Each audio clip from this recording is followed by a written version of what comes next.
Good morning, good day, good evening, wherever you are. I hope you're having a wonderful time. You can call me Dragon, and today we will be playing some Factorio.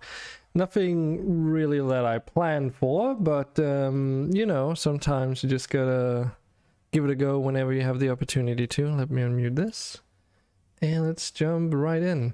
So, I did say the other day that I wouldn't have too much time to stream in the next upcoming months and so, but as it happens today, I was done a little bit early with my tasks, so here we are. Now, this is a modded playthrough of Factorio that I did start a couple days ago just to give it a go, so I do have a small setup going, kinda, at least it seems like with what I'm going with, it ends up being a lot bigger than you normally do in the early game. So we're just gonna like keep going with what I had, and then we'll see. Because I realized that okay, the two mods specifically that I'm messing around with the most are Krastorio and Industrial Revolution. And they both introduce a lot of new stuff and more of the same that already is in vanilla to Factorio. And I've not really played with either of them before. And already to start with, I found out that Industrial Revolution completely changes the early game. So normally like you go pretty quickly to go and get electricity researched, and before you know it, you already have like trains buzzing around and everything. But Industrial Revolution changes that a little bit. Instead of jumping straight into electricity, you stick with steam for a very long time, at least compared to normal. So that's what all these copper tubes are for. You'll notice they're a little bit different than the ones that you normally use for water. They transport steam around everywhere, and not only are the factories themselves using steam, but so are all the inserters that are moving materials around. So that's one thing that it does. Another thing that it does is that it also increases the production chain length. So normally when you melt down copper, you just get, well, I guess you don't, yeah, you get like copper plates, right? But in this case, you first get copper ingots, and then through an assembler you have to turn them into plates or rods and so forth. And I realized that, oh, there's like so many things you gotta set up and figure out before like you really know what you're doing, that if I just like started from scratch, it would maybe not have been the most entertaining thing to watch. I don't know. At least I needed some peace and quiet to figure out exactly how to get started. But where I am right now is that I did just recently research electricity, though I believe it's a little bit of a ways to go before I can actually do anything with it. Here it is, electricity. Because now I need to like make copper wires and electromagnetic coils and cables. In order to do cables, I need rubber, and I've only found a little bit of that, so that's probably where we gotta go next. Also, for iron, there's way more components just as with copper now, so I expect that I'll need to make like a full-fledged factory setup for all these components before I can even, like, I could start making these by hand, but it takes forever to do just a single steam engine, right? So that's kind of where we're going to be going for. And on top of these two mods, there's a bunch of other mods that I'm not really going to mention until they become relevant, because it's small stuff like, well, I mean, it's not really small, but it's stuff like ships and airplanes and some quality of life improvements to like managing train speeds and such, that kind of stuff. But at least based off the research tree that I've looked into, it does take a while before you even get the opportunity to play around with those. Oh, and I should also mention that because of the whole Steam situation, I don't even have a radar yet. So if I get attacked, like, I won't know beforehand. So yeah, that's exciting. Also, the world that I went with is a modded world gen. So instead of it mainly being a massive mainland with puddles of lakes and here and there, it's supposed to be an island world gen instead. The only thing, like, I changed the settings quite a bit, so all the ore deposits are like smaller but more condensed, so there's just about as many resources in them as you would normally expect, as far as I remember at least, but they're just much smaller. And because of all the water, whenever there's water generating, that prevents, like, you know, this coal deposits, for instance, not been fully generated. So that's sort of the balance I went with. And I also increased the starting area just to make sure that I didn't end up running out of space before being able to go to other islands. But yeah, there's like so many things that I could talk about there, but we'll take it as we go. I do need to figure out what to research next though. Probably some electronics. Probably doesn't really matter too much either. Mostly given how everything is like require me to make a bunch of stuff in order to even craft them. Yeah, I don't have any of those components apart from automation cores being made. Just as one example. So it's been a little bit of a rough start getting back into Factorio, but it's exciting because it means that there's like new stuff to learn this time around. Anyway, so I do have some iron coming in over here, and I think we probably want to make a factory for that, all the components. Oh yeah, also, I don't have a car yet, but I do have a mono wheel that does run off of steam power, so that's cool. Though I've mostly just been sticking around to this smaller factory setup that I've been building, because there's not really been need for much else than that. How do we want to do this? So about this.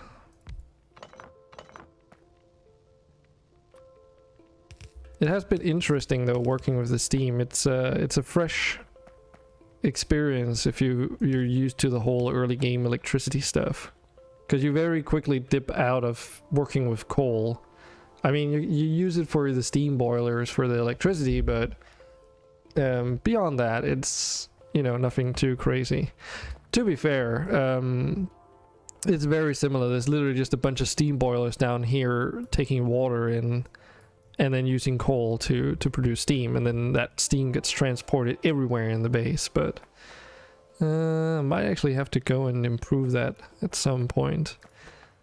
That's Future Dragon's problem. Right now, I really just want to take a look at this iron stuff. So we got iron pistons, rivets, rods, plates, beams. And the beams require a bunch of subcomponents as well. So this is what I mean where it becomes a little bit complicated than normal. Because to make rivets, you first have to make the rods. And what I've been struggling with the most is figuring out how much space I need to assign for all the belts. And like how to sort of prioritize different things.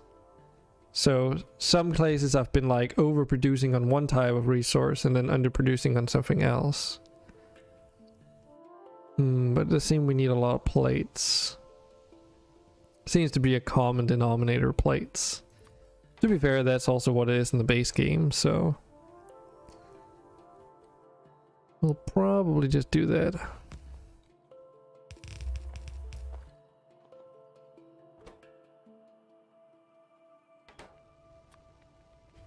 And I do like to make factory setups that are sort of like scalable, but I might slack a little bit today because I'm streaming it. But I don't know. And the real question is... Let's let's try this for now. Because I did try and make a setup. I still can't see it because of the no radar thing, which is a little bit annoying, but I did make a setup over here where I had like a scalable production going upwards with like plates and rods and rivets and everything, but that ended up taking up so much space. So let's try something a little bit different this time.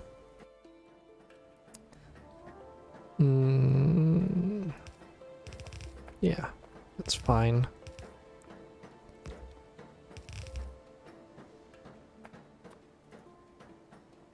And it actually had been quite a while since I played Factorio the last time. Last time I played it was shortly before the Spidertron was introduced, and subsequently also before the whole way that the lighting system worked was changed. So, in other words, it's been quite a while. Okay, so iron gears need plates.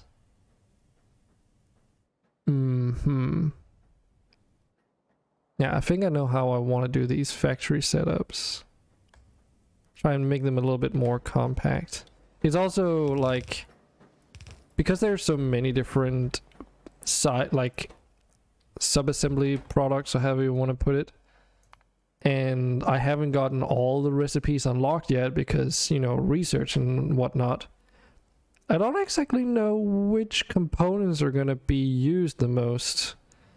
That's something like you get to learn, and then you can use it, that knowledge, on your second time playing with the mod pack or making a new factory. But right now I'm like still learning, so I might end up overproducing on one thing and not realize until, like, you know, it's like too late to make massive changes like that.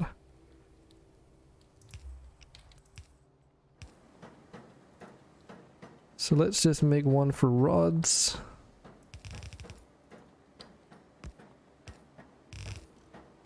Yeah, this is not exactly the most spacious place for this either, so might have to like build some stuff some other place. Yeah, we'll have to figure that out as we go.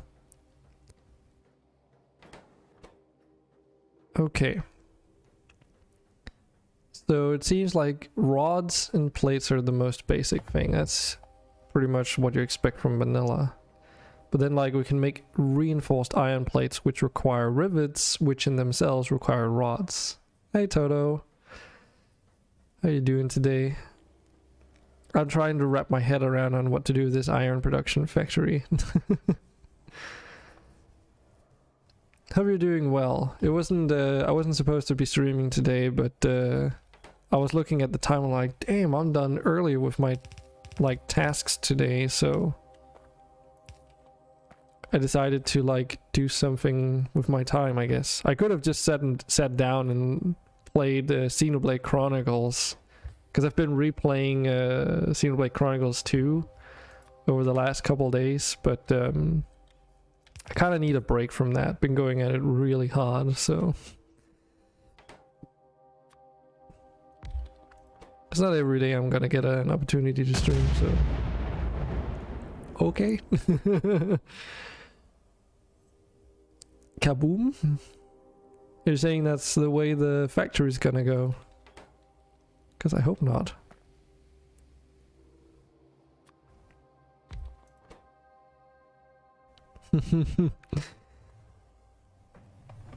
I assume you've been busy with Project Zomboid. I really want to get into that game as soon as I can, but my bank account's looking really sort of empty right now, so I gotta be a little bit cautious with what I got, at least for the time being anyway. But one day I shall.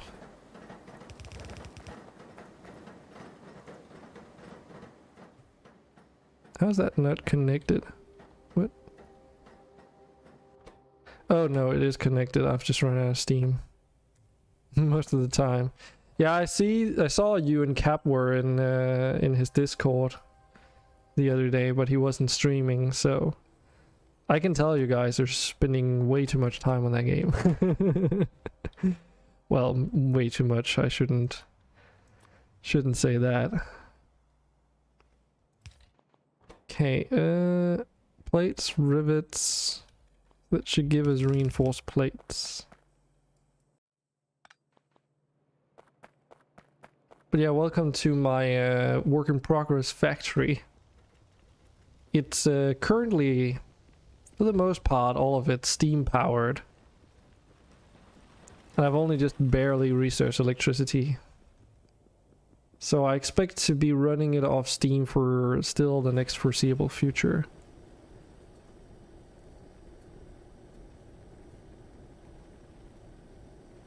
Red packet? Wait, what?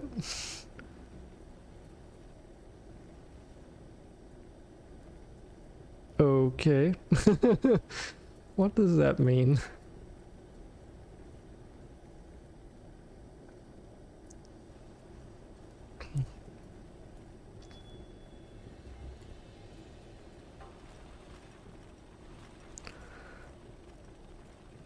So Steam. This is what I need, I think. Because it's looking rather slim, but...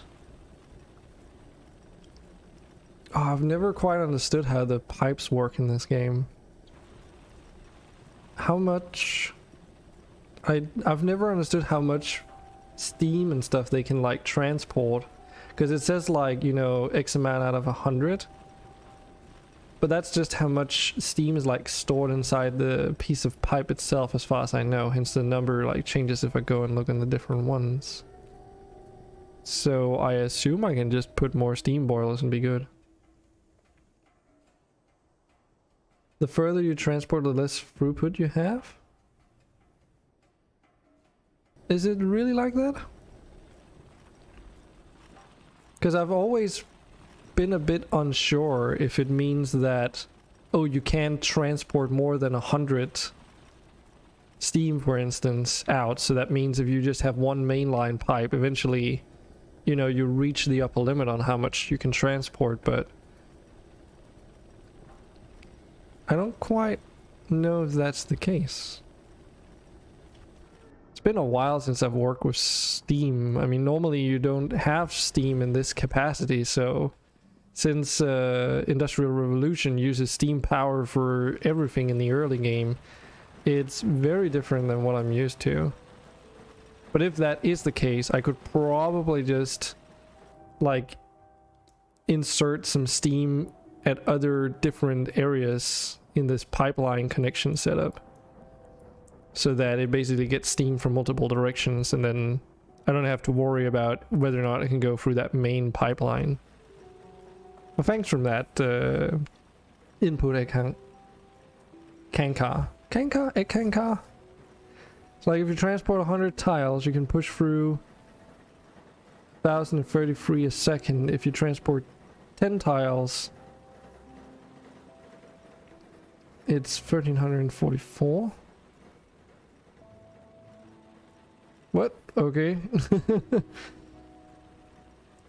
What? Oh yeah, if you... good thing I got to see that. Yeah, I still need to put that in. If you post links, my bot just like removes them from the chat at least. I know it doesn't disappear from the overlay, but I can give you a permission. I assume it was like a link to an explanation on how it works, right?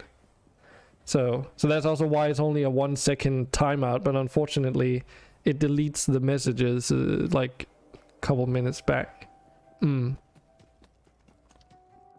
Yeah, I think I'll just brute force it for now. Like this entire factory setup is a little bit of a clusterfuck as well, so I've just been trying to figure it out. Fluid system on the Factorio Vickard has a table. Okay.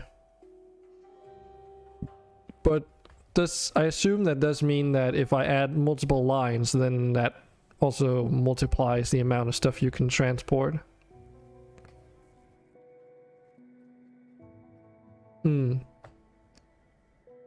It's also like I'm not even producing 1,000, so if that's the case, if you can have 1,000 going through a line like that, but then you say like as if it's really far, then you can have less. Yeah, as the distance since the last tank pumps. I wonder how that works in this case though, because I can go back and show you, but first let's just yeah, these are the things I need. I think I don't have a factory that makes these. It's also really annoying resources. Copper plate, stone brick, and water pipes.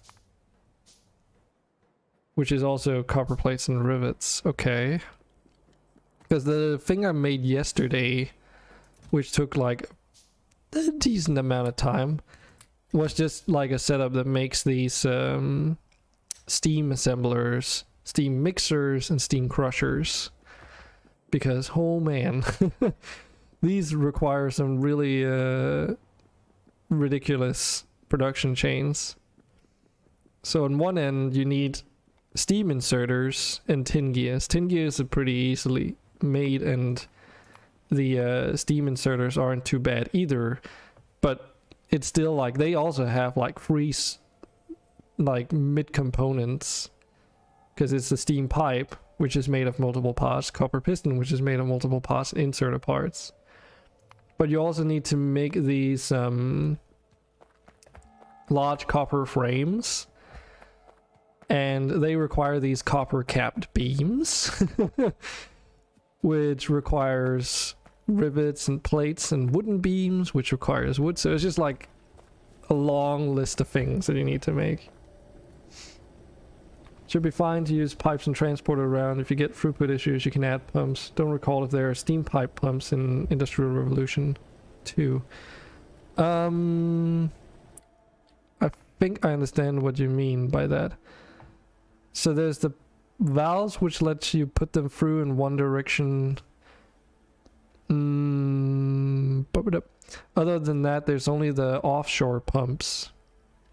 So that means that you have these boilers here, and each boiler will produce, it says it consumes 12 per second of water, and then its output is also 12 per second. So for each of these I am producing 12 steam per second, but if the throughput can go into about 1,000, then I should be good. Like I should be good to just add more, I assume. It is interesting with the components though. It really makes your noggin think. But the thing I wanted to mention is that there are these steam tanks though, and they can hold 2.5k steam. And I did, yeah, there is like a one directional valve up here, so the steam can only go away from the tanks into the system and then fill it up from here at least. Yeah, I assume it's gonna be fine. I hope. Otherwise, nah. My factory's just gonna work a little bit slower. But I am on an island though, so I have water all the way around me, so. Bleh.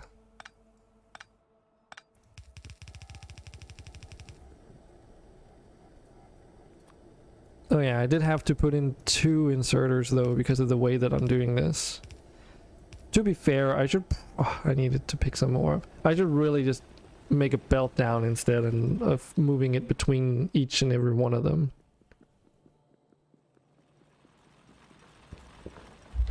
Because it adds a lot of extra work for no reason. Yeah, let's pick up some pipes. So I have some factories set up for most of the basic stuff, but it's when it comes to the really expensive things that it's, yeah, not quite there yet. I have to remember where everything also is. That is the other issue. But since you say you've played with Industrial Revolution, do you recall if you started using the, oh shit. I forgot to add, okay. Well, we've definitely got enough inserters. Do you recall if you ended up using the the drones, the construction bots and all that stuff that you can do in the Steam technology. Because it's kind of a cool idea, but I'm just like worried about the overhead of having to manage your personal coal reservoir or whatever for your personal roboport and all that stuff. Okay, let's do this for now just to see. I assume these pipes are going to be pretty empty, but it's definitely going up much faster now, so. And even, oh yeah, I have to look up here. Okay, so there is more than enough steam being produced. Cool. They're pretty slow. Hmm. Yeah, okay. Oops. Yeah, because you can make like these clockwork punk bots, which is a cool concept. But as you say, they are slow, and I assumed as much. But it is still cool that you get the option to make an early game roboport and a burner generator. I mean, you can support 10 robots, but you also don't have room for more than one, so. I'm not exactly sure what to use them for, though. That's the only thing. Oh, I definitely need this research. Because it's like, other than bulk removing a bunch of stuff, I guess, that's like where they come in handy. Actually, I should have, why have I not thought about that? I could totally have used that to gather wood earlier. Not really necessary now, but.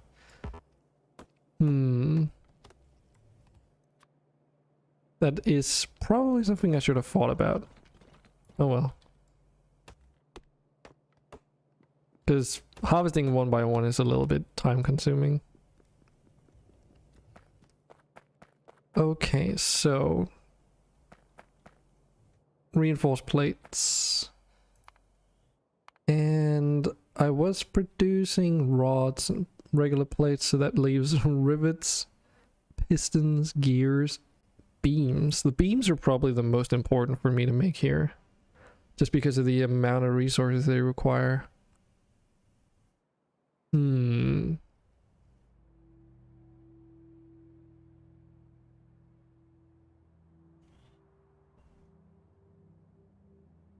Ah, cool.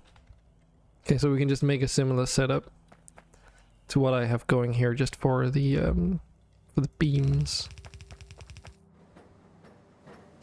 But yeah, I hadn't played Factorio for a very long time, so for me it's all sort of new as well. Some of the mods that I'm currently running with I am familiar with, because I've played with them before, but I never got around to properly playing with Krastorio, and I don't think was Industrial Revolution, I guess it's Industrial Revolution 2 now. I guess the first one did exist back then, but I never really messed with that, so there's that too. It's a pretty straightforward mod, so it shouldn't be too bad. It's got a ton of products, pretty simple to make. Yeah, it seems to be the case. It requires a little bit of getting used to, though.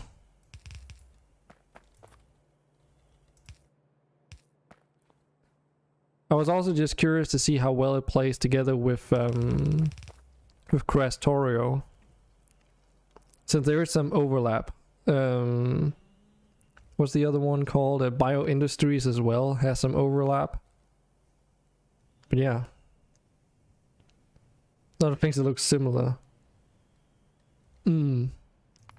Yeah, I'm so gonna mix up iron gears and tin gear, or iron things and tin things. You did Krastorio, right? And SE Space Exploration, I assume. I was considering space exploration as well, but I tried it for a little bit, and I don't know, it seemed cool, but I also really wanted to mess around with boats. So you don't really get to do that when you're traveling between planets. And it's also like you're bound to the world gen that's in space exploration to a certain degree. 300-ish hours, holy crap. That's insane. Well, I mean, there's also a lot of planets to go to, so it's not too surprising now, is it?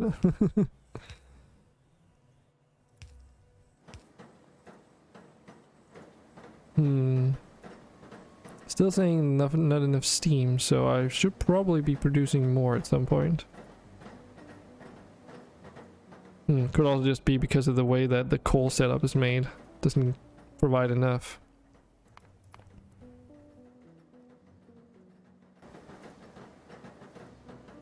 But at least we're making those now.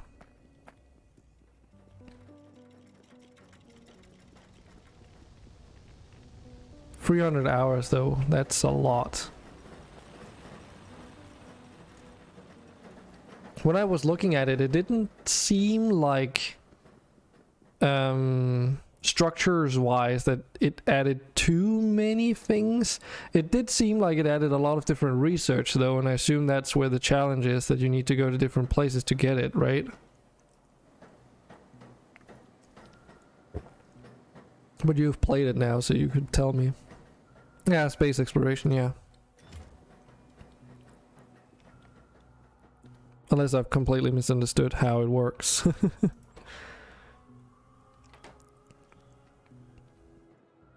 Did I not make one of those?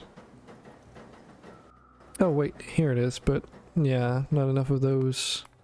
Copper. Oh fuck. Uh-oh. Oh shit. Oh fuck. Oh shit. This is what I was worried about would happen.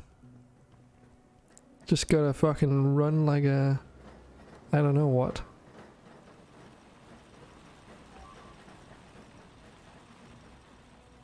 Well, I guess I know where to be adding some turrets.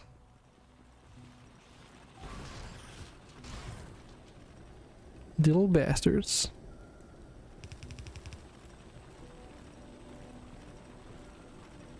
Doesn't seem like they broke too many things. There's also just a single biter. But yeah, these down here are not getting fuel. So I definitely need to produce more coal. That's probably one part of the problem. Good thing I've got some of these.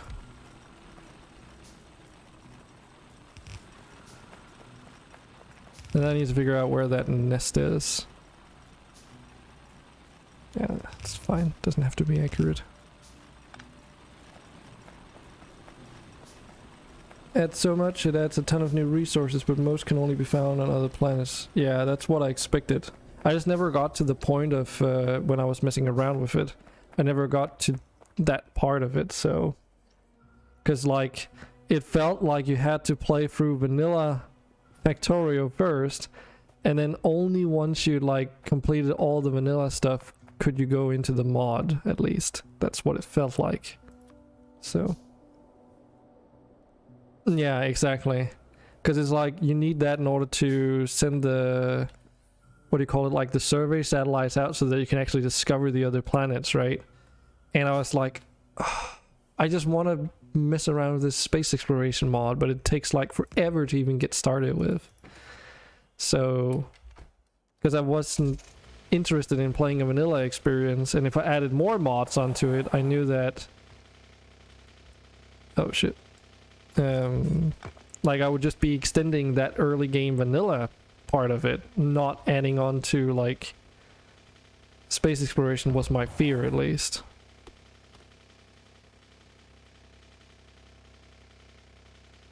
Yeah, see, that was also what I was thinking with Krastorio, but it's also part of what made me maybe not want to do it. Because I didn't want to extend the early game, I guess. Because I was hoping that it would integrate a bit more so that you would basically play through the vanilla game, go into space, And then once you're in space, you would be able to like sort of like the Krastorio stuff would be like in space as well. You know, you'd have to go to other planets to do that part too. And by the way, the reason I can drive in water is because I have the Noxus swimming mod on. Because otherwise, Island World Gen doesn't really work too well. Well, I mean, it does have some issues that you have to like a compromise you have to deal with. Like you have to decide whether or not you want to slow stuff that's in the water down, but if you do that, it affects the cargo ships mod, unfortunately. And the best solution right now, at least, is to just set it to not slow you down, even if it doesn't affect all the water tiles, at least as far as I know. Like there are some sandy water tiles from the biomes mod that are not affected, like these ones up here, I believe. So they will still slow you down. You can actually see that. And I speed up again. So there's that. So yeah, it's a pretty big starting island because I set the starting area larger. But the water coverage and everything else from the island's world gen should still make it so that everything's, you know, consisting of islands. Because I've always wanted to mess around with the cargo ships mod on like a proper playthrough with some other mods, just to make it more interesting. Because trains are cool, but I really wanted to mess around with the boats. And then I've sped up the speed of the cargo ships by a multiplier of 2. Okay, it's definitely not up there. Simply because otherwise, like, the tugboat or whatever, it drives so freaking slow. And I actually wanted to set up the speed higher, but for whatever reason, the offer of cargo ships doesn't allow you to set the speed modifier higher than 2. Which, if we were allowed to set it higher than 2, you could actually have the speed reduction from Noxus swimming and then just multiply the boat speed up to compensate for the fact that everything else is being slowed down. So, but I don't know. Space exploration is a huge time investment in any case. The beginning part before space is nothing in comparison. Okay. I guess it depends on how used you are to the early game. Ended up colonizing like 10 plus planets in each hat to have a somewhat self-sustaining base. Yeah, see, that's what I was expecting too, would be the real-time sync. I mean, you didn't start over every time, right? You did take over, like, bring stuff along with you, didn't you? I don't know how it works, but I assume you can, like, request stuff from other planets that you've already established on, so you don't have to, like... Ah, shit. This is a bad time to be under attack. Well, can't really drive faster than this. But yeah, I assume that that you can request stuff, so you don't have to make like a inserter factory, a belt factory, and everything else, right? So instead of like trains and such, you're transported by rocket, I suppose.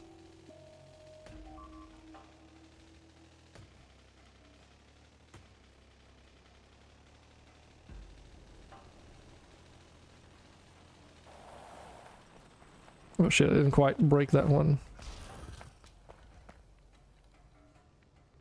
Okay, nothing too crazy. It's just a single biter as well, so it can't be like a big base by the looks of things.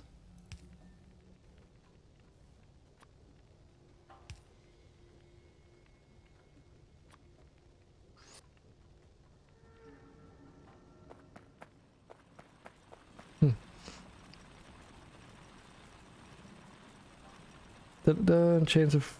They have a chance of crashing. You can lower through research. Okay.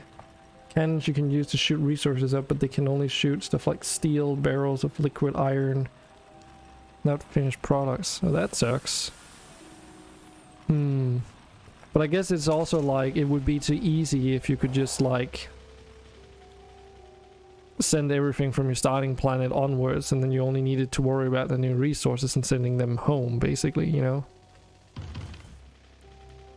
So I kind of see where the appeal lies in that as well. Okay, so it's got to be like this island down here or something.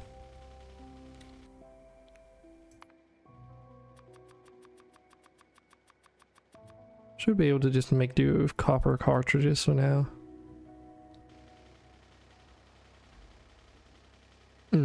I mean, logistics has always been the challenge for Factorio anyway, so...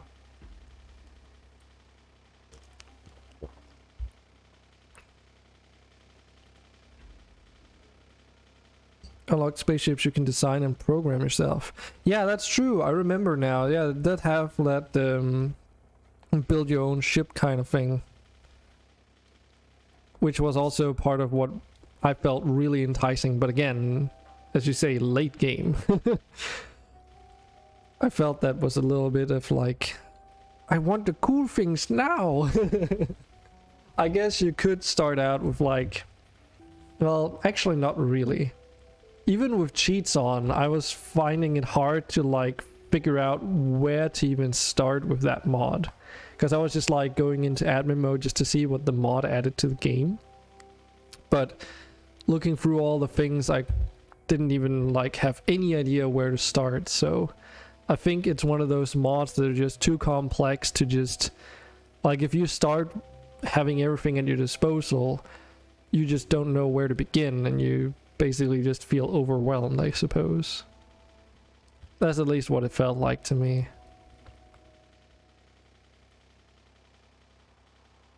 I am glad that we can at least drive around the water, even though it's not super fast and not super immersive. Because boats are not unlocked until a very long time from now. It's like you needed electricity, and you needed electric engines or something, and a bunch of other crap, and then you need to make it. Actually, we're not that far off, but yeah, you basically need to be able to make trains first.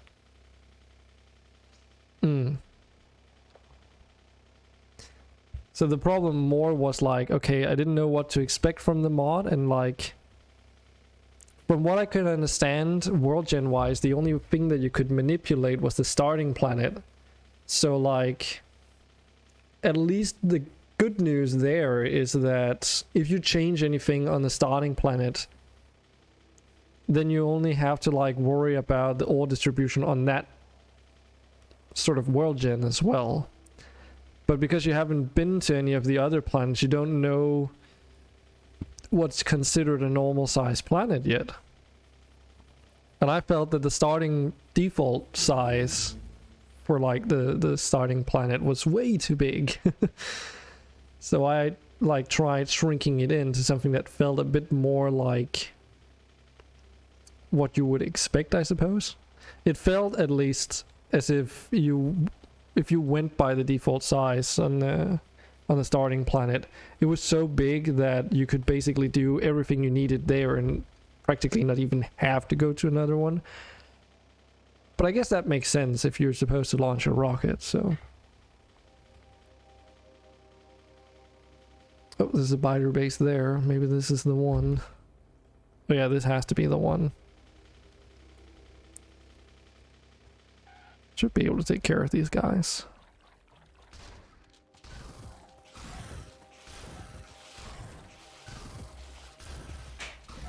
But yeah, getting all these mods to work was actually not that difficult.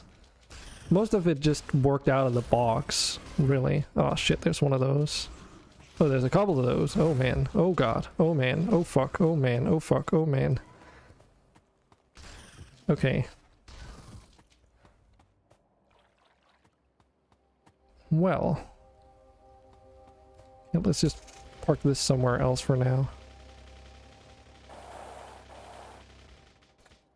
What do you say?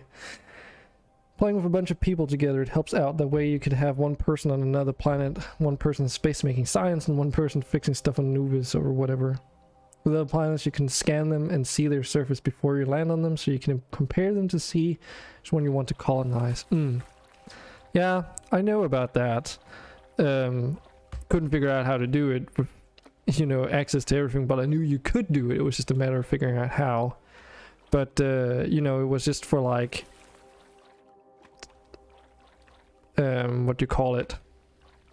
Considering whether or not I wanted to play it with my friends and what it actually, like, what was in store for us. I would have liked to know a little bit more about the mod, is what I'm trying to get at. That's like the main thing. Especially, you know, if it's something you're going to be spending a long time on, then you don't want it to be like something that you're never going to finish or expect to at least get far enough in it. So I can eat fish, which heals 50 hit points. Okay. No healing packs or anything though. Yeah, it is.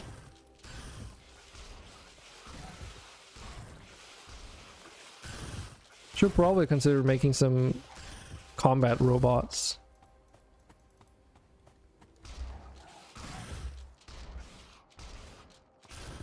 This shotgun does not hit things up close that well. Surprisingly. Maybe it's also just me who's a crap shot.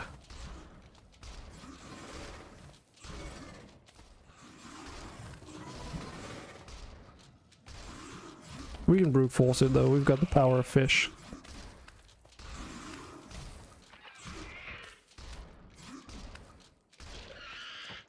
There we go. No problem. That's also part of why you want the whole swimming thing, because otherwise the game would become a little bit too easy. Oh, there's another base up there. Okay.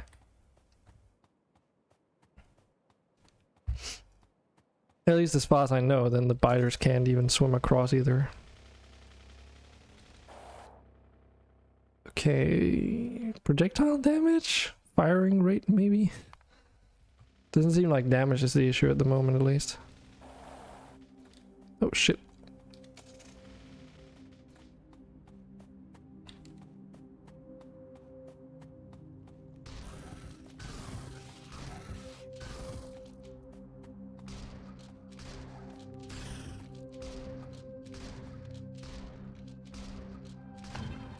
The other thing that I was a little bit worried about with space exploration was also the evolution factor for the aliens.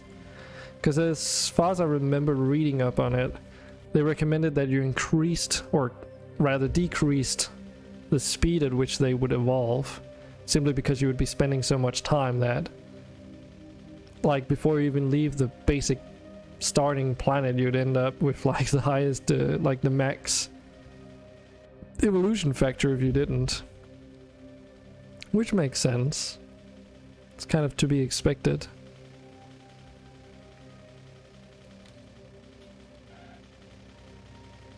Okay, I think we should just get some fish here.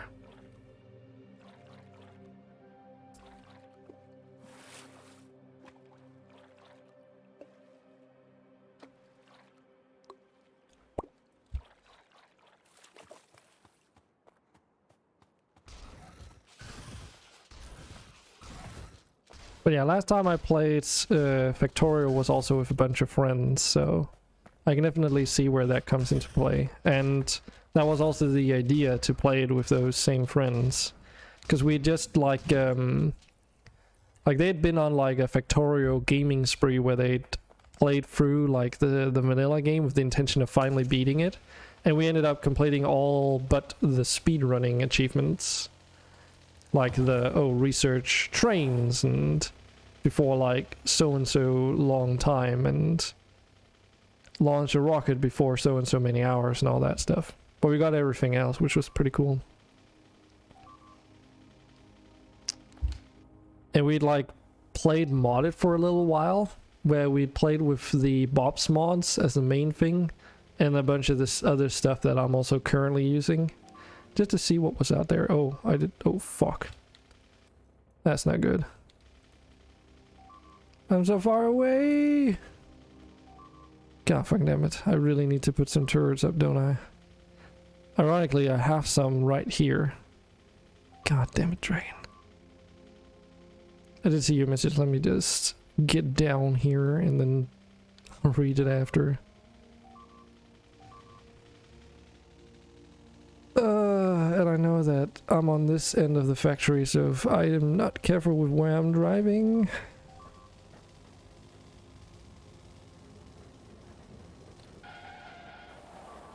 Okay, this is fine. See you later. Got places to be.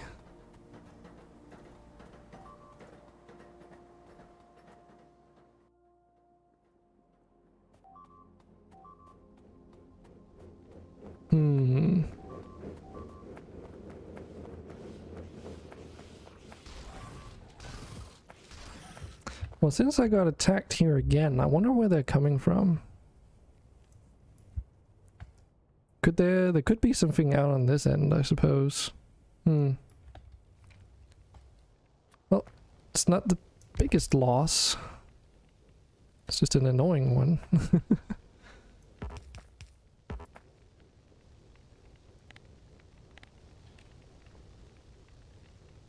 Blop, blop, blop.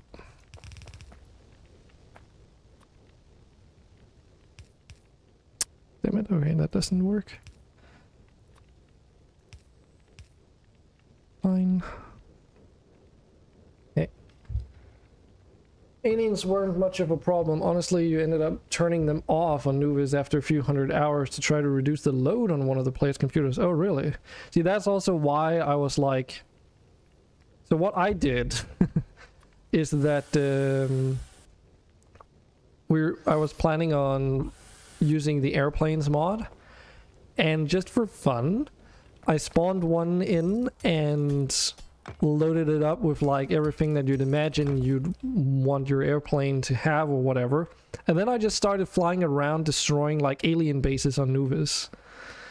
And very quickly the evolution factor for the aliens rose to such a high degree that I didn't even annihilate like half of the aliens on the entire planet before it was like maxed out. So if you don't change those settings, you know, you'll just be like leaving the base planet possibly before, like when you leave the base planet you've already like reached max difficulty basically.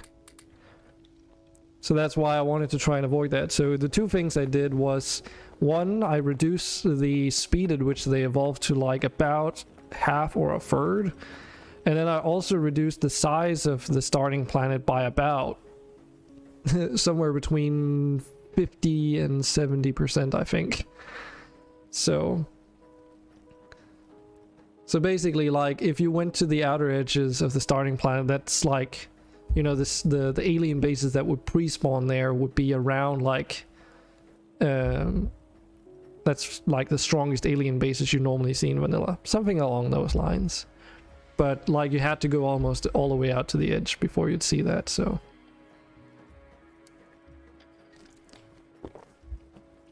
but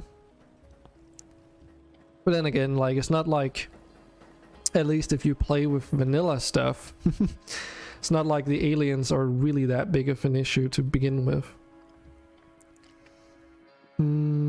Okay, I should really make an ammo factory, shouldn't I? But it requires rods. And when I started my copper factory, I did not really consider large-scale production for a lot of the basic stuff.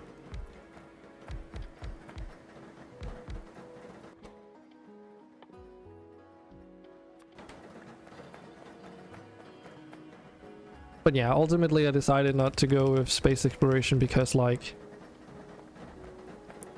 it took so long for me to mess around with it that by the time I was finally like, okay, now I've got it, I completely lost any interest in actually running the whole thing, unfortunately. But you know,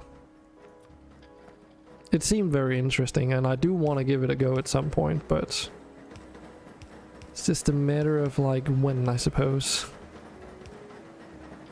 And this time around I wanted to check out Krastorio without space exploration first, but when I started out with Krastorio, and I had tried it out on another run some time ago, I did have that feeling of like, is it enough? Like, nah, let's try and add some Industrial Revolution 2 on top of it, because I hadn't messed with this mod and it looked interesting.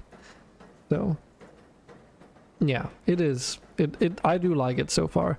It looks like it fits into Factorio, and the added complexity from the production chains are very, like, it's an interesting challenge. It's not super difficult to grasp, but, you know, it's also not super annoying.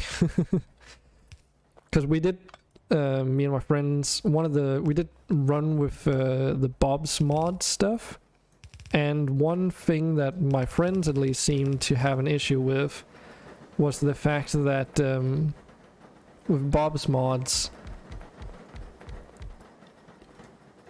if you've never played with modded production stuff before, like larger mods, it was a little bit overwhelming suddenly having to deal with like oxygen, hydrogen, hydrazine, like all these weird ass, I mean, on paper they're, you know, pretty fundamental stuff and not really that different from like a copper plate, but suddenly having to deal with gases of all different kinds was a little bit overwhelming, not gonna lie.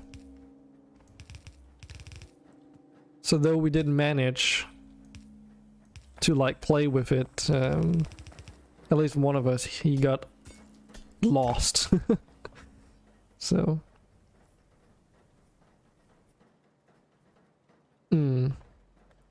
yeah, exactly.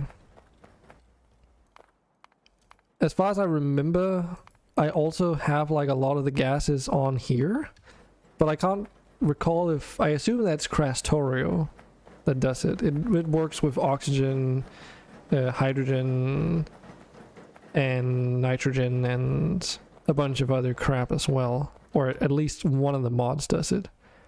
I've just lost track of which one it is. Because I like went into admin mode just as I was explaining before, and then like, okay, what's actually in here? Just to see how big it becomes, and the list does become really long. Like this entire table is just going to be filled with stuff, or at least some of these are.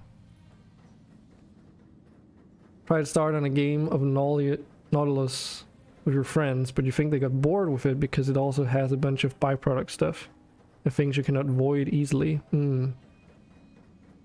Oh, Nullius. Is that not space? Are you talking about space exploration, or what exactly is that?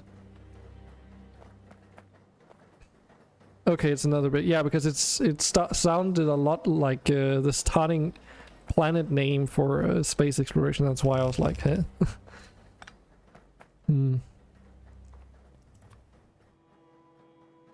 Okay, so let's just do this, I suppose. This is probably way overkill, but some ammo might be nice. Just because I'm too lazy to handcraft this stuff.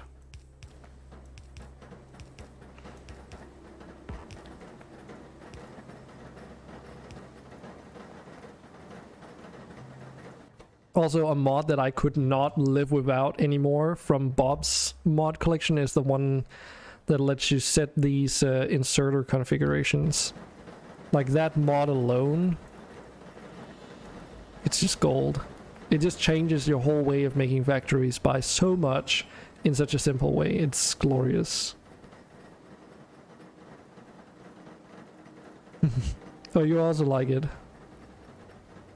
It is a little bit cheaty, but hey Hamp, it's a little bit cheaty because like you don't, Like you can make you know, a regular inserter have the same properties as a long inserter without the added cost and stuff.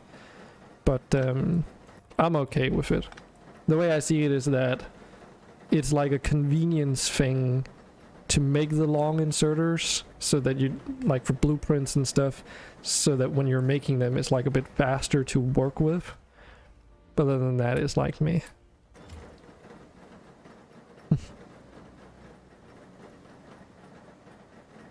And the added speed, yeah, that's also like, not just that, like also the fact that you can do, let me just get this right. Yeah, I can't do it here, but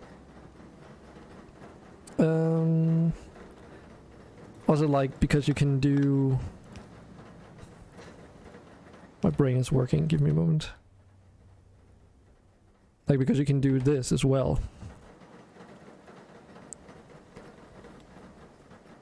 It's a little bit wonky, but it's pretty cool that you can do it at least.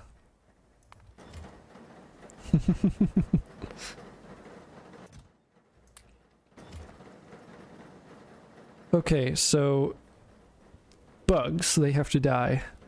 But first I gotta find my mono wheel. Cause it got like carried off over here. Oh, the skid marks. It's like, oh shit, I'm in a hurry. Oh god. Glorious. Yeah, it's stuck. Great. It's fine. It's fine. So how you doing, Hamp? So are you super late today or are you super early, according to what you said the other day?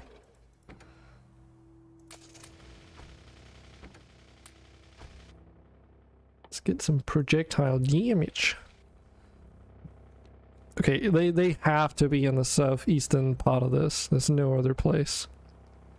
Something I originally also noticed when playing with like island setups that is kind of interesting is the fact that water doesn't really like dissipate your pollution all that well, because there's no trees and all that stuff, which just makes pollution spread much easier. So even though things are more distant apart because, you know, they're on islands, the open waters also just really can screw you over in some instances. Rather well, you're super early. Is that a mix of early and late? Mr. Streamer guy. I'm doing okay. I had a bit of extra time on my hands today, so I decided to do some early day streaming just to make some proper use of my time. The alternative would have been to play Xenoblade Chronicles 2, which I'm currently like doing a second playthrough of. My original plan was to play it alongside Peak with a New Game Plus thing, but I must have done something incorrectly, and my New Game Plus did not end up being a New Game Plus game. So it just ended up being a regular start from scratch your noob game. And I was not very happy about that.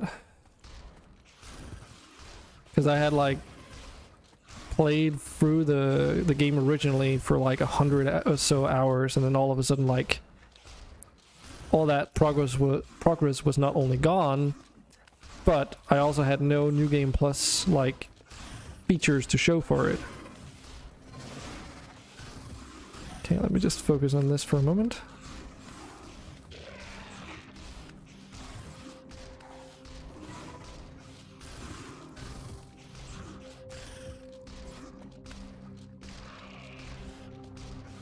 Yeah, there we go. That should be the worst of it. Don't stand in shit, dragon. What are you doing?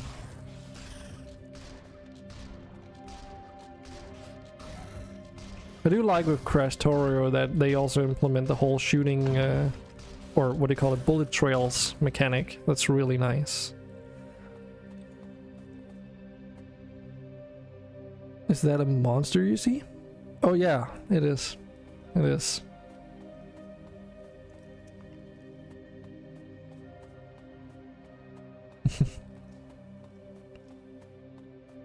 But yeah, unfortunately, like the save. So the way it works is that you're like they so oh man, where to start? So they added a patch to the game some months or so, I can't remember how long, but after the game was originally released for Xenoblade 2. And in that it said like, oh, we've implemented a new game plus mode, and I was like, great. And along the same lines, they introduced like some of the content they were adding for their season pass, which I didn't own. And I'm pretty sure I completed Xenoblade 2 before that patch that should add the new game plus feature was introduced. So I knew about it, but like I stopped playing before it was released. So that's part of one of my suspicious notions here, or thoughts, I guess. So the other thing is that when I started up Xenoblade 2, I did not load into my old save after I'd patched and updated the game and everything. Which leads me to suspect that in order for you to be able to have access to the new game plus feature on an old save from before that patch was introduced, you might have had to, like, you know, start up that save so that the game could tell you that, oh, you've got new game plus and like everything is in order. So now that when you say like new game, it gives you these extended options or whatever. That's what I think might have happened, because I know for a fact that I am on a new game plus save, because there's like a little star medal right next to my save now, even though I've started over, which indicates that you have completed the game technically. So that's part of it. The other thing about Xenoblade Chronicles 2, which in case you don't know is a game on the Switch, by the way, is that you only have one save slot.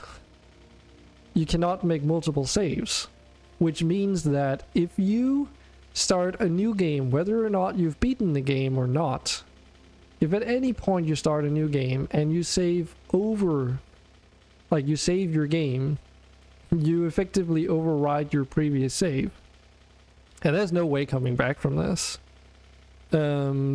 Apart from maybe one thing that I debated with a friend of mine, that, oh, maybe if you had like Nintendo subscription service and you'd be able to do like a cloud save, and then that way. Oh shit, I can drive really fast on this stone here. Holy fuck. Insane. Okay. But I did not have that subscription service, so I was kind of shit out of luck, as you say.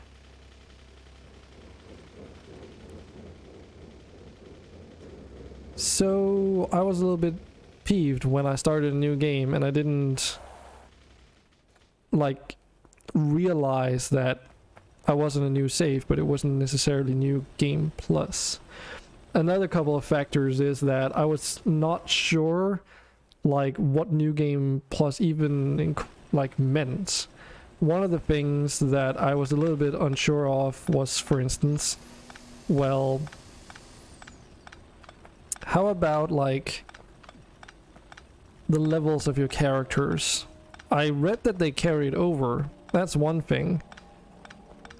But no matter what I looked, like Googled or whatever, I could not find anywhere that actually specified like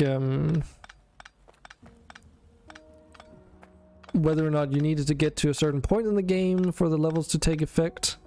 And so the same thing goes for like a lot of the other New Game Plus features. Like, say you would have to go and talk to a specific NPC to get your items back or something, just anything. Because nowhere it said anything in regards to all this. So, unfortunately, that meant that, you know, I started up my not New Game Plus save and I played for a while. and expected it to be New Game Plus. I just hadn't reached a certain part in the story where everything would be unlocked yet. And then I'd saved over my save, and then, you know, there's no turning back. Which leads us back to current point in time where basically, yeah, I just have to like play through the entire game again now so that I can experience New Game Plus. Yeah, I was not happy. Okay, I do want to move these a little bit around, so just redoing this. Should really get those construction robots, maybe. Nah. So yeah, I was a little bit peeved, and I would say for good reason. Okay, how do we want to do this?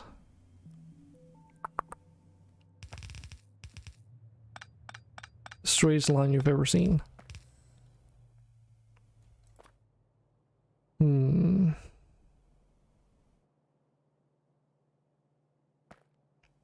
Yeah, I could probably have gotten away with not removing the whole thing. I might have just done a brain file, I guess. I'll probably need some more water pipes though. So what if we do something like this? And then this might be a little bit silly, but I think this is probably going to be the easiest way. So we connect them up there. Then we just have like, will that work? Wait, will that actually work? That won't work, will it? Also, these are steam pipes. Ah, fuck, that's the, oh shit. Right. Okay. How about we invert them? Put them in between the boilers?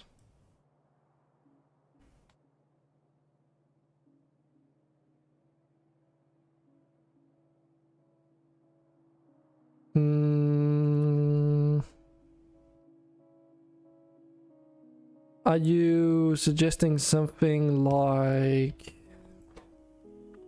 Because I know I can do an L shape at the moment. I guess like something like this would work, right? Yeah.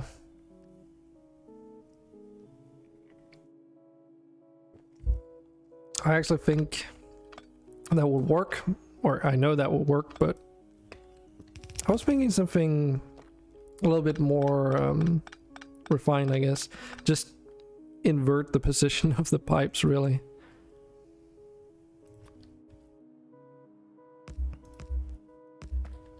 So instead of it being like water on the inside.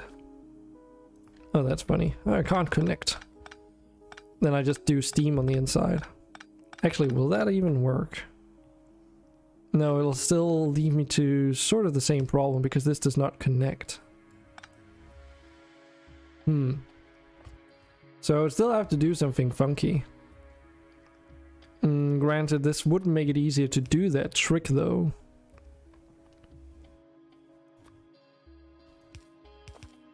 So that means if I do this, should be able to just copy those settings across and then they'll reach over and then insert them. Okay, that shouldn't be too annoying to build, because that's the other factor we have to consider after all. Don't want to make like a design that I'm just gonna like get an aneurysm trying to make it like actually build it.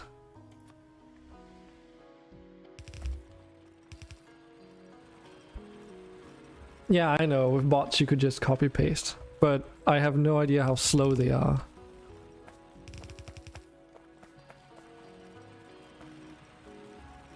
It's not the end of the world.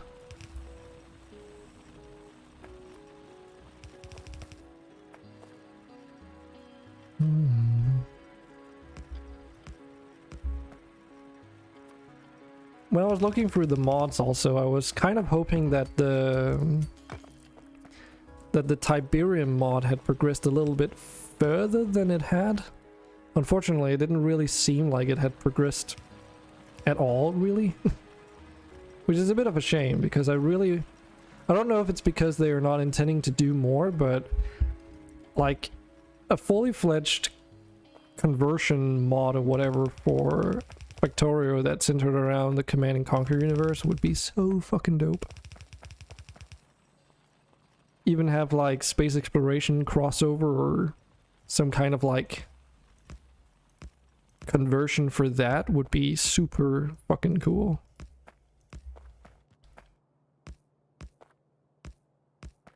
But I also do realize that, you know, a lot of work is involved if you want to do something like that, so still, a man can dream. Because I've played the conversion mod for RimWorld, which is centered around the Command and Conquer universe as well. That one's pretty dang cool. Don't know what to research here. Anything really goes.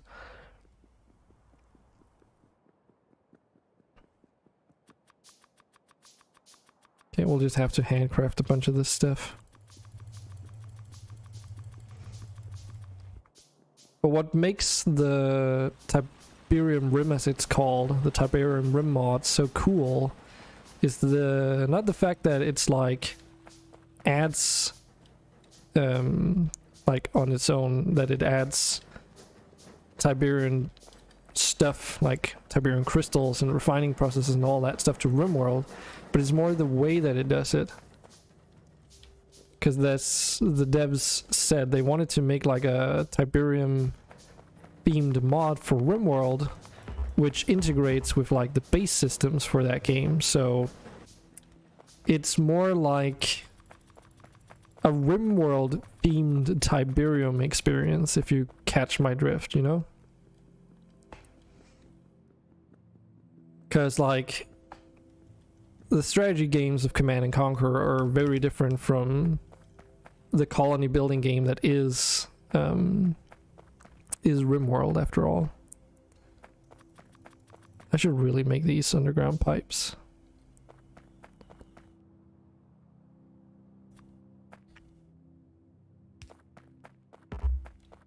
Does that not work? I guess I just can't hold down the mouse button A. But yeah, for Factorio, as far as I know, there's like someone's implemented Tiberium crystals that will sort of spread out, and then I believe a basic refining process, but there's nothing like too crazy for it yet as far as I know. And it also seems like it just uses acid straight out of Red Alert and actually I guess just Command Conquer Tiberium Dawn.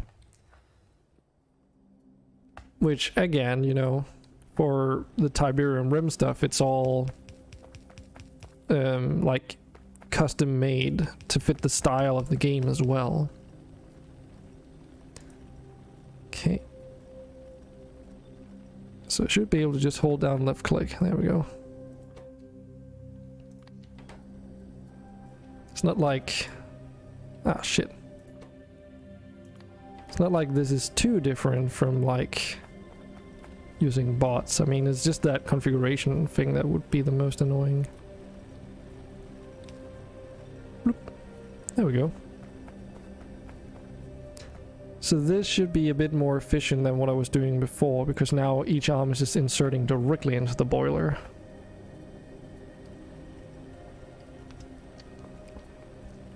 Also means that we can use the throughput of the belts, I suppose.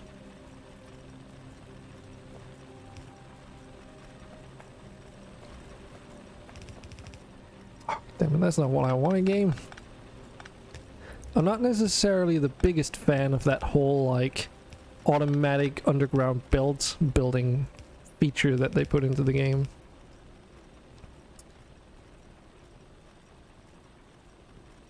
Mm.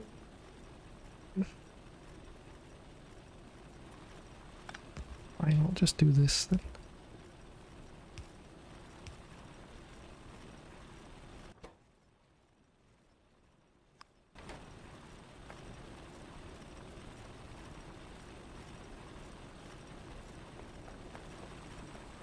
Not really like that is needed, I don't think, but it's done. So these tanks are filling up again, that's good. The pipes seem like they have more than enough steam for the time being.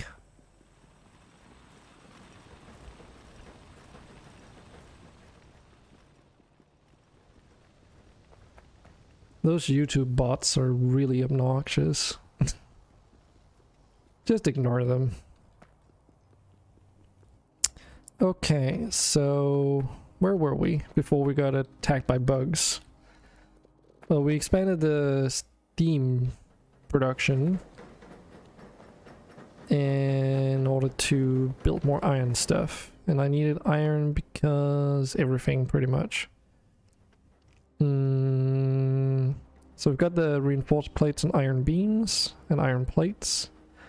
So there's also pistons and gears and such, but kind of run out of space here. What does this belt do again? It seems like it just transports tin ingots all the way up there for the sake of making like tin plates.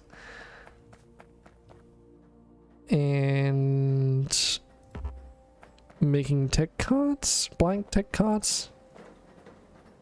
Oh my god, yeah, this is something I built a while ago. I didn't even have these belts unlocked yet. Wow. Yeah, this is a bit of a clusterfuck. It works, but it's a clusterfuck. Also not really super space efficient.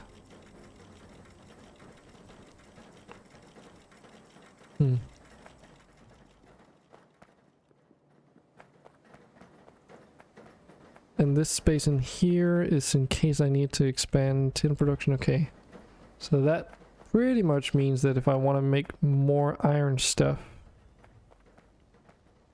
that's annoying. Why did I build this here again? Okay, okay, I know what I want to do next then. I think the idea for building that factory is good, but I think I might have to relocate it, unfortunately. The only reason I built it there was because there was no trees. But I should be able to make a decent method of getting rid of trees, at least. And I did make a factory in preparation for this, but I don't think it's made any of what I need yet, so... Oh, it has. Oh, it's made a whole one burner mining drill. Nice. Need a bit more than one, though.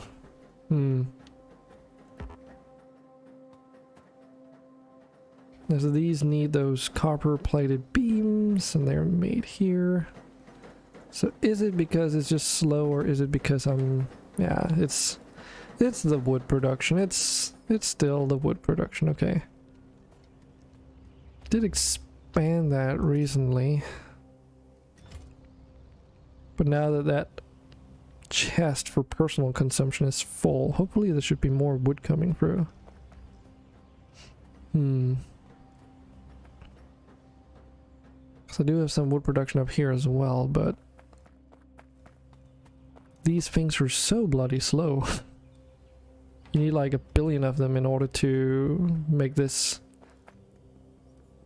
sort of efficient enough. I have a factory producing the buildings for them too, so it's not like I can't expand that rather easily, but it just takes time. Okay, well, can we make these by hand? Okay, seems like we need more copper stuffs. Yeah. It also takes a freaking eternity without bio-industries, at least.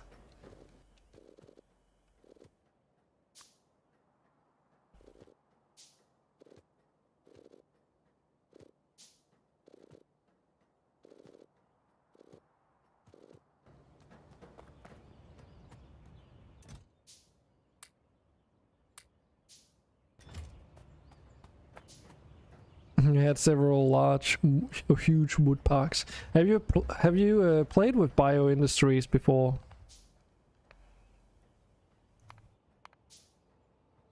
It's got some pretty neat stuff in it. There was one small caveat, but it's like fairly easy to fix. There was essentially just like a slight incompatibility between that and Industrial Revolution, I think it was.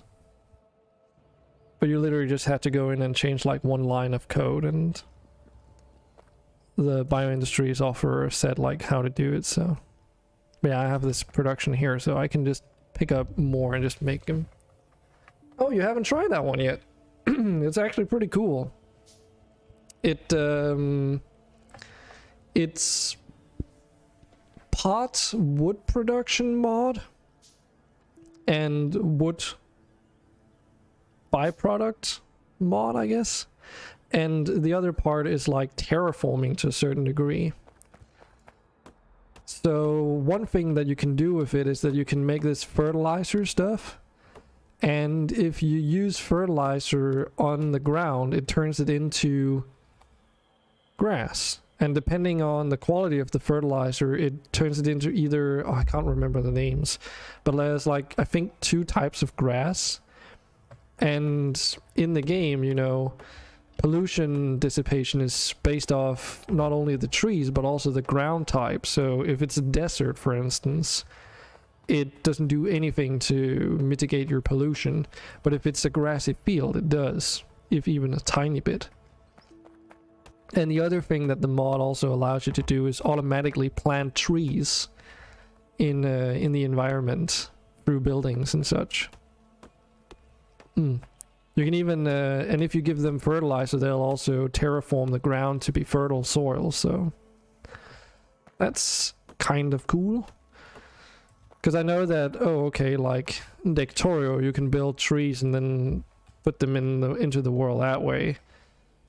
But the other one, you make like saplings and out of seeds, and then you can tell like robots to go and plant them and stuff.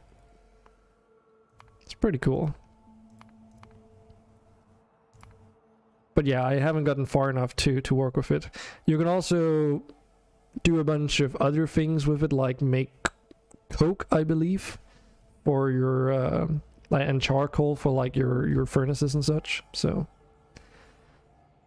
make heavy use of Angel's bioprocessing when playing Angel Bobs. Okay, ended up using no oil and doing all oil products from crops you grew in farms like beans, cellulose, fiber, etc.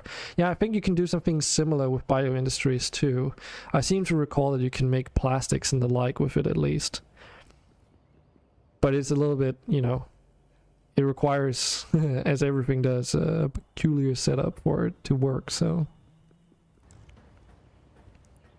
Those skid marks are still there. I tried installing that, oh, what's it called again? I'm running 2 mods that affect how vehicles behave. One of them is the angle snap mod, so that it snaps you into like a certain angle so that it's easier to drive straight. And the other one is the one that allows you to drift with your vehicles, which is like, I really like it already.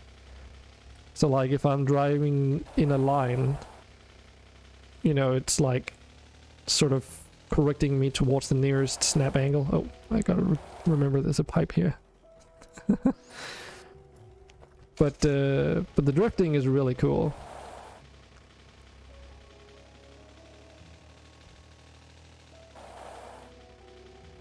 Not just because of the skid marks, but also just because it makes driving more fun. And apparently, you know, because driving on better surfaces increases your speed, that also lets you drift for longer, which is, that's pretty cool. Okay, so the only reason I have these AAI vehicles is to get rid of stuff like trees. Actually, what does this even run? Oh my god. Ah, wow. I should have thought about this. Let me guess. I'm not able to drive this thing until I have some kind of fuel. When can I get any kind of compatible fuel? This does not look promising. Oh, frick. I assume that I need some kind of combustible fuel in terms of like oil or something. Yeah. Probably the second in your filtered list. Yeah. That's just as far away. I need to do gold milestone and carbon steel milestone. Oh god. That's like the only issue with doing Industrial Revolution as far as I'm concerned. Is that there's a lot of things that you can unlock at times when you can't even make them yet. Like radar, for instance, you need iron. Like even this drilling machine, you needed iron in order to do. Well...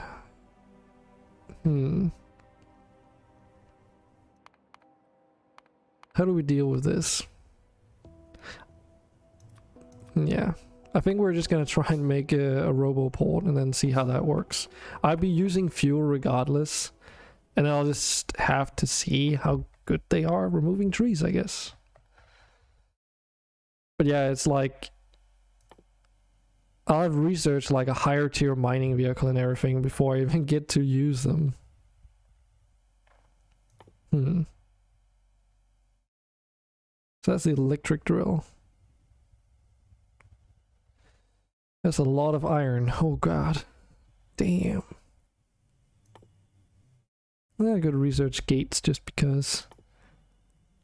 So is this the... Oh, I thought I just... Oh yeah, right. The game's paused because I'm not on a server. Just thought I heard the freaking alarm sound for getting damaged. So is this a modified turret? I think so.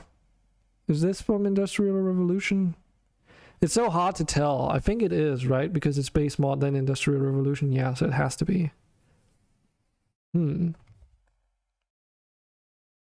Seems oddly familiar. Oh. So it's like a machine gun turret, but Industrial Revolution variant, I suppose.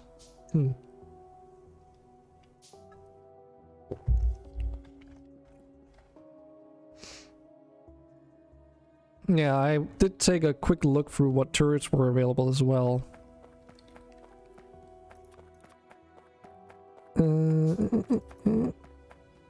Yeah, I need more copper. And yeah, it did seem like there was quite a few. At least it seemed like I've got no issue with my research.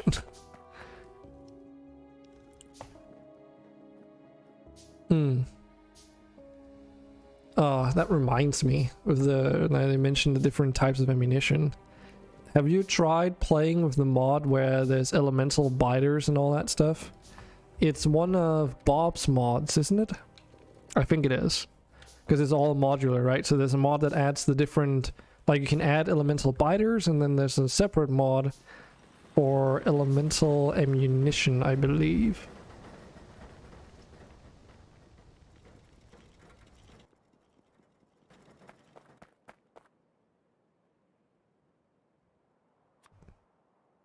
Did a full Angel's Bobs with colored orbs drop by biters and stuff. Oh, cool. So, how was your experience? I'm curious. Did you ever end up using the different types of elemental ammunition? How many? It was 10. Yes.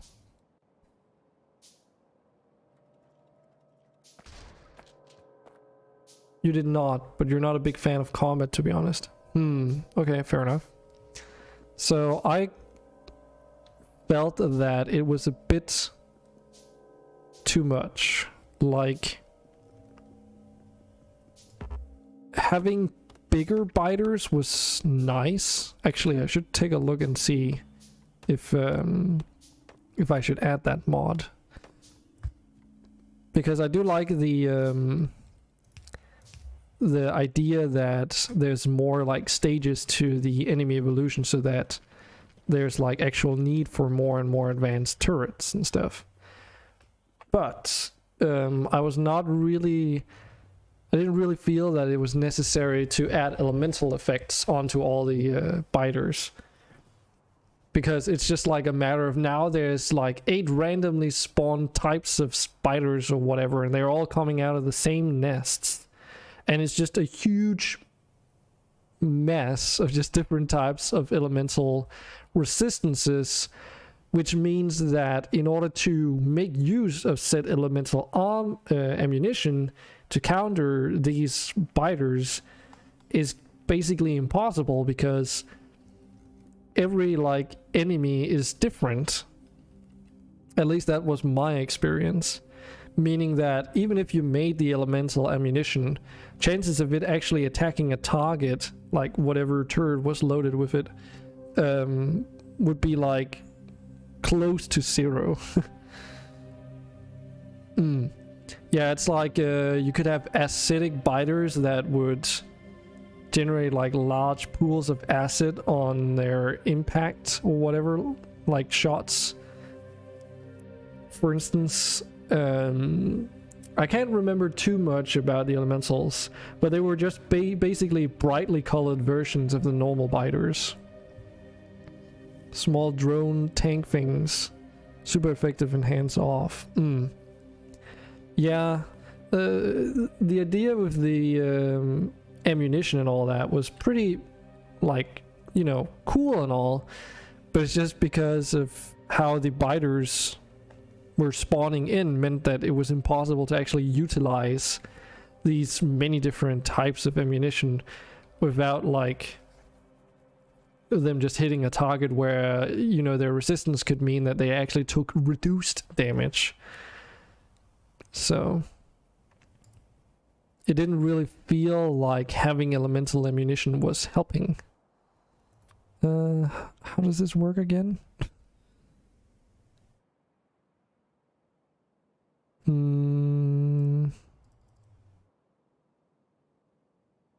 Because it says robot limit 10. Do I just need them in my inventory? Also, how do I refuel this? The fuel manager. See quick bar shortcut.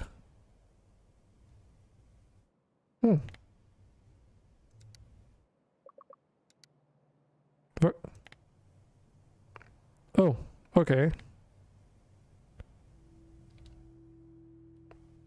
So I toggle that.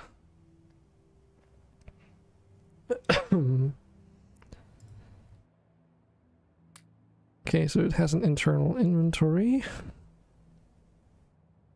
So far so good. This is charging up now.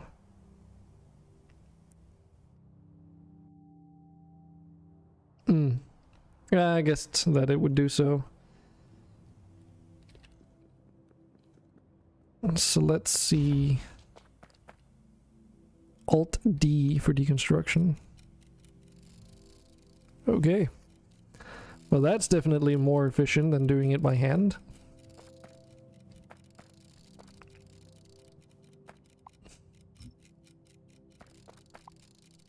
So how fast? I mean, they operate pretty fast compared to what I can do manually.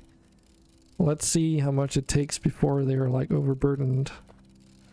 Like, can they actually keep up? I mean, it seems like you're producing more electricity than they need? Question mark.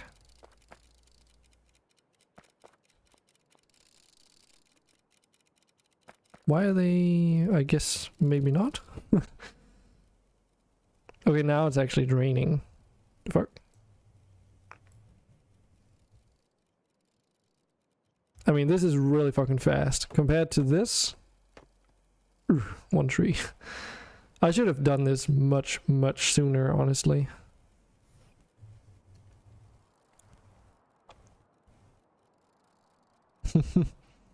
I mean, just for the wood chopping ability alone.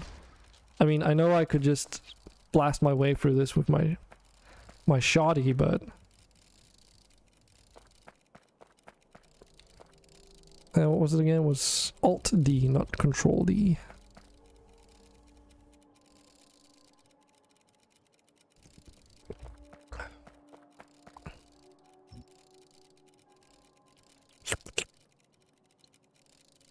Because I was like, because of how much wood you need, like look how much I've already harvested. This is really good. Poor forest though. But yeah, then we can make a factory along this axis instead.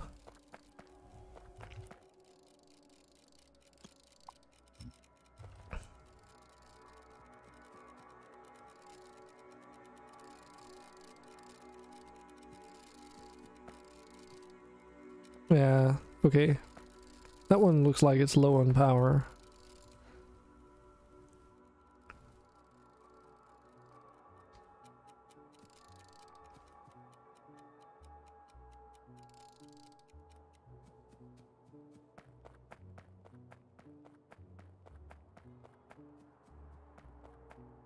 Hmm.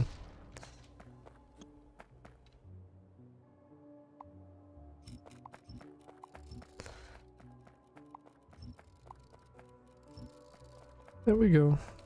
That gives them some work to do, then I can like start building the factory in the meantime.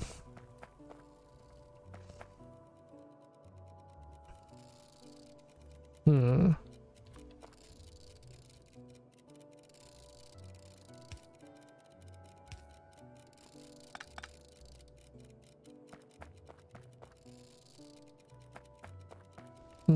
How do I want to do this? Yeah, it's not gonna be the prettiest, but I think that's okay.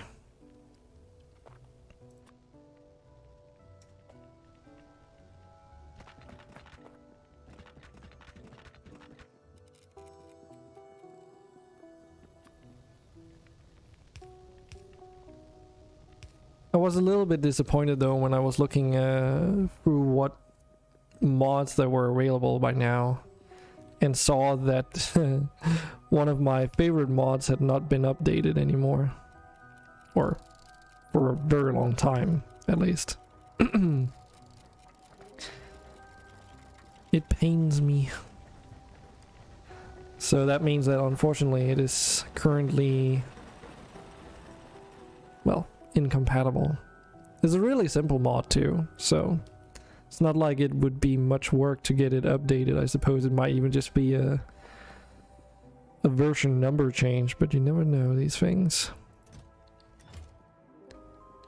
What was I heading over here for again? I needed something. Oh yeah, now I remember. Bricks.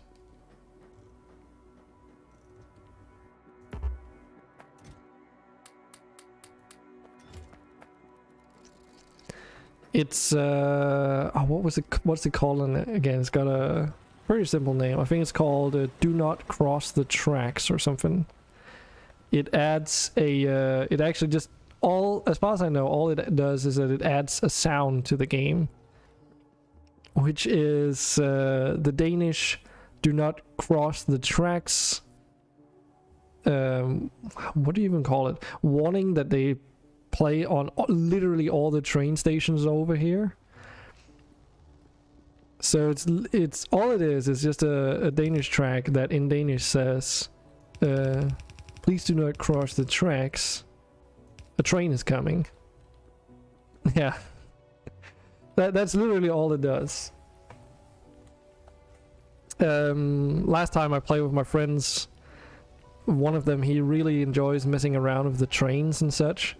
And we had like used the asphalt roads mod to make, well, asphalt roads through our entire base, and we'd made train crossings that were hooked up with logic and everything, so that whenever a train would be, you know, approaching, it would also play the soundbite on like a local speaker, you know, just for shits and giggles.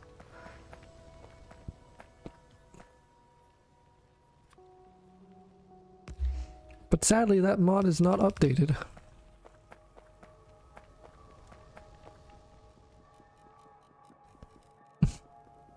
Yeah, just give me a moment, bots. I'll return to you soon. That's usually what ends up happening, isn't it? Fortunately, the Command and Conquer sounds pack was updated, so... we did some really stupid stuff with that too. We had a automated speaker setup. We had an automated speaker setup, which whenever a construction robot would be created, it would say on a global speaker, "Unit ready." Eventually, we did decide that we would do some math on it, so it would be every 10th robot. We also had it so that whenever our accumulators would be less than 20% full, we would also get a global low power warning. Pretty good.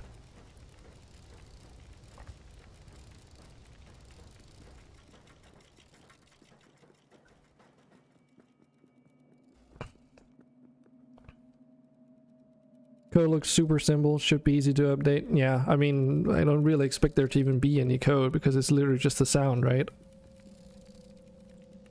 And it's interesting though, because as it happens, when we were playing the last time, Factorio also got like an update, and one of the first things that we saw that was updated was that mod, like basically on the same day the guy updated it.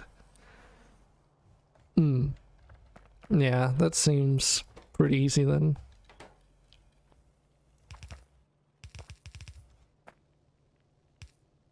But I mean, that's kind of to be expected from a mod that just adds like sound.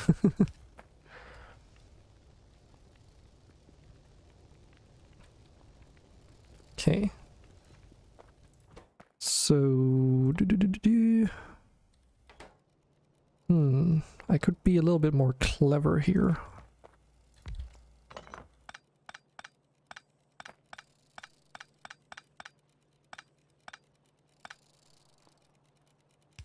So yeah, my guess is just that whoever made that mod just hasn't had like time to update it, or interest in updating it, more likely.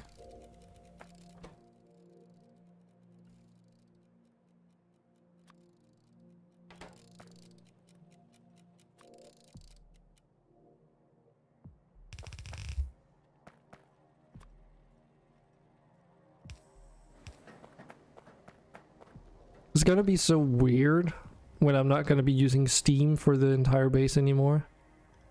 Just because I've gotten so used to how it works now.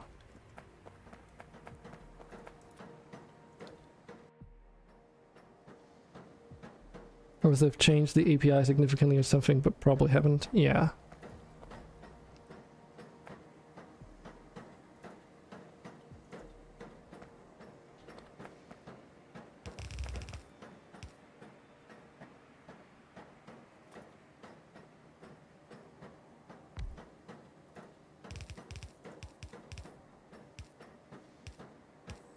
That also reminds me that I've got some mods I want to make for RimWorld still.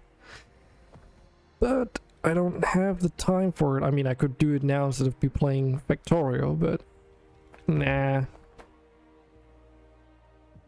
I'd rather be playing Factorio.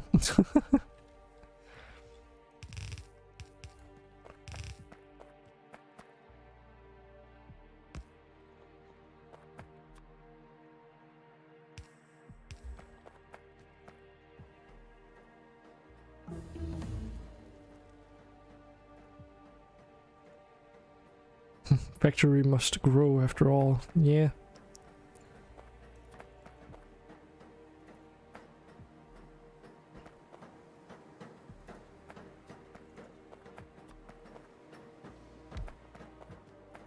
Hey, look, the autogun's researched. Electric inserters, those might be useful. Didn't notice there was no steam powered filter inserter, which has also been a little bit of an annoyance to deal with. Because there's a burner inserter, the steam inserter, and the long-handed steam inserter. And this doesn't... Nope.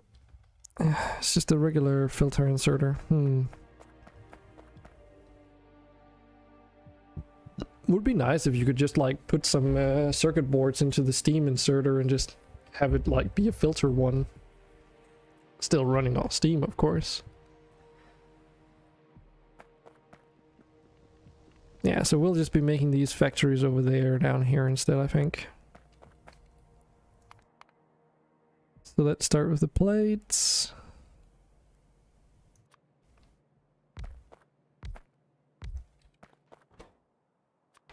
Rod. Rivet. Corrosion resistant iron plate. Oh my goodness.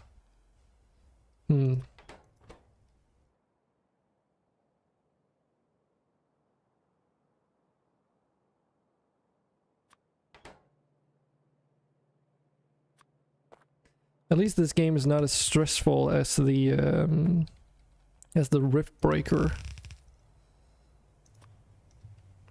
That game, oh boy.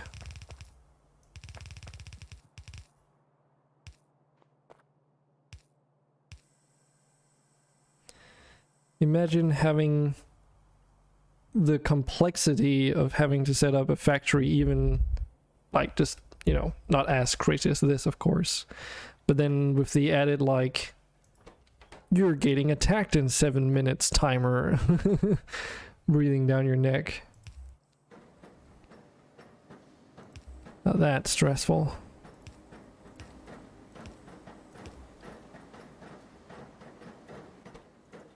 Cool. Okay, so reinforced plates down here now.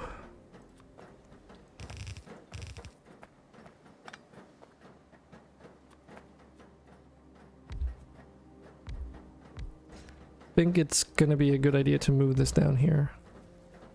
I also just know that when I start going into electricity, like this entire setup, I assume won't be...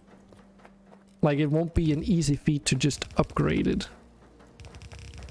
Because yes, you can, like, I guess, upgrade the factories, the assemblers and all that, but you have to replace all the pipes with electricity and all the inserters with, like, electricity-driven stuff. Does that even work? Do you know?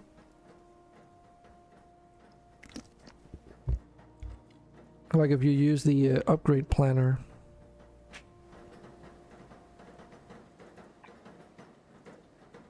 Nope, it does not. It only affects the assemblers and the belts, it seems. Well then.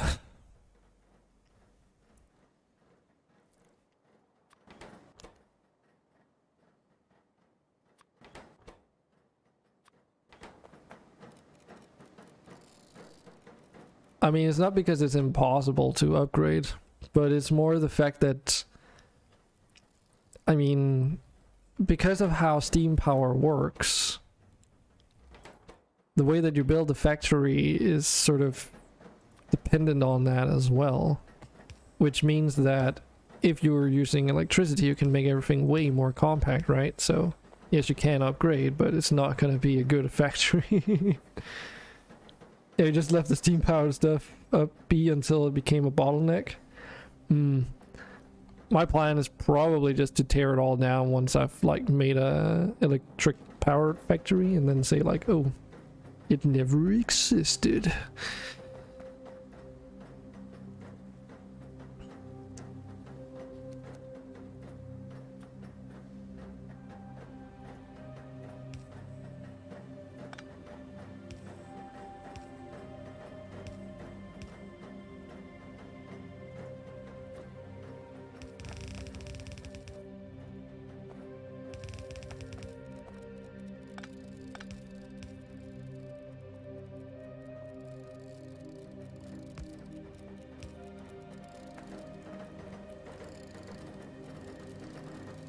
That was the sound of those drones. I was like, what?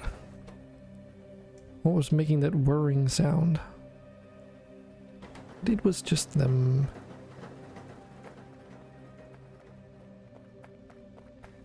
So, since we've got like a bit of a factory set up here, how fast can these guys remove all this stuff for me? Oh god, okay. Yep, that's not worth it.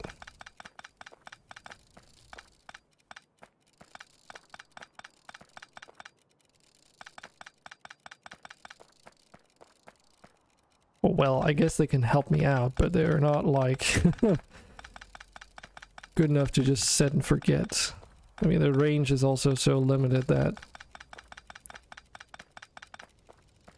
I'm not feeling like just standing around until they're done.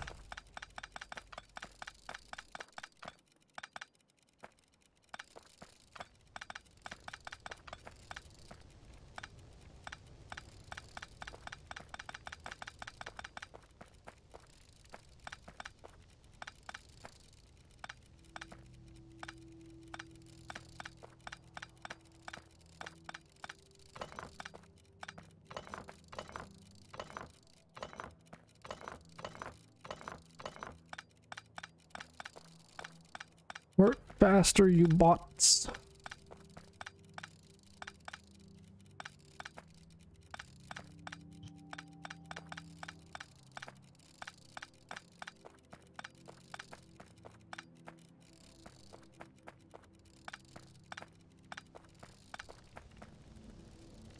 Ah, they'll get to me eventually.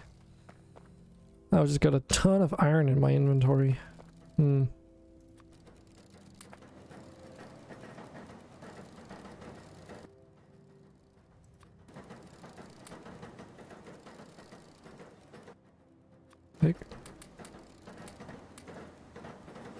There we go. Let's get rid of some of it at least. Okay, so what's next on the table? Probably these pistons.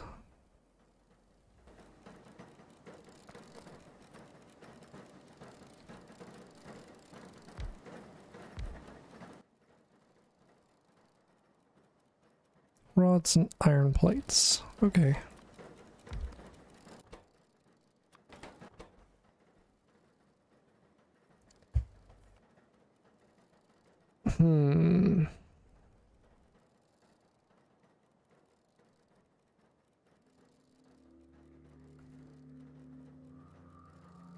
So each 1.6 seconds you need 2 iron rods.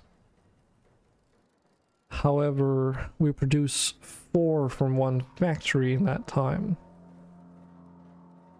Which means that one rod factory could technically supply enough for 2 piston factories. And if I remember correctly, okay, so in 1.6 seconds we can make 2 iron plates out of one factory. Okay. So that means we should probably make this. And then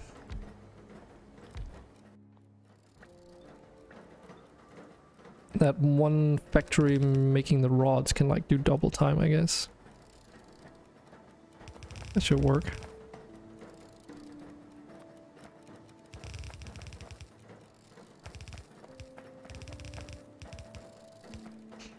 That's something I have noticed though. Some of the recipes don't quite add up as well as they could have. Like they're not clean numbers. Some of them have like weird oddities about them, especially the ore doubling grinding facilities. Since it's 1, 2, 2, which means that it could be either or. I don't even know what the chances are if it's just like 50% of either. Where it's like the only way to account for it is to make 50% more processing facilities in the other end, I suppose.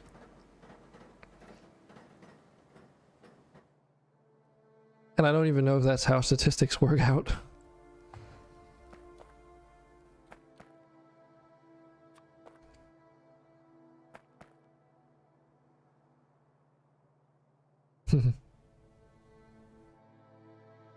Kind of fun to have the old stuff mixed with the new stuff.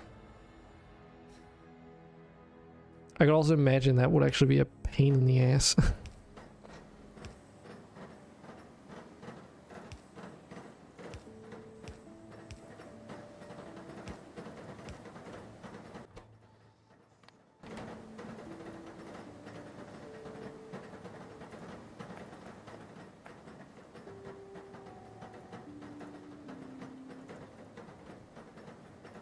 The question is, do I even need to...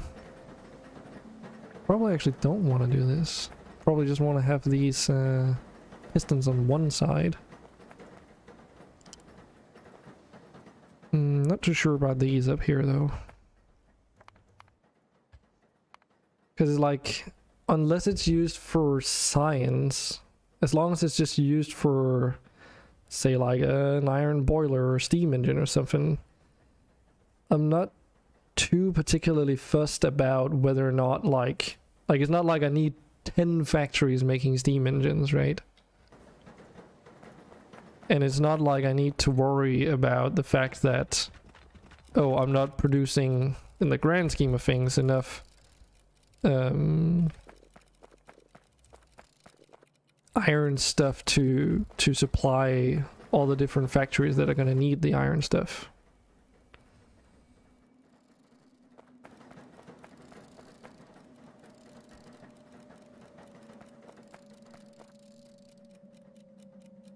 I also don't even know if I need a factory that specifically makes iron rods. This might also be a situation where I actually should just put them on the same belt and then could have saved a little bit of space, but I guess now I have the option of just using a splitter in the end to merge the belts at least. The only other things we're not making specifically are gears and rivets, I think. Not counting corrosion resistant iron plates. Yeah, I think I used it before, I just don't have it installed this time around.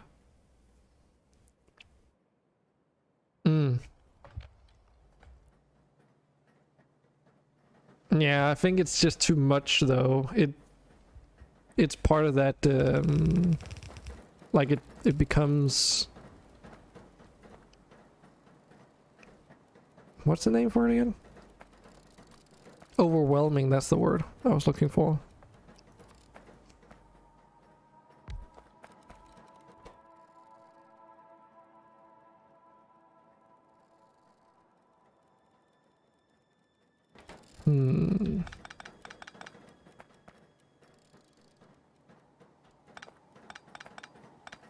Okay, in this case, I think I'm gonna mix it up a little bit.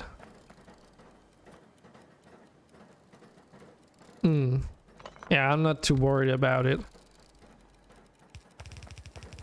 It's one of those things where for the next factory or another time when if you're starting fresh and you're playing with a mod you have been before, then you know those things a little bit better. I've definitely been able to feel the difference of starting a fresh save after messing around with a particular mod pack. A large mod, I mean.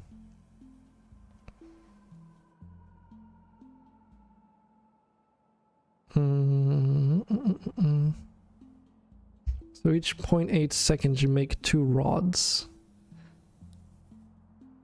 And each 0.8 seconds you use 2 rods. So it's just a 1-to-1. Fair enough.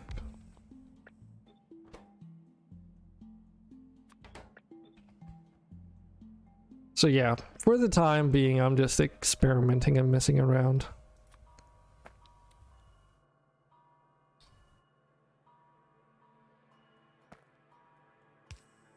Also because it's like, otherwise if you sit down for too long and think about it for too much, then you just never get to play. Not exactly, but you know what I mean. Like, it took me 3 hours just to get this mod pack up and up to snuff, basically. To the point where I was like, okay, everything works now. I got everything seemingly that I need, at least.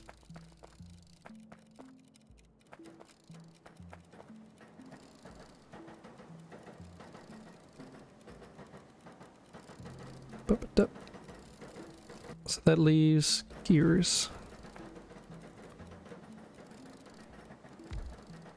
And if I recall, gears require plates, right? Yes. So that's also a 1-to-1. Okay.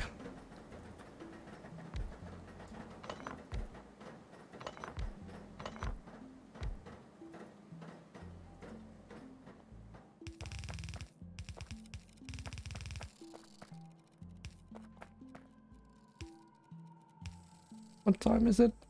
Ah. Plenty of time.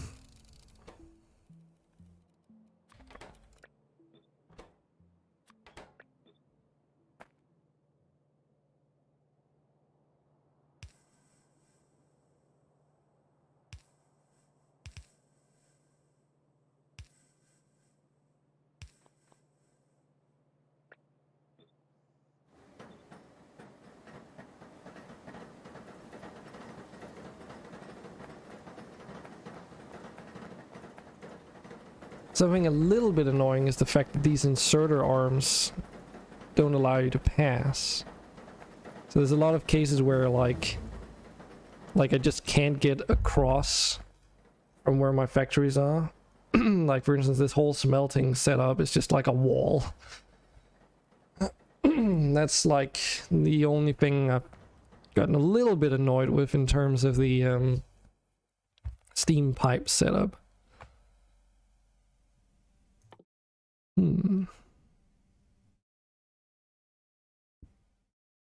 So these electric furnaces? Okay.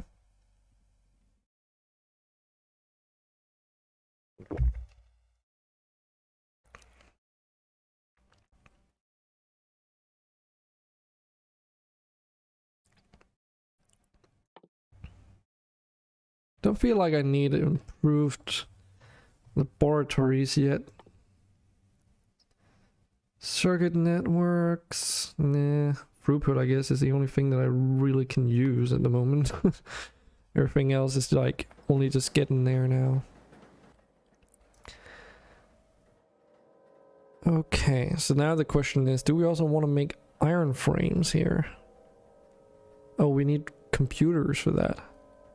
Okay, what do we need for that? Oh shit. Okay. Well, that's oh man.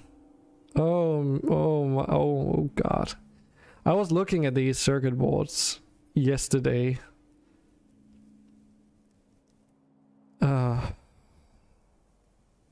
This requires its own like factory setup, doesn't it?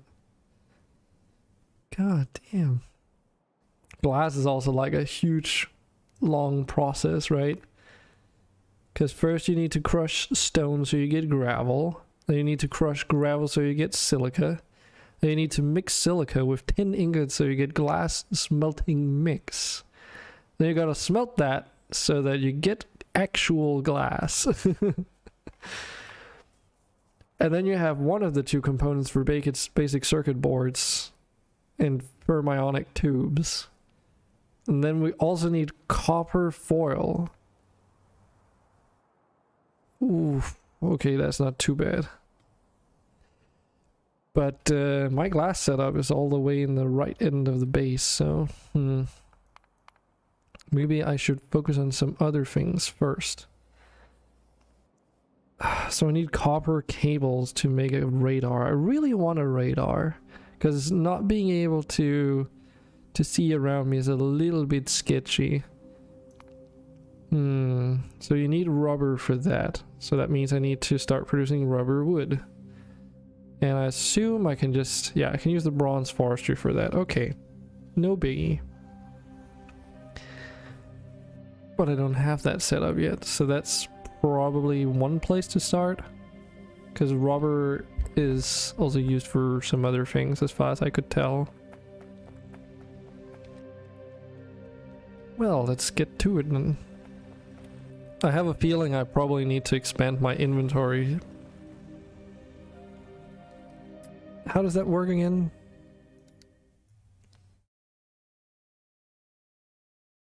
Don't you normally have research that expands your inventory? In the game anyways.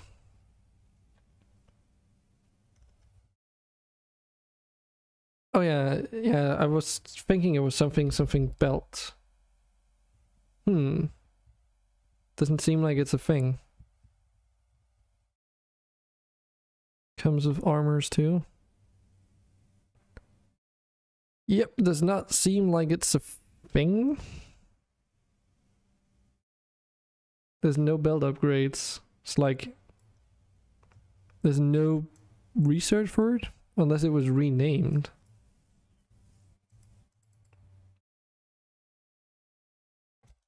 And I haven't redone any of those researches yet either, so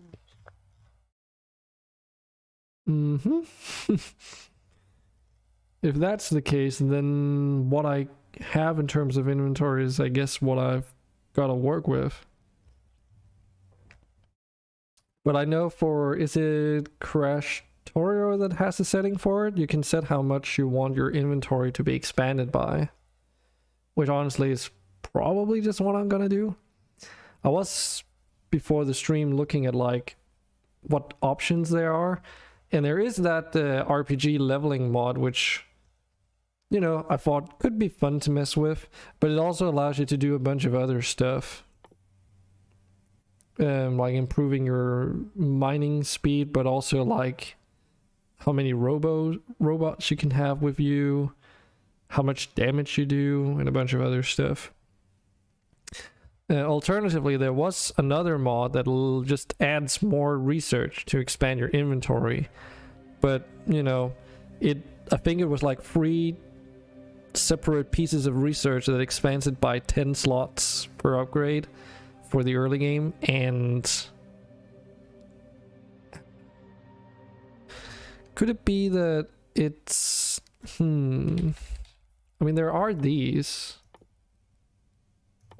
Nah, they don't seem to increase the inventory size. Can we see it in here? Shooting speed, logistics, trash lots. Nope, doesn't seem like I can see it in here if it was supposed to be here. Logistics clockwork bots or only construction? There's not logistics bots for clockwork, but there are combat ones. The scatterbot capsules. I guess there aren't any logistics because your roboport is like, you know, only has this range, and you can't build any like clockwork roboports. How do you get? Yeah. Is my guess is as to why there is none.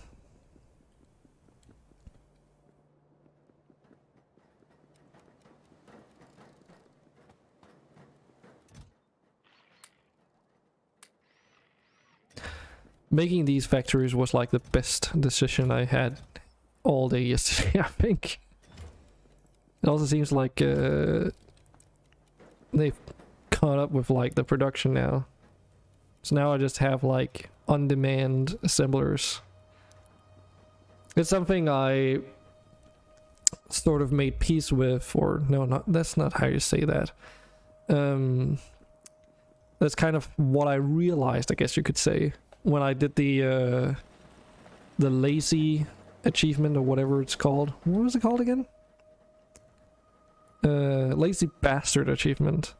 Obviously I don't have this here because this is modded, but that is probably the most interesting achievement to obtain in vanilla. And I actually really enjoyed it. The added challenge of everything has to be automated after the initial setup. It's pretty good.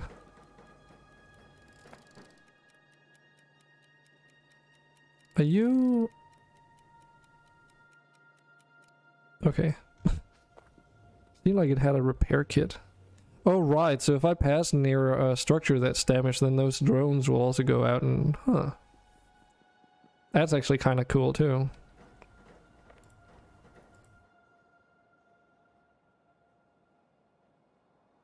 And it doesn't consume fuel unless the robots are actually working, so... Okay. I guess then that's a case of you might as well just make them, I suppose.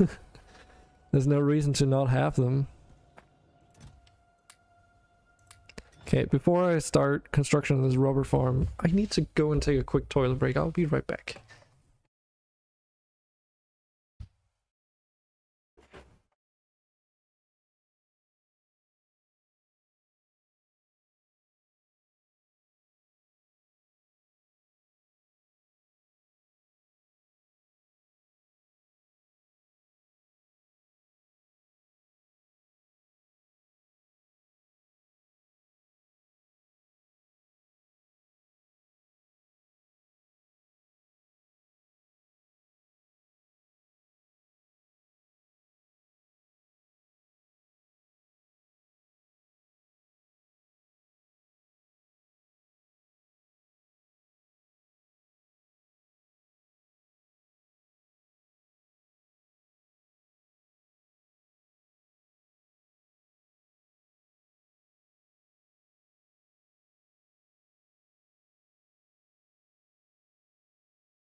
Okie dokie.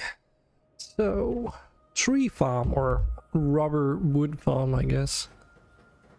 Question is just, where to build it?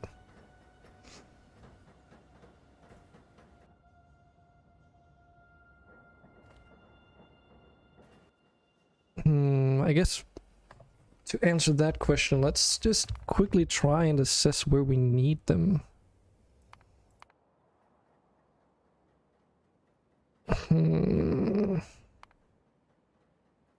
Because you need to do this crushing procedure, which gives you wood chips and rubber.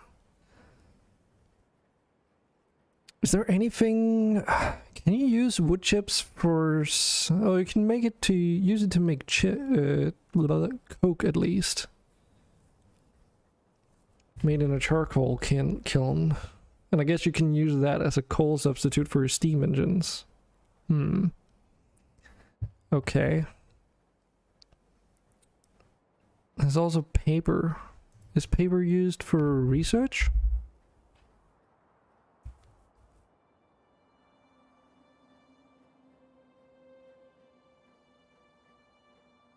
Or is it used for ammunition? Yeah, iron cartridges. There you go.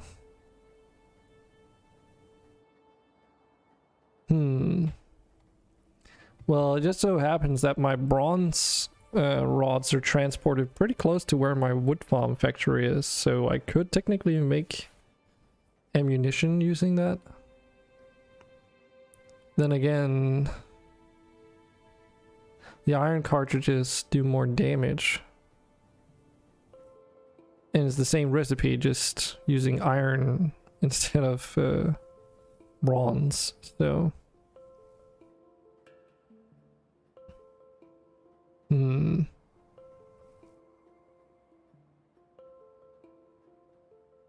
So that's all it's for, and then maybe that's a bit unnecessary at the moment.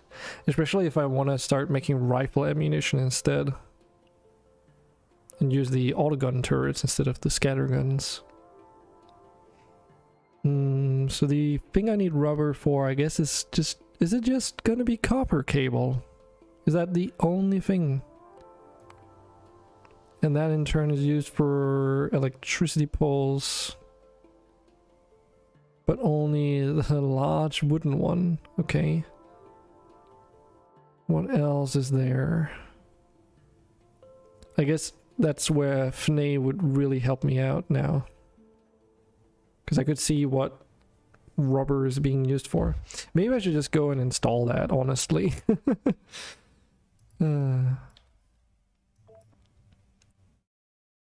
Shouldn't take too long, I imagine, at least.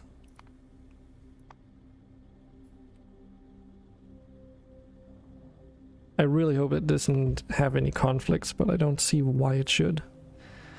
Speaking of conflicts, there was one thing that you have to like do with the particular mod setup that I have. You can't like load all the mods at the same time with the default configs because you run out of tile limit. So what you have to do is that you have to load up the asphalt mod before you do the other things. And then you have to, unfortunately, disable some of the tiles that it adds. I personally just remove all the yellow road marking tiles, including the colored hazard lines. Because doing that reduces the tile amount used by the asphalt mod, so that when you're loading up the biomes mod, and I guess also Krastorio now, because it also adds a few tiles, then it allows you to do so because you have that limit of 235 tiles or whatever. And it's like just barely enough to remove those few. And then you can add the other mods in because now you've like reduced the limit. But if you just were to add all the mods in, then with default configs, everything is enabled. So, so it's like, oh, you've added too many tiles. And you can't, like, it'll force you to unload those mods in order to start the game. So you don't get a chance to configure it unless you do it, I guess, straight in the file somewhere. But that's, you know. Nay. How does this work again? Nay, search.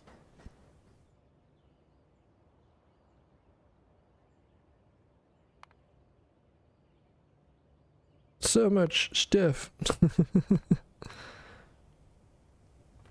So rubber usage, right?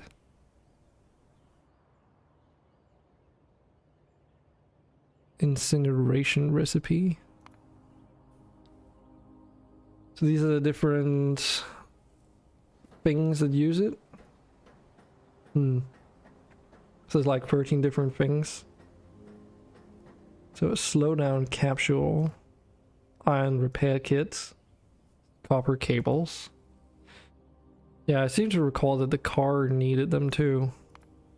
I just don't have it unlocked yet. Okay, so here's where it gets interesting. Express transport belts will require them eventually. And you're gonna want a lot of those, which means that you'll need a lot of rubber eventually. So might as well plan out a bigger production for it. Fast transport belts also require them. Okay. Some armor requires it. Seems like all the wheeled vehicles require them. The nothing recipe. Oh, it's in the crusher, so that's probably just for getting rid of it. Okay. And how is it again? I can click on that, right?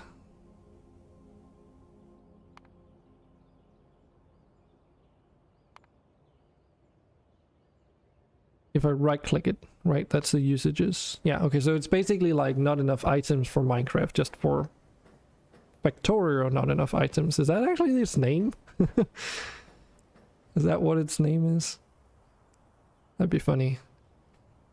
Okay, so we need it for the radar, large wooden poles. Yeah.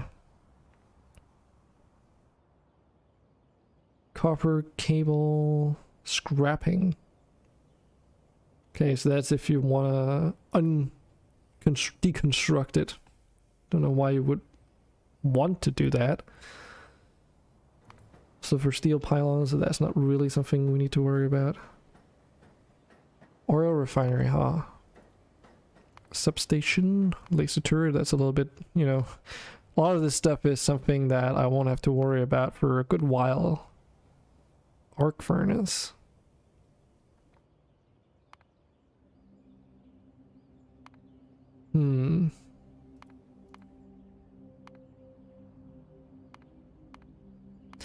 So the resources that it seems to go together with is a little bit all over the place, but for the most part it's like used in conjunction with a lot of iron related things or some steel.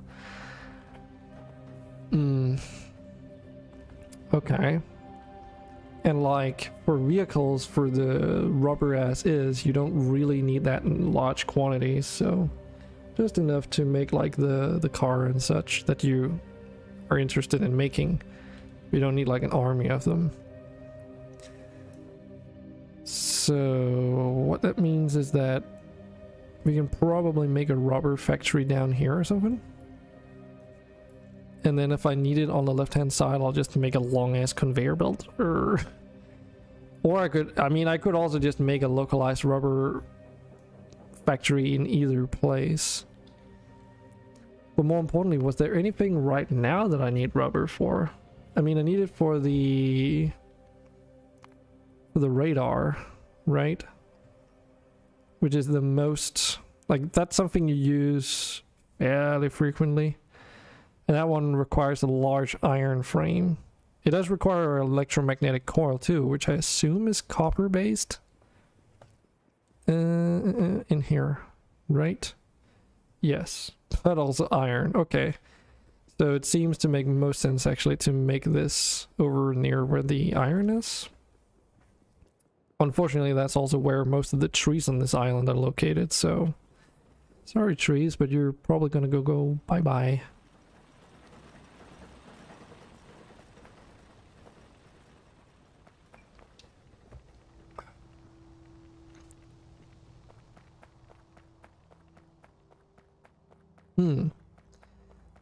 Maybe we could have it right here where I originally wanted to build that iron production facility.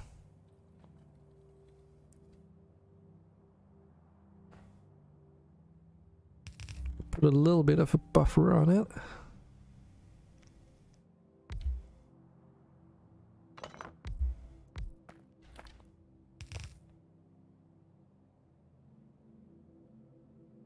I have no idea how many of these I'm gonna need. So we'll just make a good amount of them.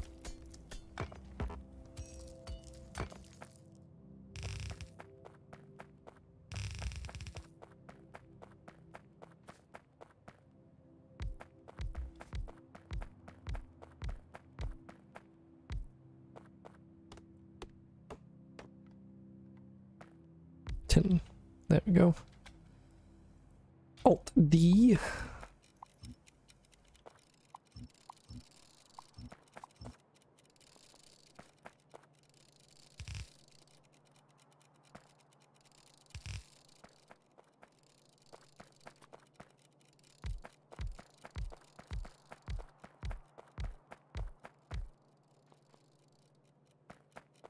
I'm at least happy that setting these things up wasn't or aren't like too much of a pain in the ass.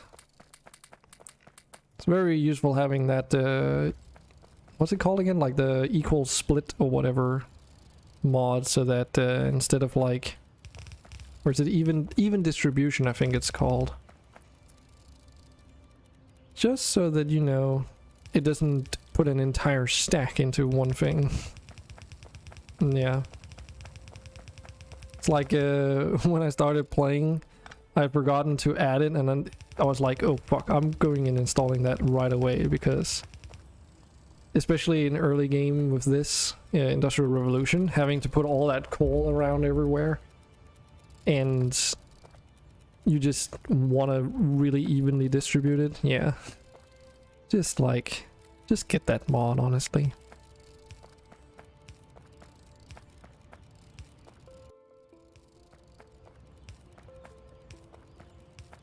Oh, think about it.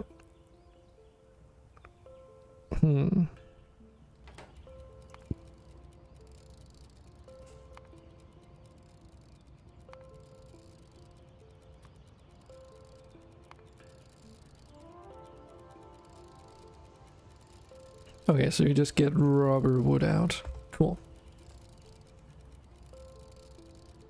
Squeak through knee and hell mod you always have installed.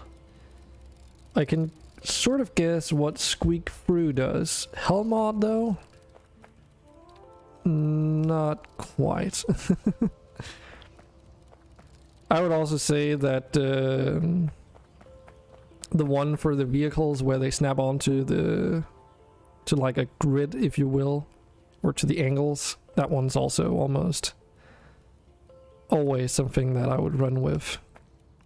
And the configuration for the inserters as well. Oh, okay. Well, I guess that's not really required when doing Industrial Revolution then.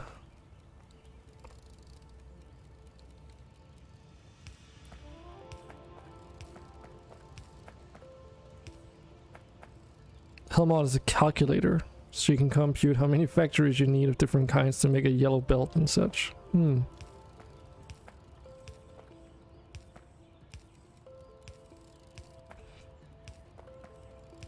Yeah, I don't know. About the whole calculating stuff. Usually, if it gets to a point where I can't do it, you know, by just brain math or whatever you want to call it, then it's so far out in terms of complexity that I probably wouldn't even mess with it. Usually it's not too difficult to like estimate how much of each thing you need. But I mean right now, for instance, like I could look into a bronze furnace, how much, like how fast can we make this iron and such. So we make like 5 ingots per every 16 seconds and then figure out if we have enough throughput for the factories. But I mean, you know, it's not until you get into in-game stuff that you usually seem to need that anyway, so. You're just too lazy. I see. But it's part of the challenge. At least for me it is. Okay, so we can research better automation for electricity, I suppose. Yeah.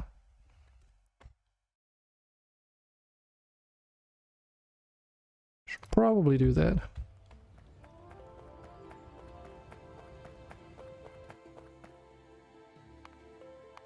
So so that was made in the crusher, right?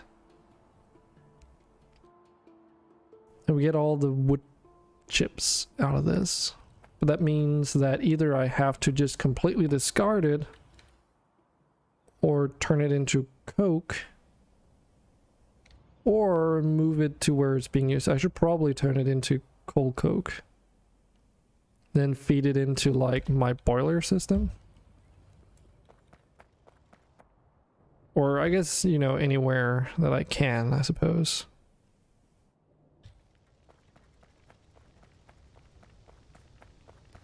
Because there is a long ass belt transporting coal up from here, from down there. And I think, yeah, I'm only using these 2 coal deposits, so I might do that. Would make for a hell of a long belt though. Does it also pollute less? Is there any way I can see here? Fuel pollution, 225%. As opposed to 200%. But then it produces more fuel. Like it's got a higher fuel value. So even though it pollutes I assume the fuel pollution isn't accounted for in how much it produces in terms of megajoules. Is my guess. I assume that it pollutes more in the grand scope of things, but because it produces more power, the net worth pollution is like less, right? It would have to be. So it's like you're producing 10 megajoules, but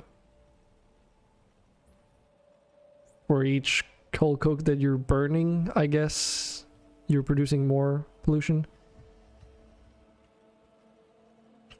Basically, like, it's more condensed fuel and slightly more condensed pollution, but the amount of power generated outweighs the pollution, I assume. Otherwise, why would you make it?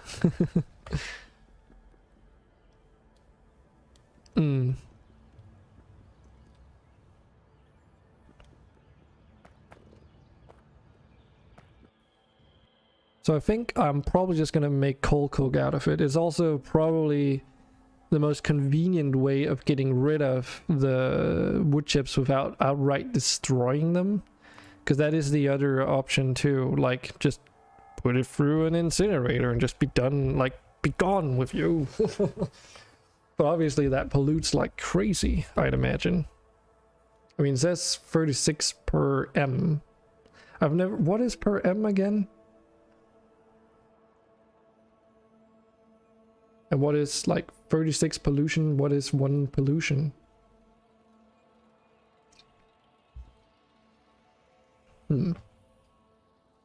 Oh, per minute? Is it just per minute? So pollution is just like its own metric, okay. Or however you say that, I guess. I am noticing that the pollution is going further out now too. It's like being sort of halted because of the forest in this direction, but... And a little bit in this direction because of the wood farms here, because they do eat some of the pollution. But to the south and southeast, it's just like... Consumed.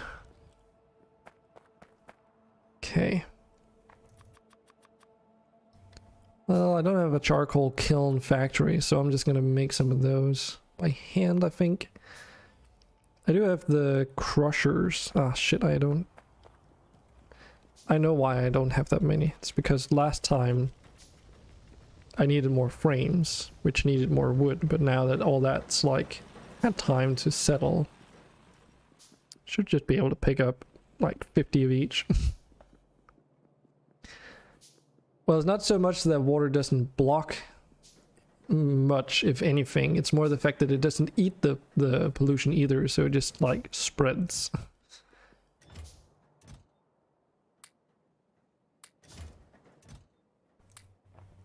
At least that's how I understand pollution works. If I recall though, there was like a maximum range in which pollution could travel in the game, but it's been a while since I looked that up, so I could be wrong.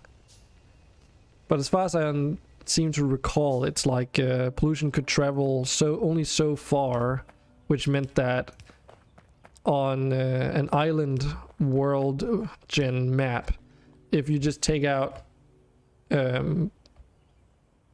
spider nests far out enough, then you don't really have to worry about it whatsoever, or something to that tune at least. Okay,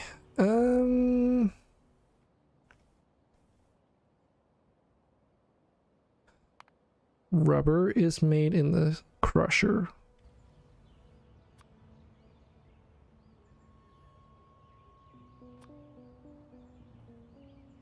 Let's just add a little bit of a buffer there.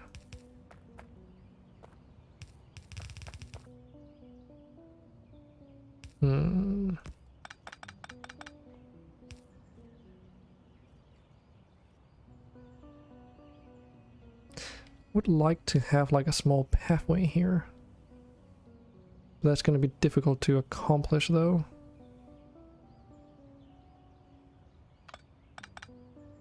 Unless we can do some belt voodoo magic here.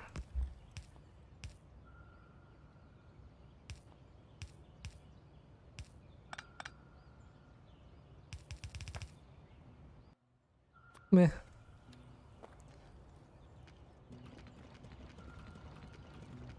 I know that I could completely cover the entire base in bricks and whatnot, but a little bit of a nice looking base is sometimes nice, eh?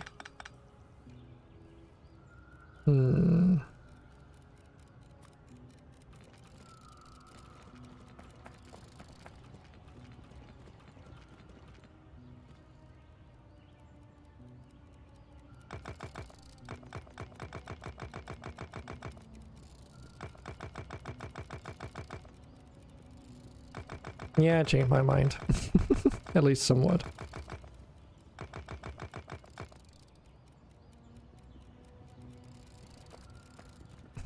Those robots are really being put to work though.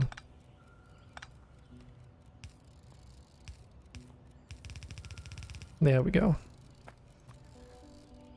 So these bad boys. And if I remember, yeah, they just show you what can be put into them, but doesn't like require a specific recipe to be set like the boilers, or these are not boilers, what I'm talking about, the furnaces do.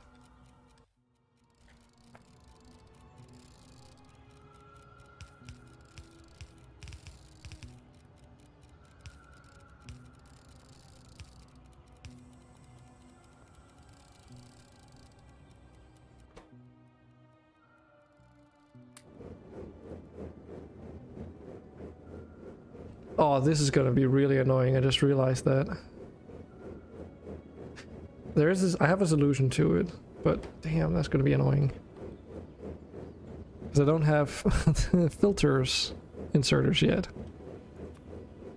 But I should be able to use the splitters for that task, I suppose.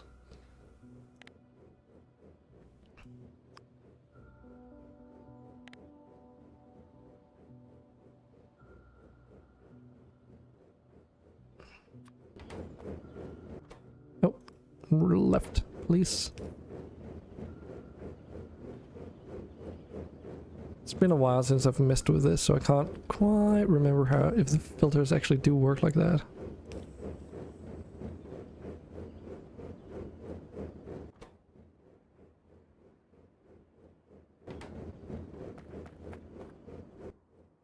How is it again? Oh yeah, I can make the loaders now.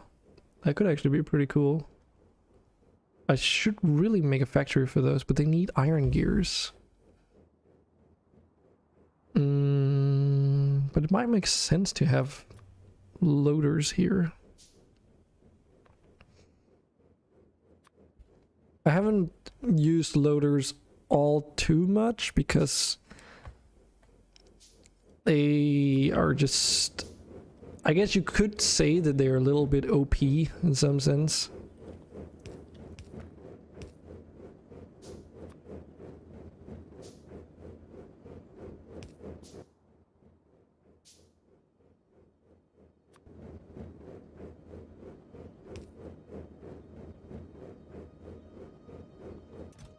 Isn't that how they work?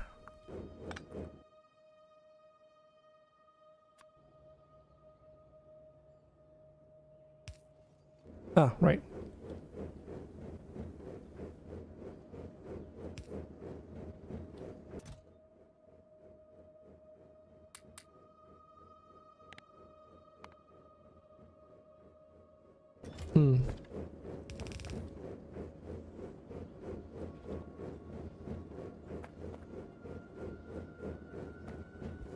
Usually play with mini loaders.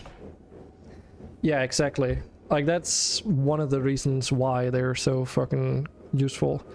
But with Krastorio it also makes certain things a little bit too easy, I guess you can say. At least for what little I remember. Like the Krastorio crusher, for instance, in order for it to operate, it needs like a ton of resources inside it, if I remember. But if you have a loader, you can just like push it all in, whilst if you're limited by your inserters, until you get like ones that can move a ton of stuff in one go, it takes a while to fill it up, at least. That's one thing that I seem to recall.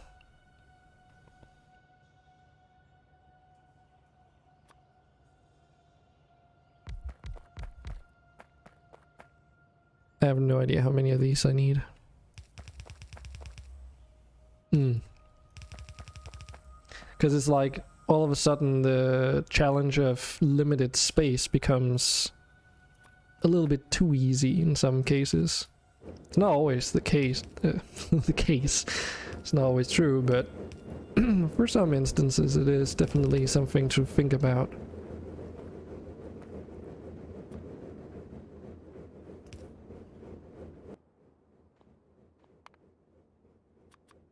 But they're just so fucking useful.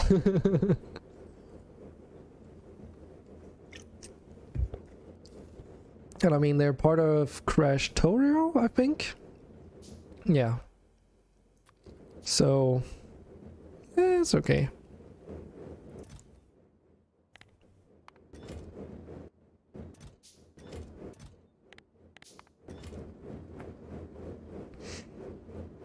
And definitely needed for these wood chips because, god damn, you get a lot of that stuff. Now, do I even have the... Oh, shit. I should have measured this. Okay, I might have to move the entire iron production as well. Yeah, dang it. Good thing it's not too big yet.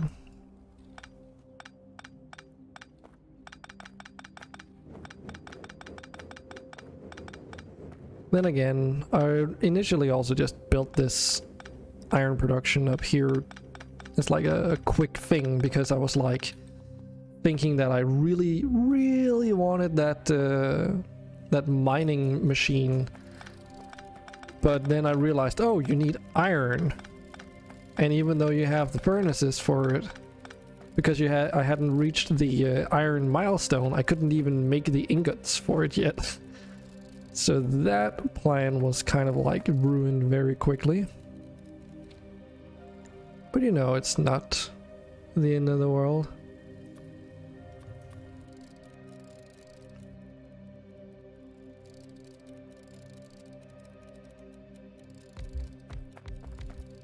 Sometimes design factories around using them, sometimes you use inserters, depends on your mood. I guess actually, now we were talking about the steam boilers, I think you could actually use them there as well to just like pass all the coal through from one to the next. And then just have the belts go through the machines. It will require a little bit more, like an additional space in between, but you could technically do that, I suppose. So that way you wouldn't even need the... Like, that's the other thing, they don't require power, is the other issue I have with them, right? So you get to move stuff around for free, which is a little bit cheaty.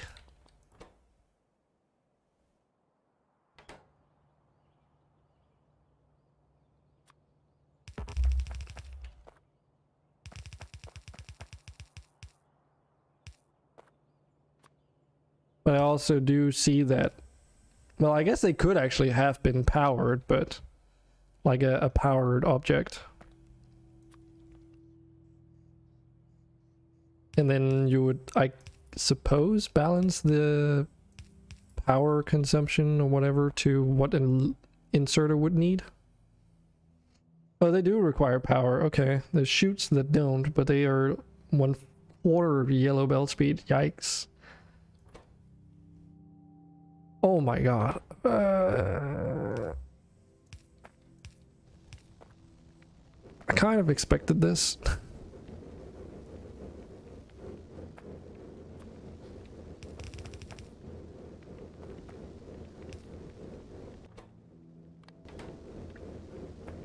You need a lot of wood chips for this.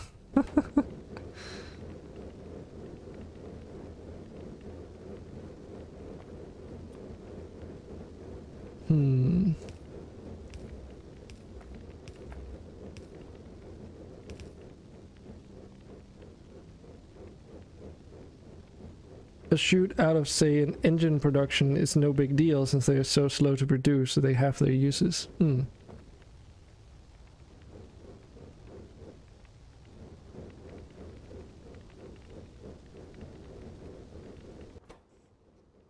I should be able to do this.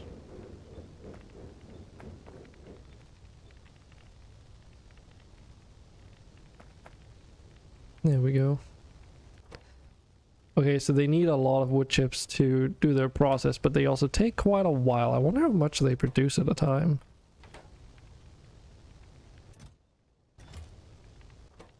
It's definitely a good idea to have a buffer. 25, right? Oh yeah, it's 25. That's not too terrible, actually.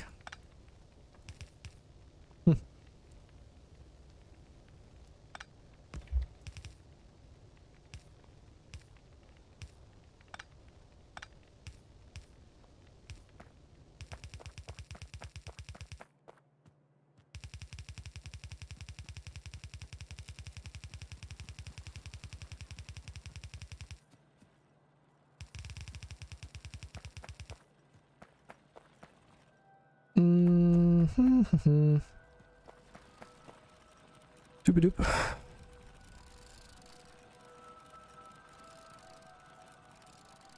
How do I want to do this?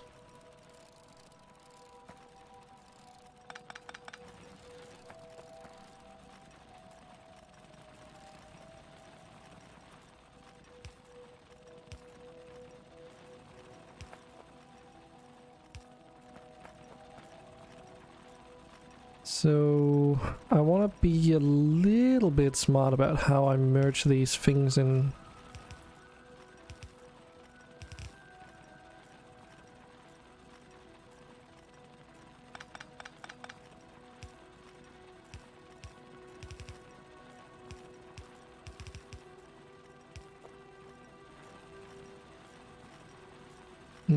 So I think I want to do like this.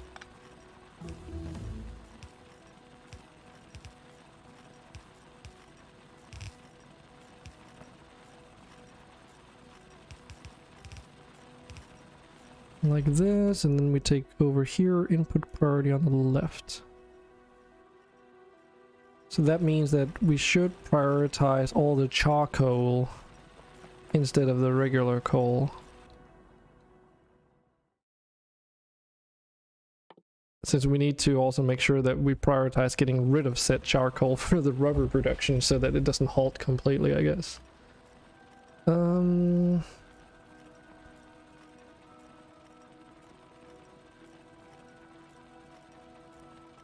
right now it's just a mix of coal and charcoal, right?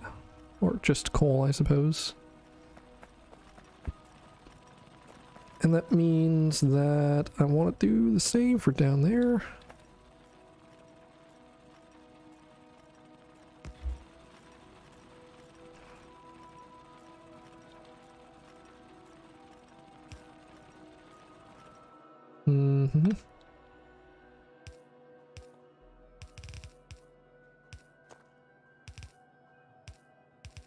It's a little bit of a problem in terms of like the location of this coal deposit, but it's okay. If I ever get into that situation of having to deal with it, I'll take it at that point, I suppose. Just move some stuff around. Then input priority left on that one. And then we will also split it off here. And then I guess we can just merge it in on this side. Whoops.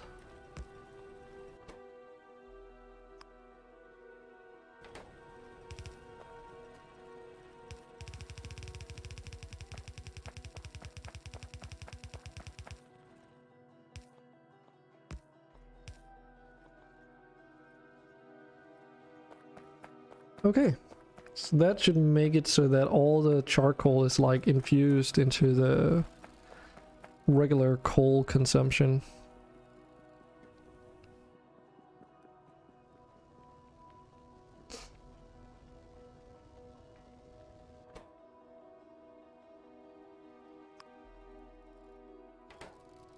Wait, right, I have to look at this backwards.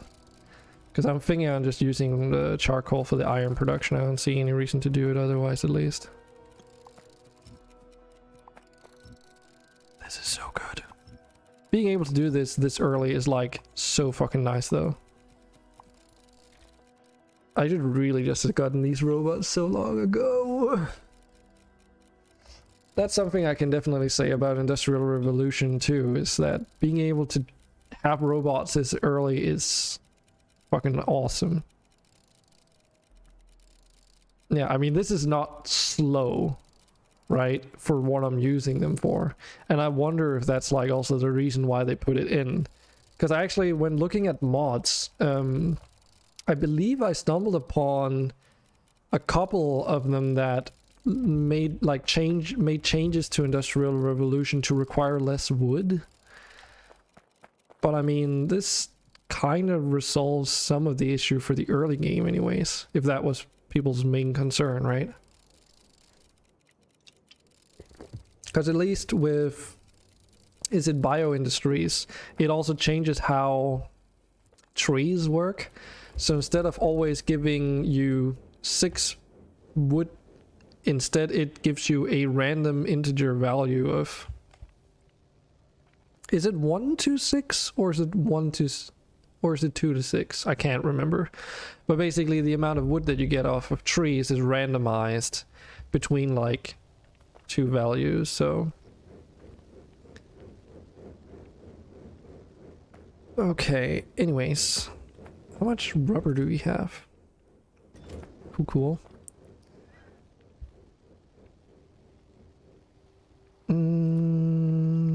Yeah. Let's continue this road.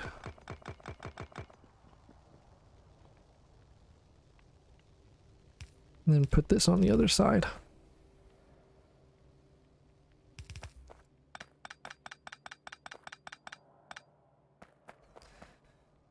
Smelters. Here we go.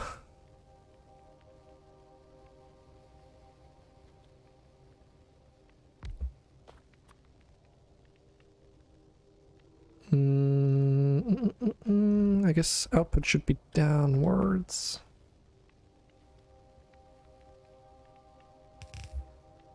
Yeah, this seems fine. Coal in the middle. Oh right, I also need the ore. Could make it dual lane in the middle, or I could make it triple lane. That's like one thing about steam power, is that you don't have to think about putting electricity poles in the midst of your like conveyor belt setups.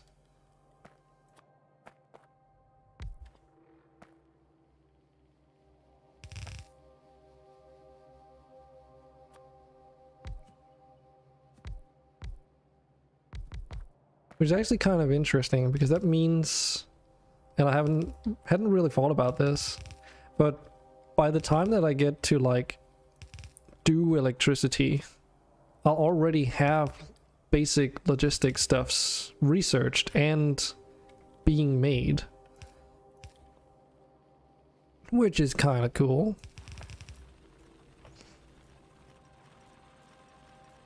Yeah, that's true. But the main issue when playing vanilla anyway is that you don't have like underground belts at your disposal by the time that you start doing electricity, most likely. So you won't be able to make such a setup until you do. So either you have to decide, do you want to make like a temporary setup and wait for the research to do a proper one, or do you just like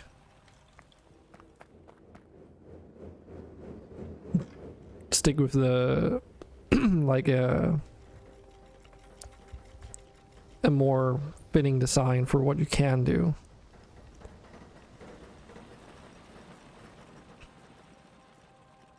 Because in terms of space management, then you also have to consider how much space it's going to take up and plan ahead.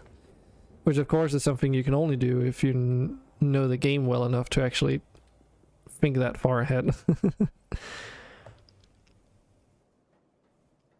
Not saying that it's a big deal. I mean, everyone who's played Factorio for like more than just a handful of hours already know that stuff, so...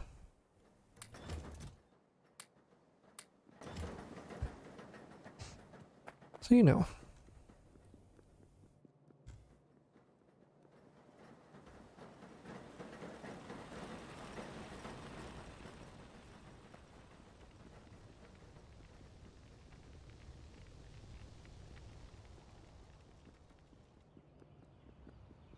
I have a feeling we're gonna need more rubber wood trees though. But that is Future Dragon's problem.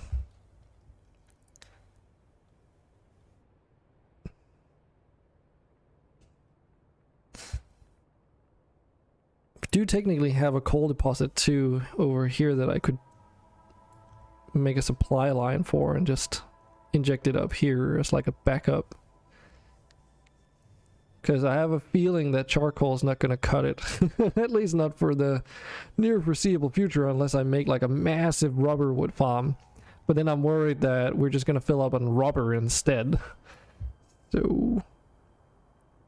Future Dragon says thanks, I guess. I gotta...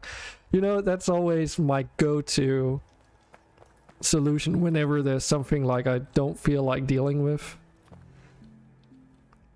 I just push it on to like future me. How you doing?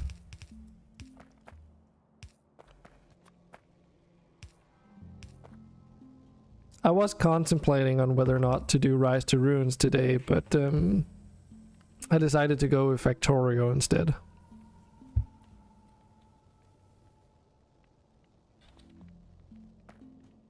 I'm doing fine, I'm doing fine. I got like done with my chores for the day sooner than expected. So... I actually even managed to start streaming earlier than I would normally have done it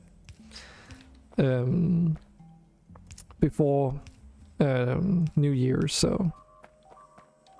Oh shit, oh shit, oh shit. Oh shit.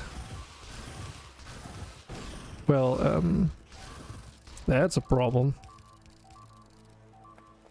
Oh shit, there's more of them?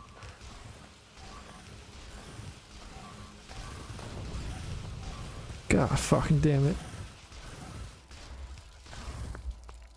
Well, that's a problem I gotta solve. Aww.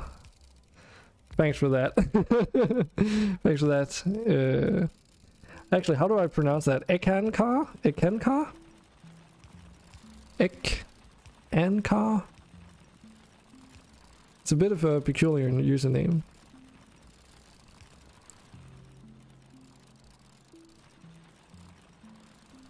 Ekankas sounds good. Okay, good.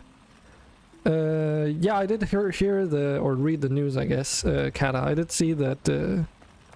What was it called? Plans secured. Post that he made about Rise to Ruins.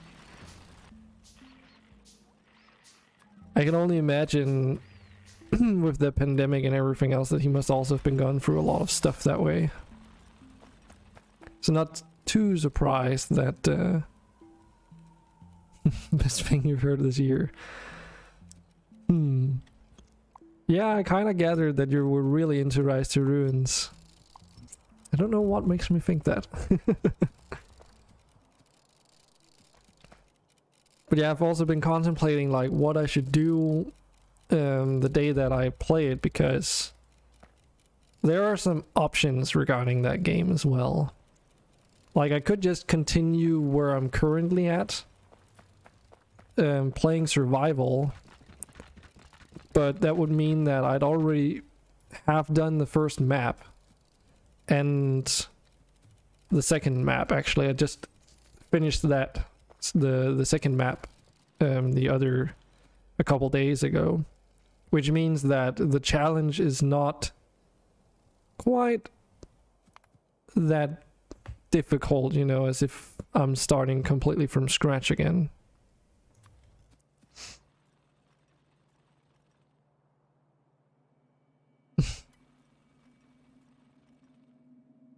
He's described as he literally Sheldon Cooper IRL, just a bit less hyperbolic. Wait, what? Not exactly sure what hyperbolic means. Fancy word.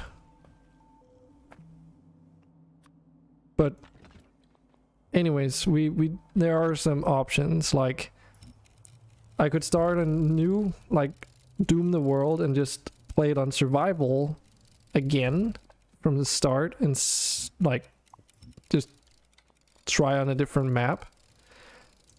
But that would mean that I would still have the god perks. Or I could just kick it up a notch and try and play like the nightmare mode. Oh shit. Okay. Oh shit, oh fuck, oh shit, oh fuck, oh shit.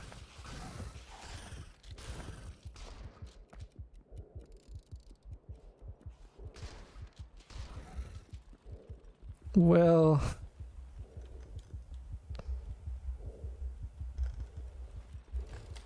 So, where are these bastards coming from?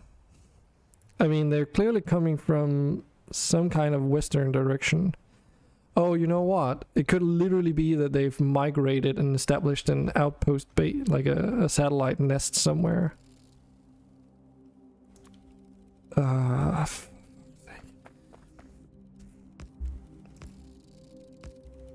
Okay. I don't even have a turret factory, by the way. Diagnosed with ASD level 1 or going by a now obsolete term. More of you will recognize I am twice exceptional person with Asperger's. You gotta need turrets. Maybe. I've got like friends that have diagnosed Asperger's, and other than the social difficulties that they have, I haven't really, like, that's as far as I know what it's about. Like, in very broad general terms, is that they just have issues dealing with like social situations. That's, I could be completely like simplifying it, but you'll have to excuse me on that. Small, oh, I need small copper frames for these. God fucking damn it. Okay.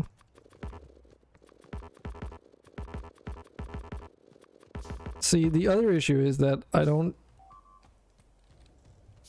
Crap. Okay, so they're still like destroying something.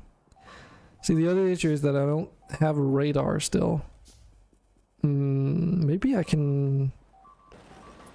If I pick up some iron, copper ingots, I might be able to make a radar. That could be useful. Oh, fuck, shit, I forgot.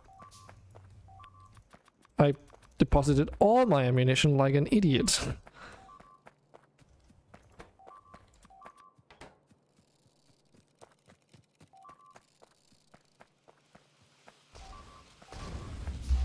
Well, I can't exactly deny that it's gotten a little bit interesting now.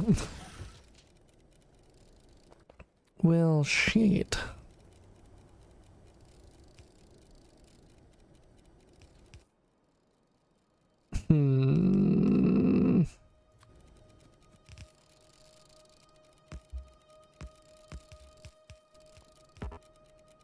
Oh boy.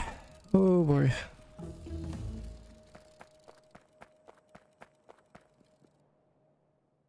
Nah, let's just ignore research for now. I think I've got other things on my mind. A little bit more of like a pressing matter, I guess. Screw that limit, just make more bullets. Shells, I guess, in this case. It's fine. Everything is fine.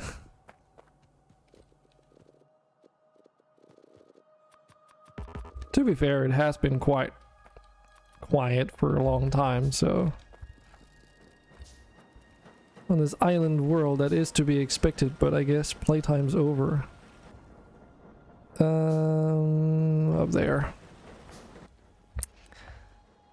And for this, I need those electromagnetic coils, which require copper wire, which require copper ingots. Alrighty. Wait, actually, isn't this... Yes. Grab those.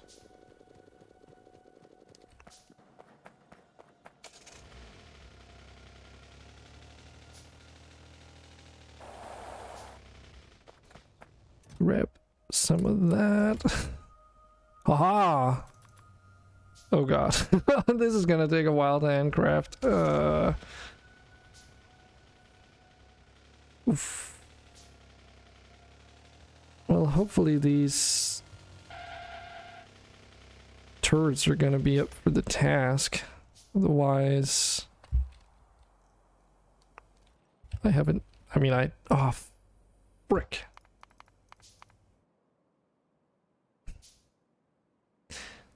Now, I can't just make radars, can I? I also need to make a steam engine first. Oh my goodness.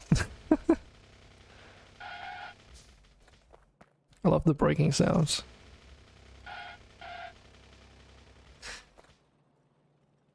I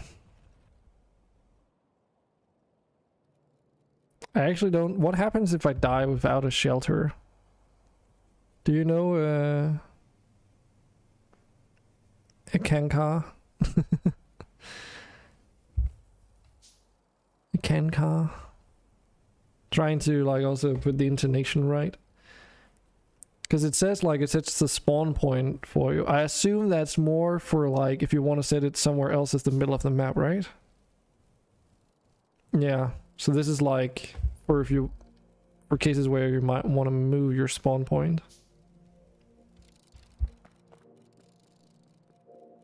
Hmm.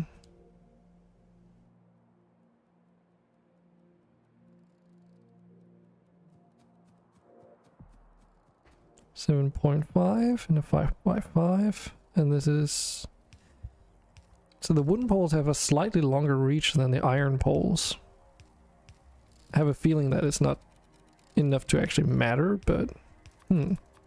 Still peculiar though. Might also produce power. See, the thing that I did notice when starting up with Industrial Revolution is that it overrides the Krastorio, startup, so you don't have all those like all the ship pods and all that. They are not there. Which also means that all those utilities that you start out with there subsequently aren't there either. Because it starts you basically with 2 boxes worth of stuff and that's it. Including a shotgun and... I think... a handful of these burner mining drills. I think you start with like 4 of them or something. So nothing too crazy. Yeah, you can only have 1 shelter anyhow. Yeah, that's also what it said, like 1 per team. Yeah, I can only have 1 shelter per surface.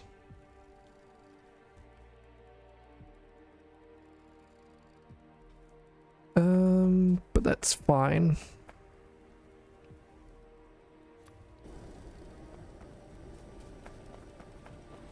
So we have our steam engine. And since this is like where all the pollution is at anyway, Guess we can just... It's a little bit of a barbaric setup this, but it should work. It's not even producing enough power. Like... But hey, I can at least see my base now.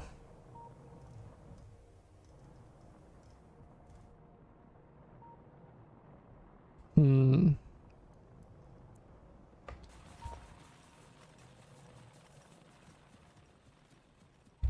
And I guess it does also scan, so there is the possibility at least of picking up enemies that way. But I should really make an SMG, shouldn't I? How much shooting speed and damage? Because I'm comparing these copper cartridges. Ah, for fuck's sake. Ah, for fuck's sake.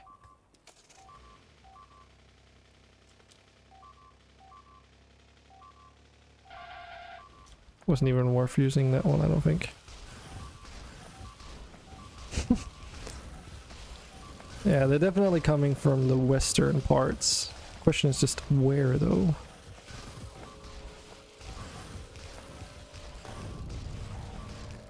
I love the enthusiasm from our construction robots.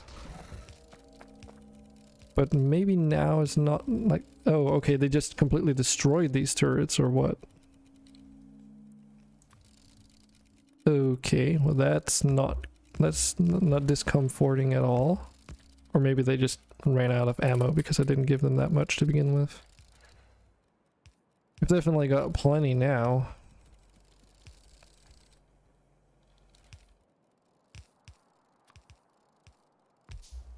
Okay, I think I'll try and make another radar and put it up here too, just for good measure. Then we'll see if we can't find the insect base. Because I don't want to be like out and about and then they attack and then I haven't found their base, but they like return to mine. And then I can't get back before the half of the base is like destroyed, so that's gonna be the strategy for now. That's also what I was kind of worried about, like not having access to radar technology. I mean, I basically just barely unlocked the ability to make them.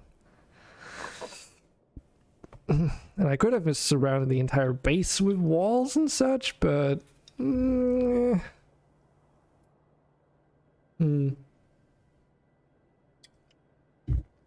there's something up here, but...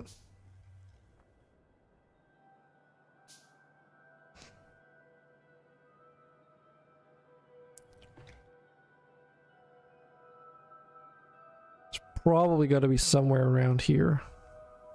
Either that or it's one of these alien bases that migrated into the forest somewhere. Can never quite tell.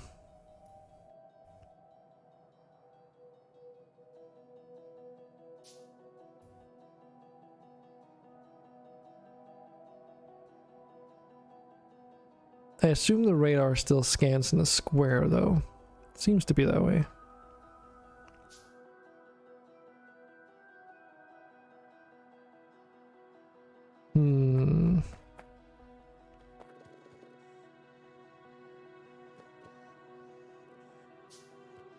If I were a smart person, I would already have started picking some of these things up. An even smarter person would probably say put it in the storage chest. It's fine.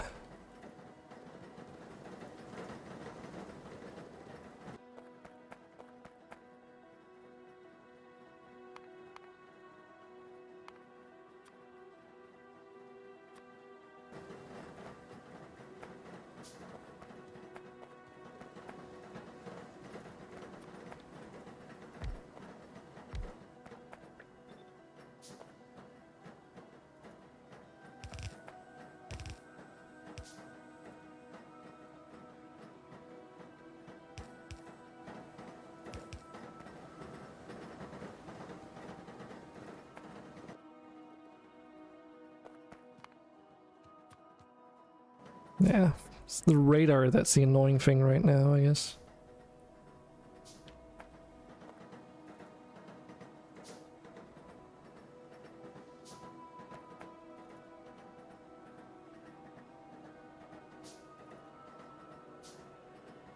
Oh, I never configured these things, did I? That's not the one. Submit! Thanks for the follow, Akanka. Akanka. God damn, that's gonna really take some getting used to saying that. I have like this weird thing where whenever I encounter like someone's name and I have a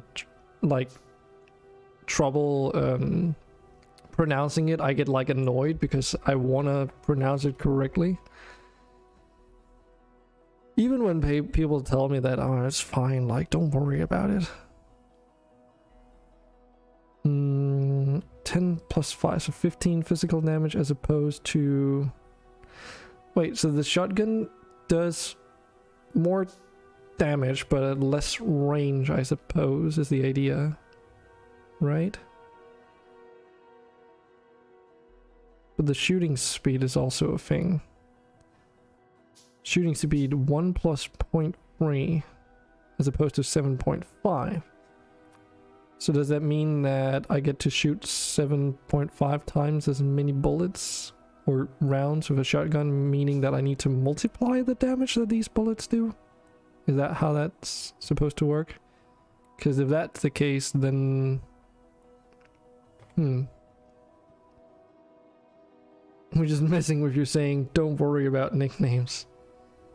Okay, Catastrophe. Catastrophe. I remember when you said, like, that was an I think you said something along the lines of, like, it was an interesting way of pronouncing it or something.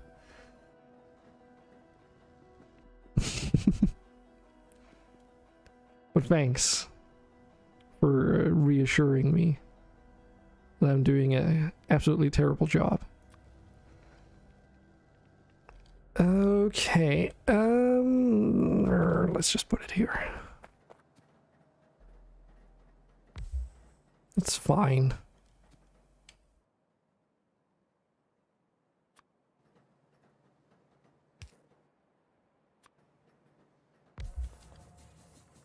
TTS saying it cats sounds fun. I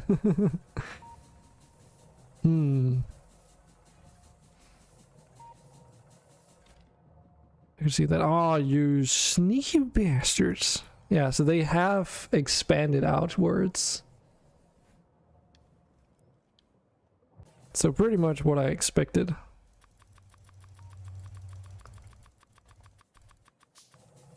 Then again, like, it would have been surprised me if they'd expanded to this snippet of island out here, considering where the other alien bases are at. Well, that's definitely a problem I need to do something about.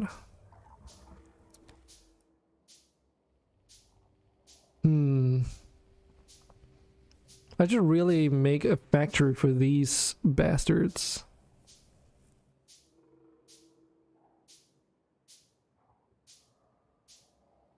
Oh, right, I need bronze cartridges. Specifically. Shouldn't be too difficult.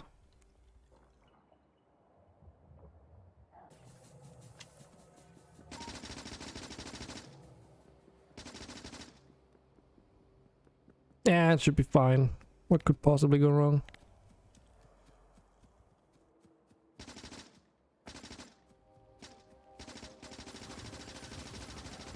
It's just like I gotta hit these targets now instead of like in the vanilla game, right? So...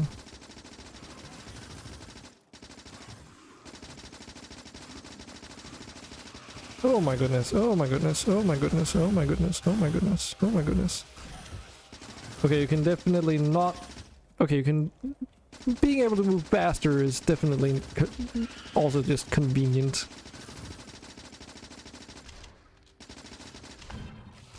Shotgun does way more damage though, it seems.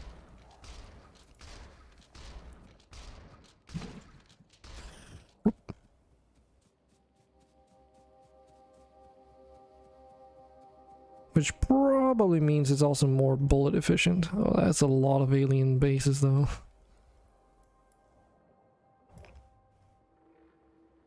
Don't seem to have any worms, so we should be good.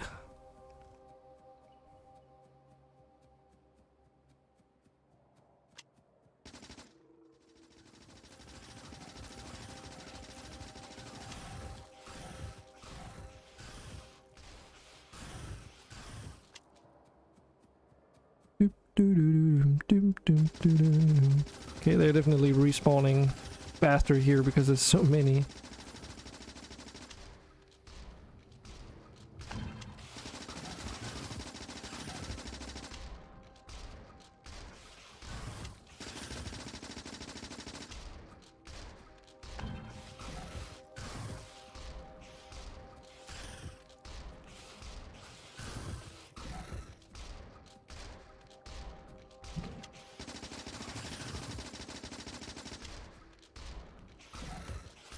Oh, that alien terrain is not making it easier.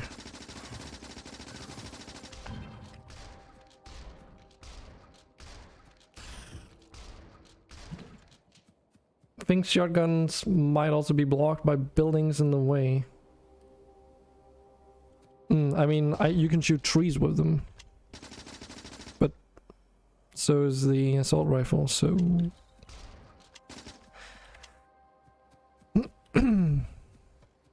But that's because of Krastorio, as far as I know.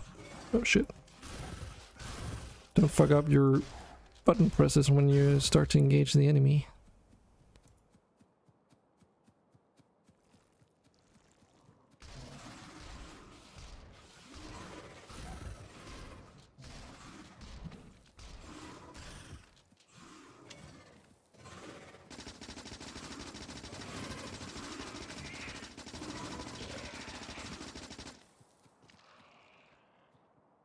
Okay.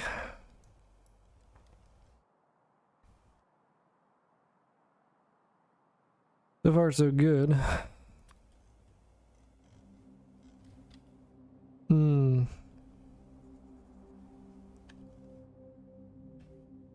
That's actually So I can like, there's coincidentally a bunch of coal right here, so I could actually make like a power plant and power a radar and everything and put some turrets down, but then I'd start polluting around here. Which can be both good and bad, I guess. But it would it be worth it? Just so that I know if then the enemy like sort of gets back to this point.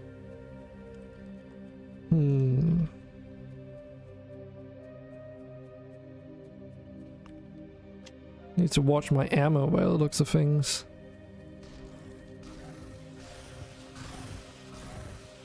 Where the fuck? That one biter just yeeted off.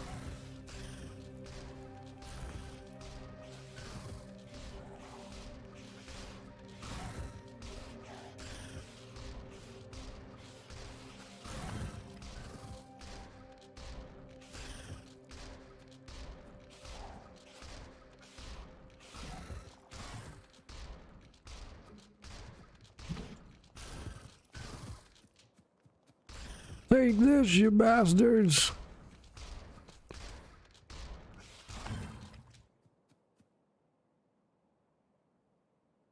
Okay, so we do have a radar, we do have a steam engine, I have one copper boiler, and I actually have mining drills as well, so I can actually make this setup right now.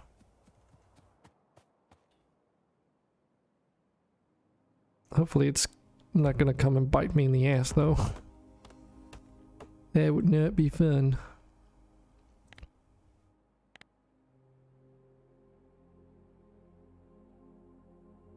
Could make a long road from the base to there with power lines and also split roads to take extra coal. That's true. That's true. It's a bit of a distance at the moment though.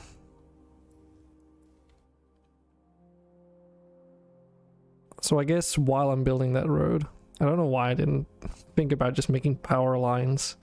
I'm so like, I'm so much in the steam pipe power like mindset right now that it's probably because of that.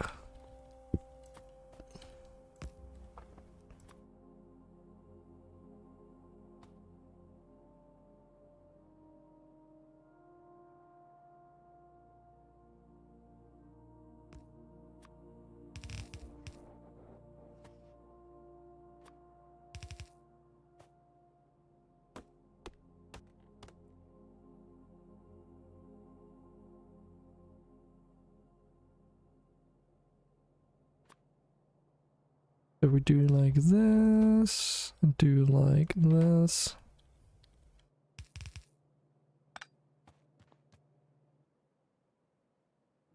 Oh. Here. Yeah, that's also true. Except, like, if it gets attacked and it means an incoming swarm of tons of enemies, then that might not be the best. That might be pretty terrible, actually.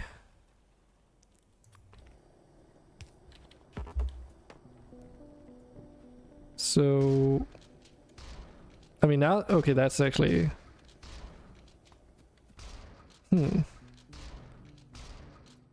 Shotgun does a lot of damage to trees, thinking about it. Now that the damage has been upgraded.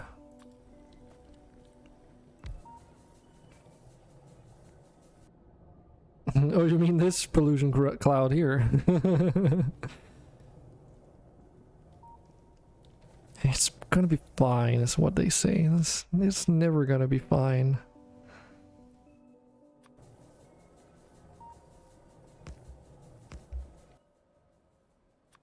This is just an accident waiting to happen. But I'll just live with the consequences, I guess.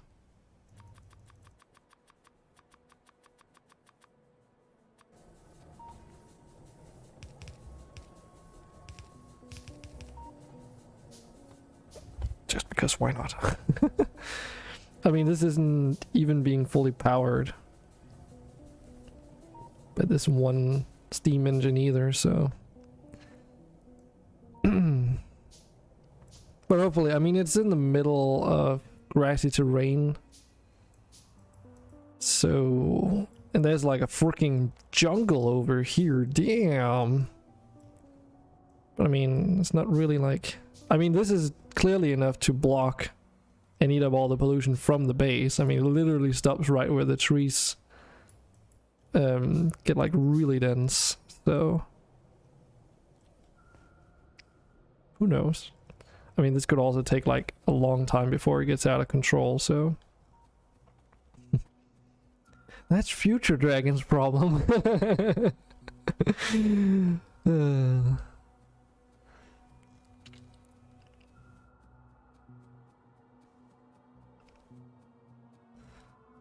See, like, it's just so easy to just get rid of your problems that way.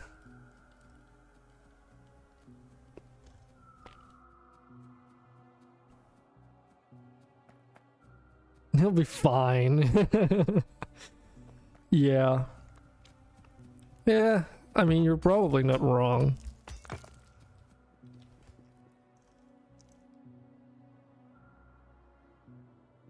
Yeah, I'm just gonna, like... do like this and not see it. So first things first. So I lost 2 punk butts. Okay, it's not too terrible.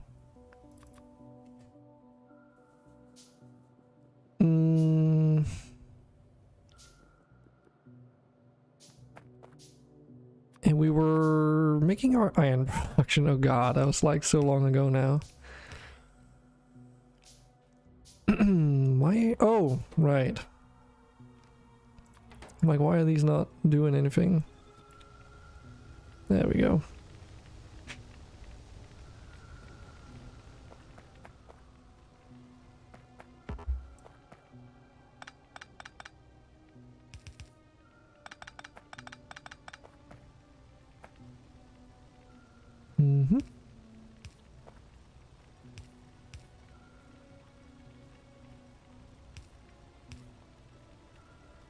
Yeah, it's not the prettiest.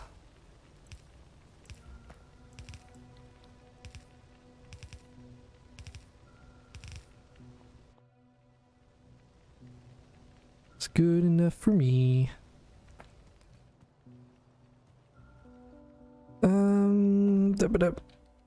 So there's like a long list of things that I probably want to make automatically. If you make some repair packs, the bots will fix the buildings for you. Yeah. That is true. Can just make some temporarily for now at least. But which things to automate first? I guess the first thing should be to get some coal up for the iron production for future endeavors. Ironically, that's going to mean pulling it up from down here, which I did have previously. But I'll like change the whole setup.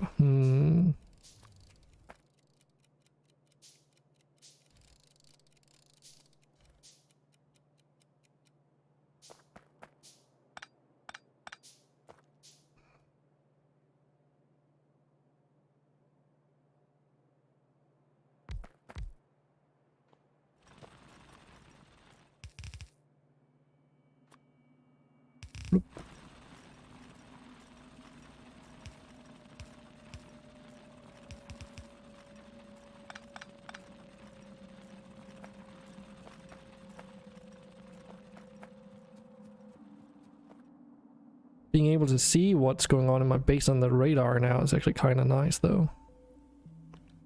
Oh yeah, and I can also get like a better idea of what the islands around me are looking like. Dangerous, that is.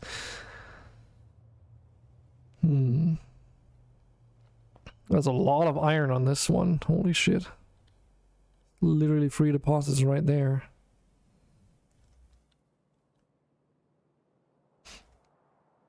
But I do expect the ore distribution to be a little bit chaotic. Some places are going to have like a high density of ore patches, and other places are just going to be very void of them. Because I increased the frequency, reduced the size, and increased the amount of ore that was in them for the world gen, which is recommended when you do the island world gen mod thingy. It literally says on the page. Because after all, if you were to try and not like play it without doing so, a lot of the ore is gonna like quote unquote spawn in the ocean, or where the ocean is gonna generate. And the game is not clever enough to make sure that there's enough ore on land, so you can very quickly end up in a situation where you run out of like ore and maybe can't even find any. So the best way to do that is to deal with that is just to increase the frequency.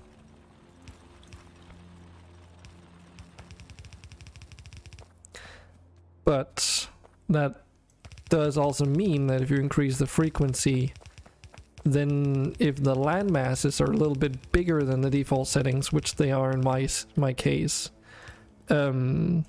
then whenever there is land for ore to spawn on, it's just like all over the place. And that's why I set the density of the patches down. So if we set the output priority to right to prioritize the iron smelting, but input priority to left, it mean... oh shit, right.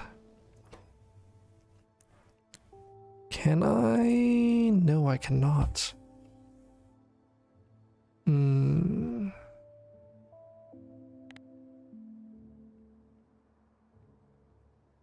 I would need another splitter for that. Because I was thinking like using this to filter just charcoal only in one direction. But if I do that, it means that I can't prioritize the output to the other side. Which is actually not a good solution either, because that means that these smelters prioritize the mined coal instead of the charcoal. There is a way around that though.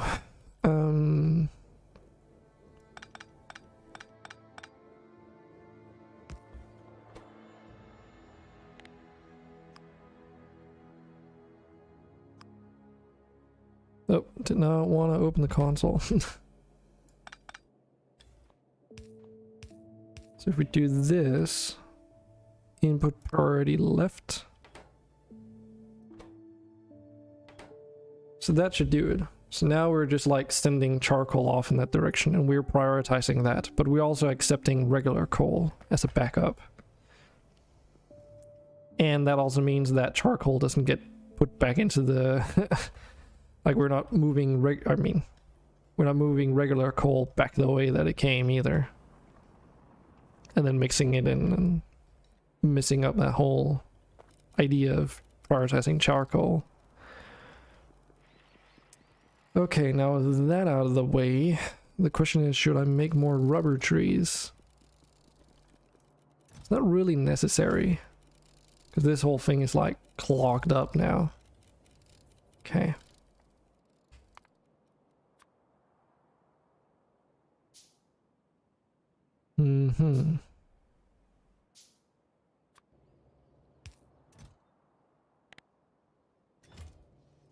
Just do that for now. But then the question is, what do we want to make first? We do combat robots. Taking out future hives might be a little bit more convenient. But that's about it. I think I'm gonna do that, because if they're anything like the regular defender capsules or whatever, should be pretty strong. So how is it again? So automation cores, I'm making some of them up. Nope. Yes, here. But they only require copper stuff, so it's not really like that big of a deal just to make them where I need them. Well, apart from the fact that it's 3 different types of copper materials. Yeah, we'll just deal with it. And then probably make it in this direction. I guess I can handcraft something while I'm going through all this stuff. More radars. Because why not?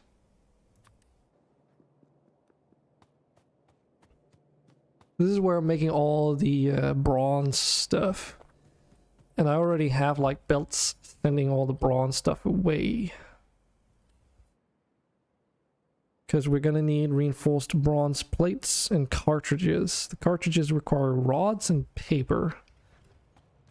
Coincidentally, we also have a bunch of this these wood chips going in the same direction, so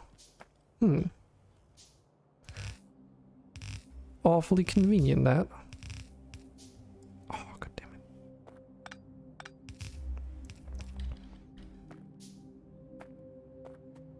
So around here we could make that factory, I suppose.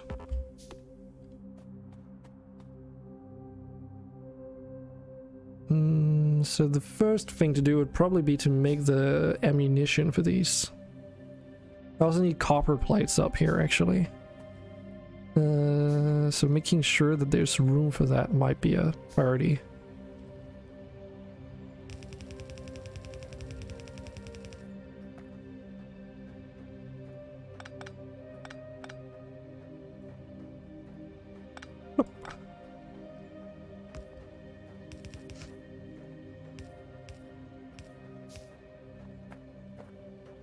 I know we also get like copper rods up, but didn't we also need that for something anyway? Those bronze rods. Oh yeah, the automation cores. What did they need? They need copper rods, okay. And plates and gears. So we get the plates here as well. We can either... we can either move these copper gears up, or we can make them locally. I think we're just going to make them locally, because they require copper plates to be made.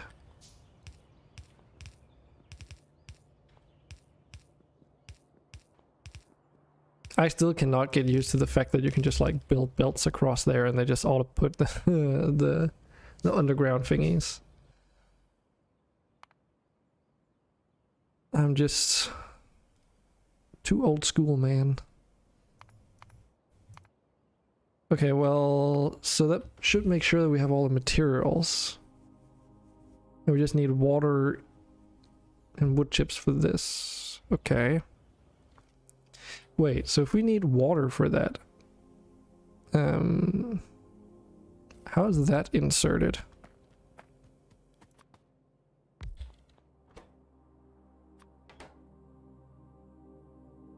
Okay, so it gets like a third access point. That's probably good to know.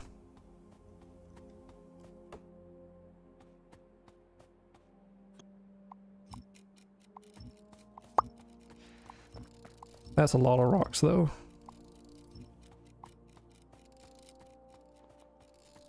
Do my bidding.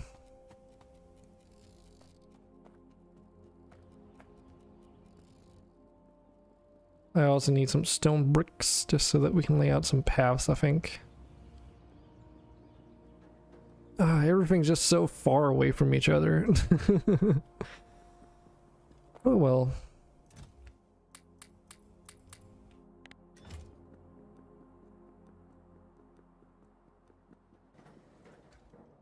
So where do we want to build this? I guess we can just build it out on the very edge. Whoa, whoa! Where did those guys come from? Wait, what? Okay. That's not discomforting at all.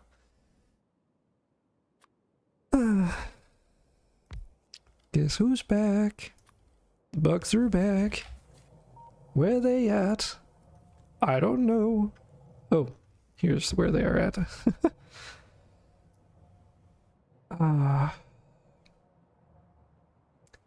See, that's gonna be a little bit more difficult. If there's no coal over here, I can't just make a radar station. And I have a hunch these electrical poles, they can reach pretty far, but not far enough. And I can't make landfill, I'm pretty sure, so... No, wait. I can make platforms. I can make landfill. I've got two recipes. And they both provide the same thing as far as I remember testing.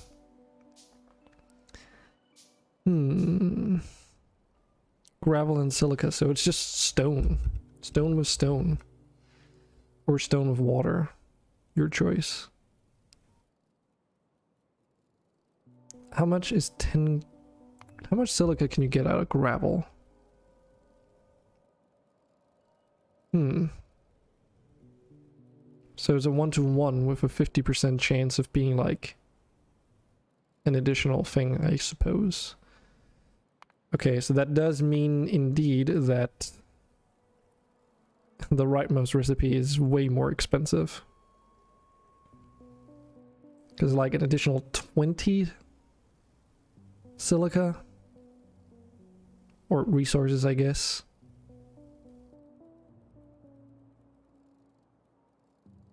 Which even if every single piece of gravel turned into silica, it would just be like, it would still be only 40 produced, so. And you need the water, and you would need the resources, or steam, I suppose, to actually convert all that stuff. So left it is. So that's made in a steam mixer. I should have some... I guess it would make the most sense to just do it over at the brick production, huh? I should be able to squeeze it in here, right? Maybe.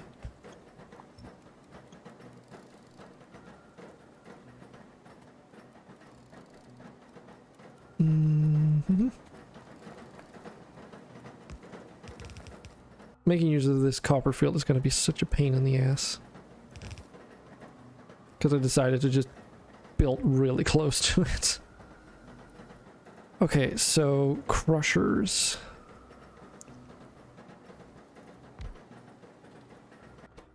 I mean, they were pretty expensive though. 30 resources. I guess the benefit of the other one is that now you would still need... this setup is going to be annoying, isn't it? I'm just realizing that now. Maybe I can't build it here. Because it has to go through the some of it has to go through the crusher twice, but only some of it. Okay. And I don't want it to conflict with this. Okay, you know what? Screw it, let's build it somewhere else then. Lest I regret it later. Well, the stone's just coming from that deposit for that stuff anyway. There's the deposit up there, but... would it make sense to make use of that? It's a little bit far away, but... just drag like a steam pipe connection up there maybe, and then... yeah, screw it. Because I cannot be bothered taking this belt and then moving it somewhere else. I mean, it's gonna run out of stone eventually, so... if we do this, it's gonna last just a little bit longer.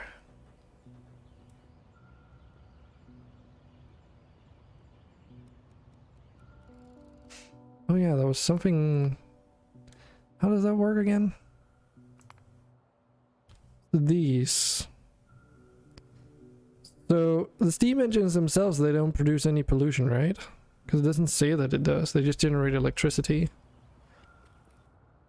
Which is kind of nice, because that means that if I were to move... like it's all my pollution literally just stems from these steam boilers down here. Like that's where all my pollution is coming from, as far as I know. So it's actually not an issue to just like make a long ass steam connection up here as well. Yeah, I mean there's that one too, but that's because of the boiler, not the actual steam engine.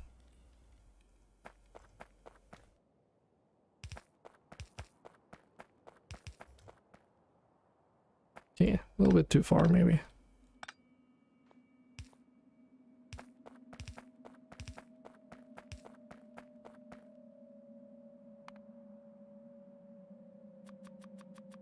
Cannot be bothered going all the way back for these.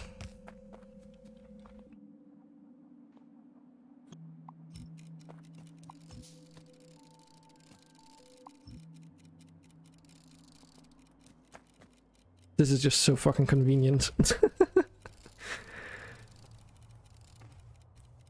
I mean, Industrial Revolution is worth it just for the early game robots, honestly. There.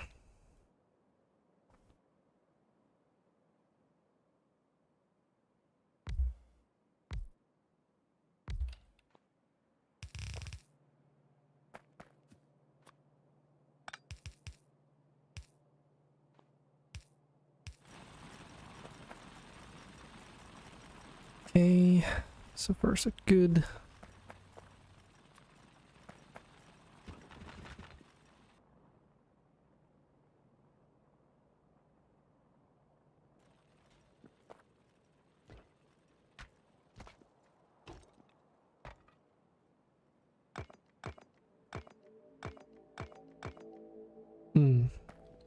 Just trying to remember how I want to build those roads. I'll do that later though. Okay.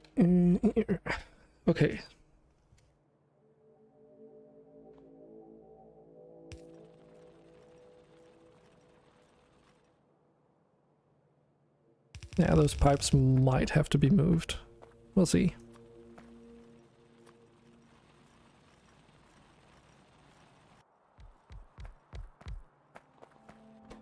Oh yeah, no crafting recipe.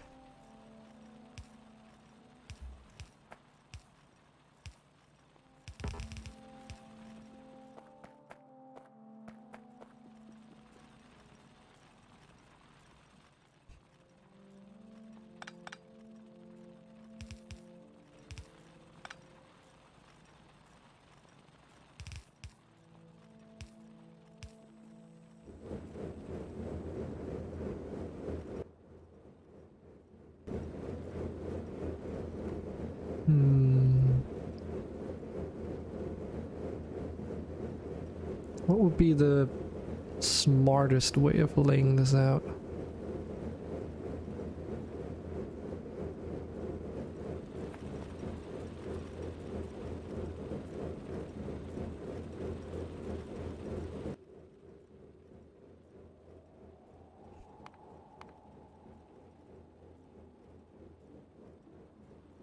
There it is.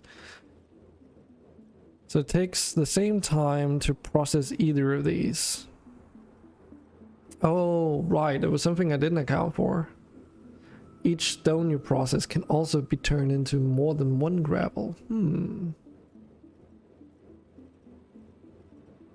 I see.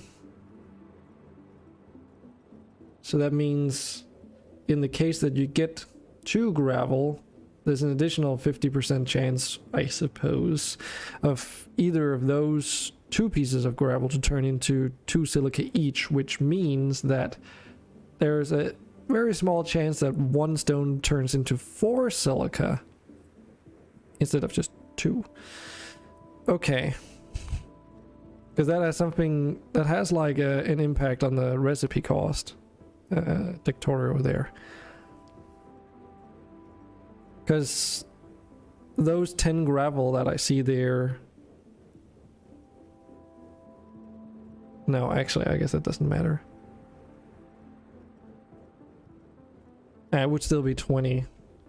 Yeah, okay. But then...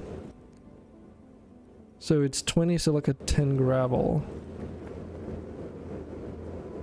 So if we say like 5... 3, 4, 5. Oh yeah, no crafting recipes, dragon. And then I assume that I can just like take that from one of these crafters and then just put it over into the building across from it. Because I was debating whether or not to use belts or not, but I don't think there's any reason to.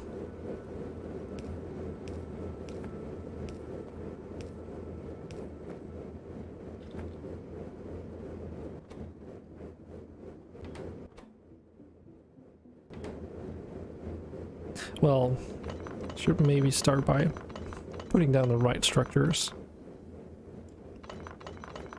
Wow, they are really similar when you have these icons enabled. Oops. There we go, that looks more right. The noise, though.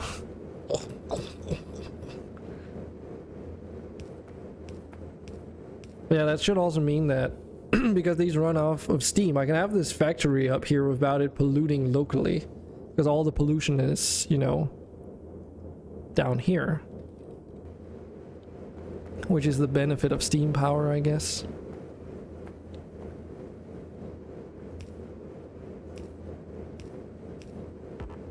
You can say the same for electricity, though.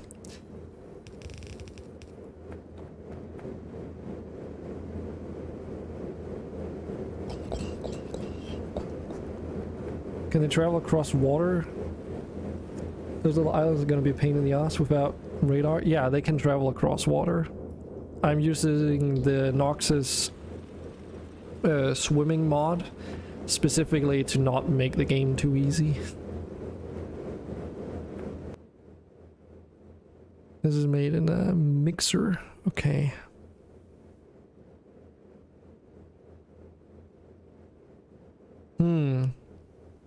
Okay, so one... Oh, that's also interesting. So one of them is made in a mixer, the other one is made in an assembler.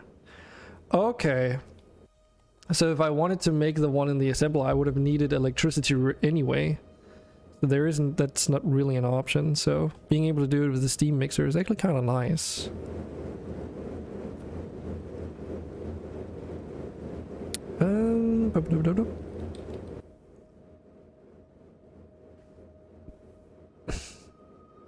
Now the question is how many of these I need.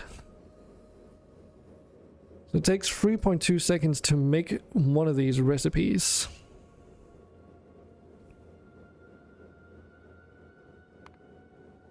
And I mean, for each stone I insert, I get at most 2 silica per thing.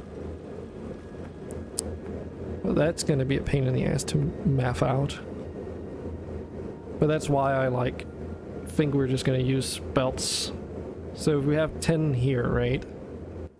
And we say like, oh, that's roughly 10 silica or whatever. Worst case scenario anyway. And then we would need... Oh yeah, how long does it take to make the silica? That's what we need to know. 0.6... 1.6 and 1.6, so that's... Oh my god. That's 3.2 seconds to make, at worst, 1 silica. 3.2. 3.2, and that's the exact same time it takes to actually make the platforms. Which means that, in theory, I guess... In worst case scenario, I would need 20, like twice this, just for one mixer to constantly be running and supplied. Plus, minus those 50% or whatever. Gotcha. So, in other words, you know, making equal, like, these fed straight into a mixer would be a silly idea.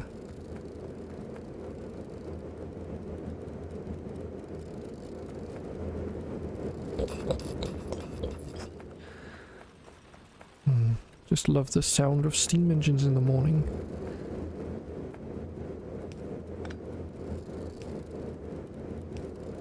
I do want to do just this.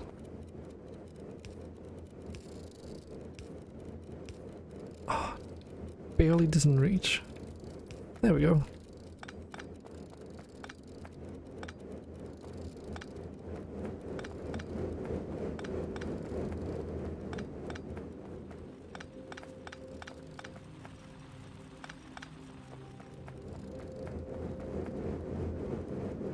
So I need technically twice as much. Am I gonna regret doing this?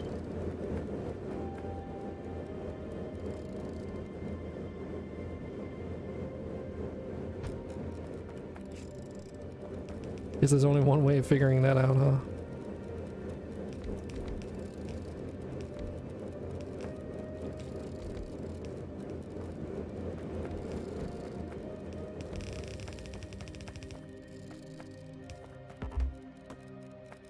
After all, they're not the fastest robots in the world.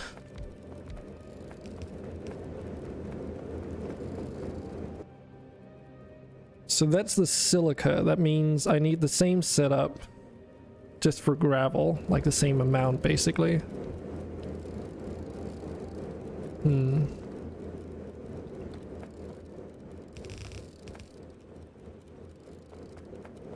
Hmm.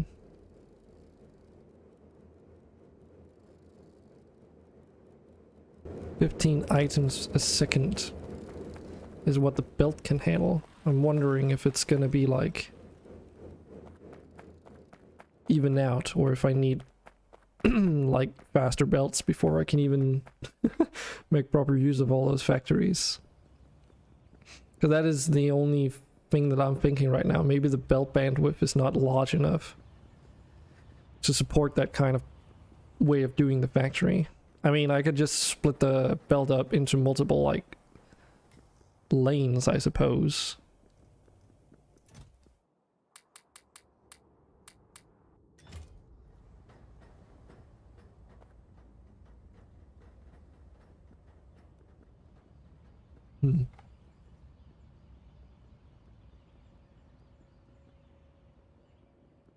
So this is where having a road going through my base would have been really convenient. Just being able to just pick up my motorcycle and just drive through the whole thing every time I needed to go somewhere. Walking on roads is fine, but driving is so much better. But if I wanted to do that now, I would basically have to tear almost the entire factory down just to make room for that road, so... Fuck is that?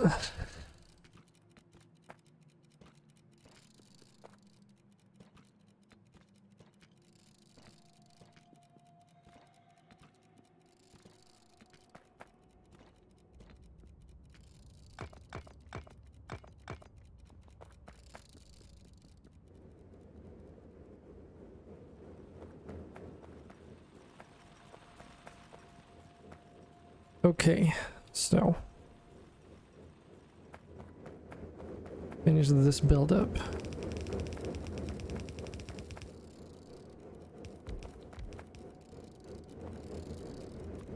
Yeah.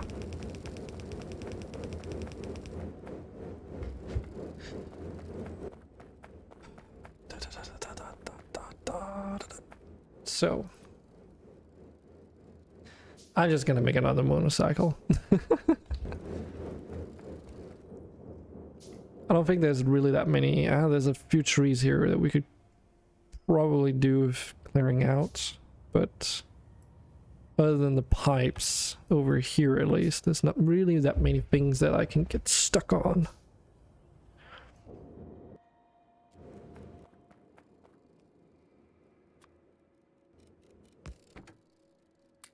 And the amount of back and forth I've been doing, just, yeah, just make a freaking motorcycle.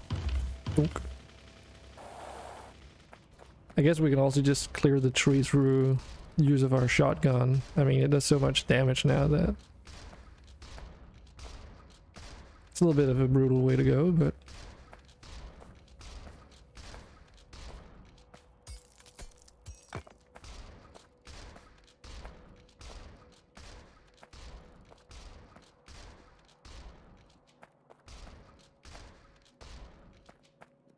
I mean, it's surprisingly effective, all things considered. It's almost as effective as if I were using grenades, feels like. Simply because of the shotgun spread.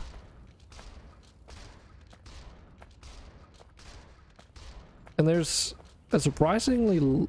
Did that rock just explode? Okay. But yeah, there's surprisingly... Like, you get a lot of bang for your buck, literally. Get it? Because buckshot? Probably. I'm not really well versed in guns and stuff, but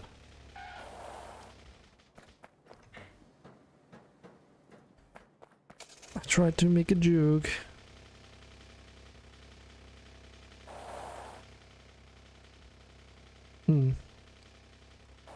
Is it worth trying to drive all the way over there? Just... Yeah, okay, so I can probably get away with that, no problem. There's plenty of room.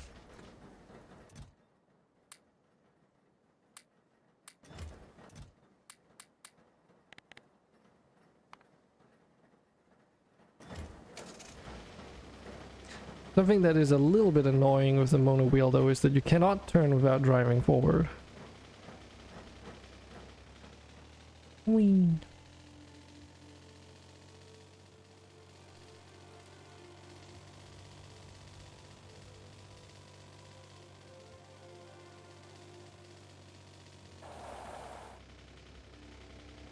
Fucking Tokyo Drift here. Okay. Now, do we have everything we need now? I think. Hopefully. I can see another. I should have brought more inserters, shouldn't I?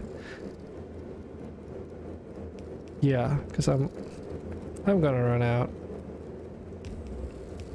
God damn it.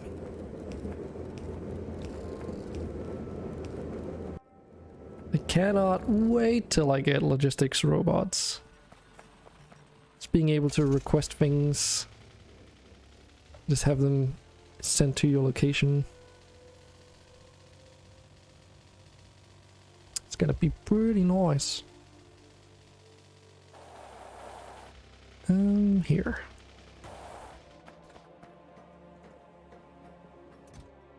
At least I don't have to handcraft all this stuff. Is there anything else? Ah, crushers probably. Doing classic playthrough at the moment, almost at bots. Gonna be great. Oh yeah. Just make sure that you have the power production to actually sustain it.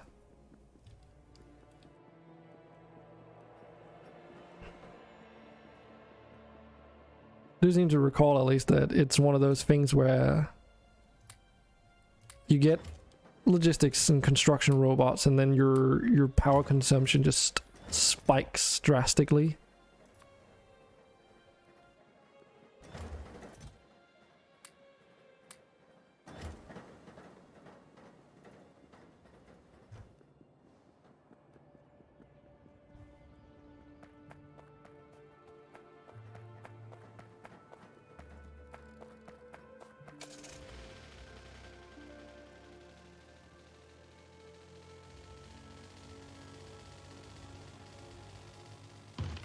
Clonk.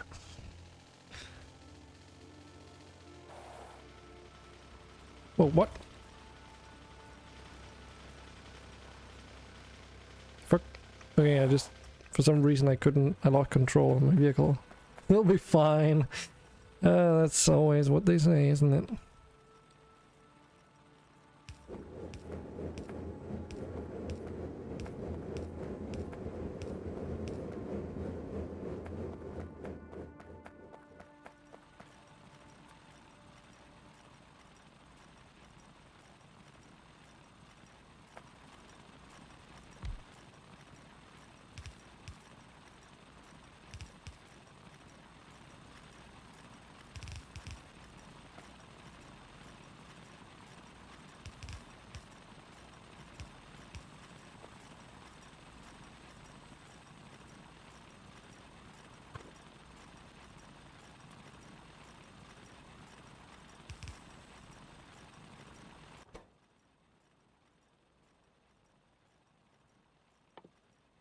Here.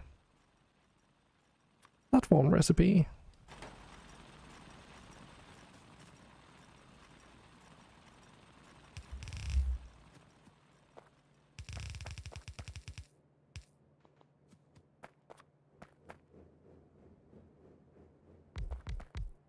Oi, oi, oi. Doop.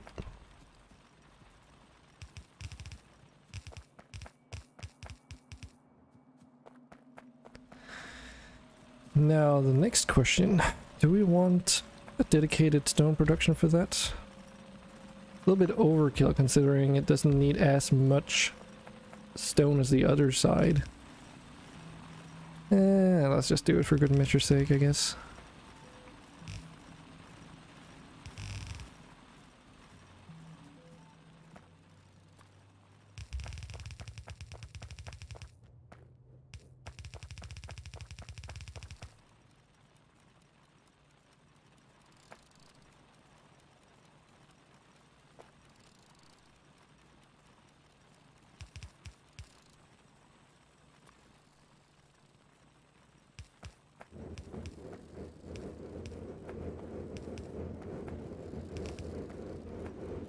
Whoa, whoa, whoa.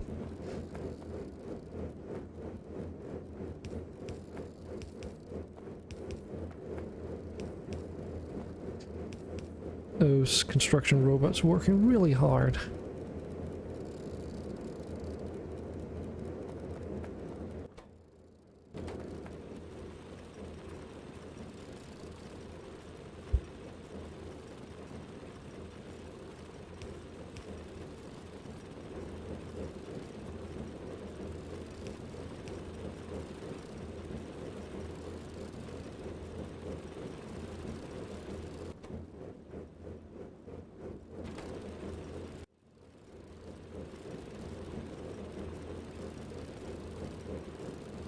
So the real question becomes if this is actually like thought out properly. It's always hard to tell. Especially when you just build a factory setup.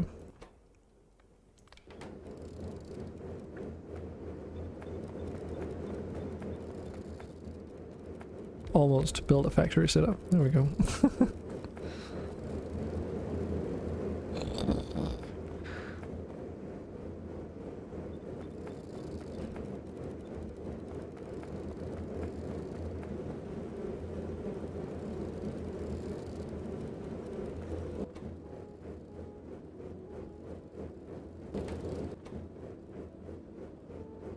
Because of course these other stations, they've like managed to build up a pretty big like stockpile at this point.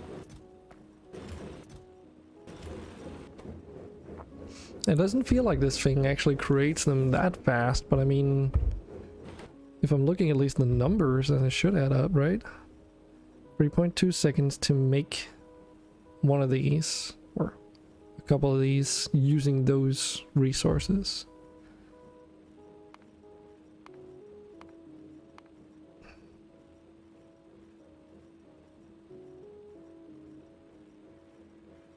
Wait, don't I have this backwards?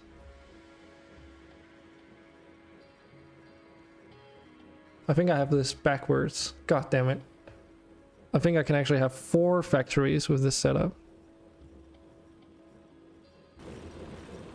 Like 4 steam mixers, essentially. Don't I have this backwards? Because it takes longer to make them, like the platforms, than the resources, right? Oh no, wait, that's true. That was the... It's not the case for gravel alone, but for silica, because it has to be converted to gravel first, it takes 3.2 seconds.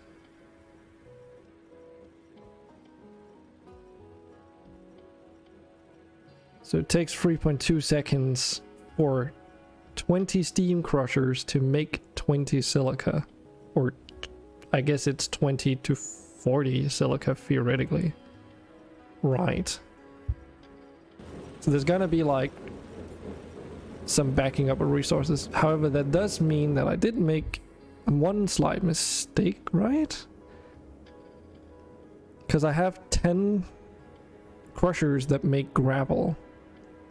But the thing is, they only take 1.6 seconds to make that gravel, meaning that they get to make twice as much gravel in the same time span as everything else. In other words, I only need half as many, actually, for it to add up, at least, as far as I can tell.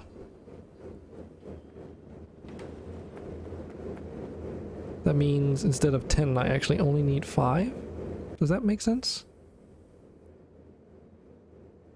Not like it really matters in the big picture, because once the machines stop working because the belts are overfilling, it doesn't use any power anyway. Or steam, I guess. Because not only do you only need half as much gravel as you need silica, but it also takes half the amount of time as producing silica. So in actuality, the setup is like, should be a quarter of that for silica in size.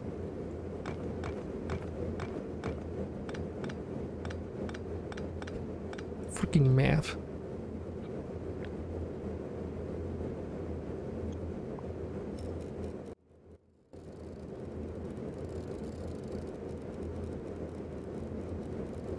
And it's not so much about like making 100% optimized factory per se, but it's just nice to know the size and space subsequently needed for such a setup.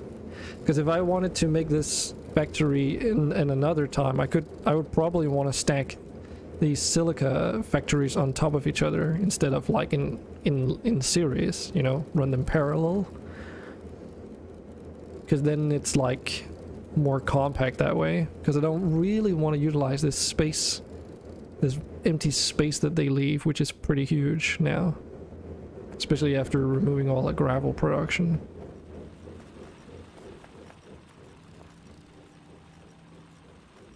At least that's how I see things.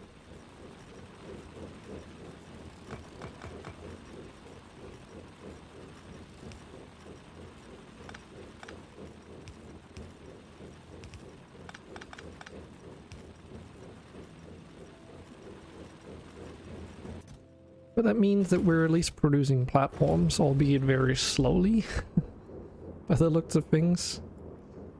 It's ridiculous though. Or a little bit crazy to think that you need this much of a setup just for one of these to run at full throttle.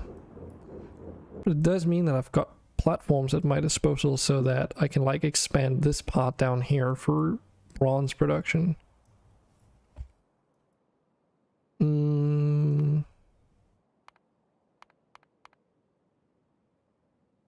So now we can get back to the scatterbot capsules, right? Because it was paper I needed. And for that, we needed the steam mixer and all that stuff. Yeah, and I wanted to build it here. And because it's going to get pretty close to the ocean, I thought rather like than suddenly have to suddenly make like a platform factory than just do that first, I guess. I think that's going to be a good idea, considering how long it's going to take for them to fill up those chests anyway.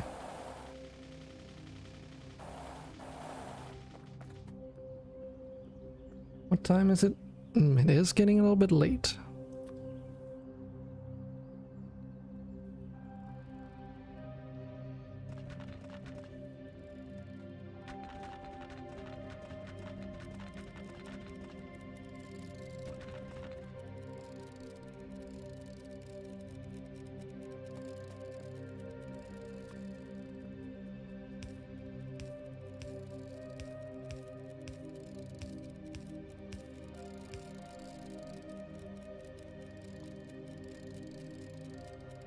Right, so these boys, I almost called them bastards. So this is what a mixer. Yes. And they have that extra addition there. Don't have a regular water pipe production up either. Copper plates and rivets, okay. Since I'm probably gonna need those in the long run, I guess we might as well just make a production of that before we move forward. The only question is where. I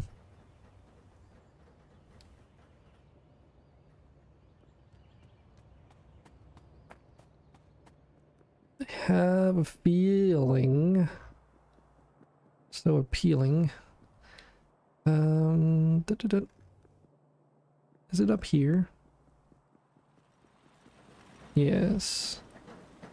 Okay, that's fairly straightforward then.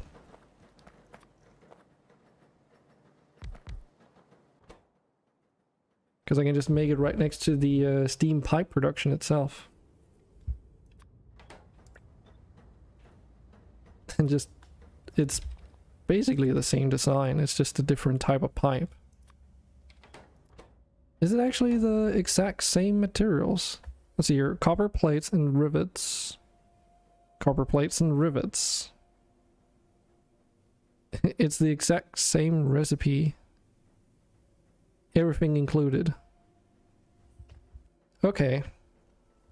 Good to know. That's also kind of nice that it's the exact same recipe. Because it means that if you make one, you can just copy the setup and just change the recipe.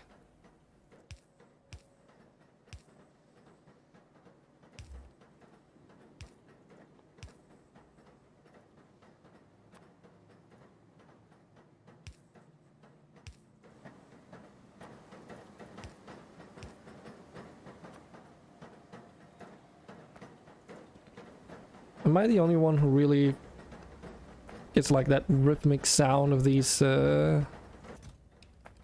steam run machinery. It's almost a little bit like music, eh?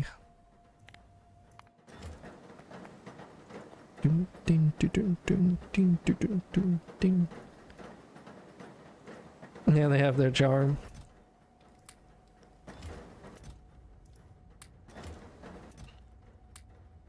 Okay, obviously this needs a bit of time to produce. Ah, yes, my Achilles heel. The fact that, like, the very first factory setups I started making was this line of just random copper components, and I so like, I don't know, I think my mind wasn't quite in Factorio mode when I did that. Because there's almost no excuse.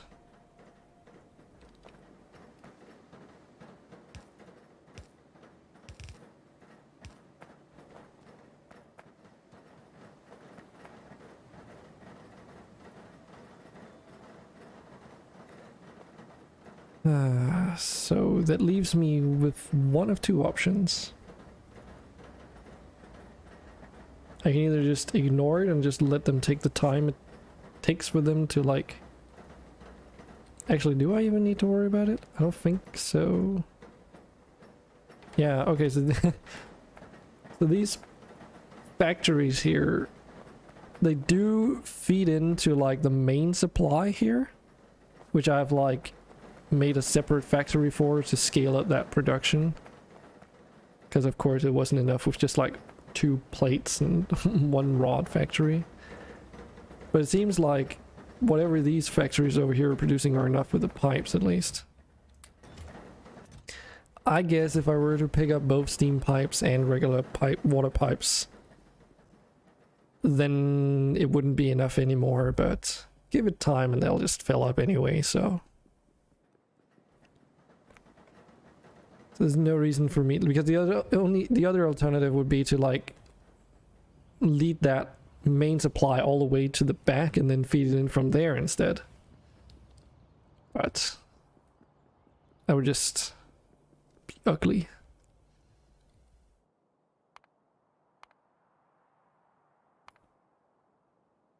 And I'm not factory shaming, but I don't want to deal with that. Okay.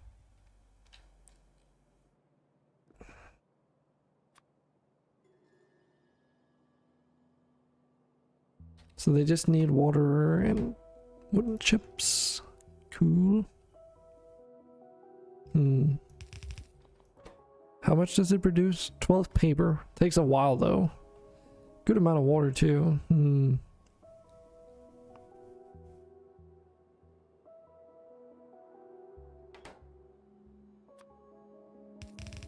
Well, let's make this here, and then I can always extend it if it needs to be longer.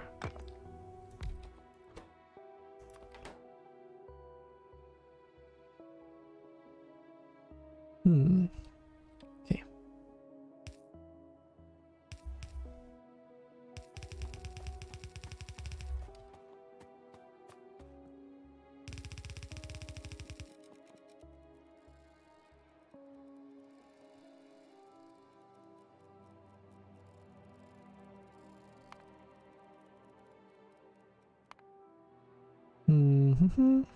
That's the boiler. That's not what I want.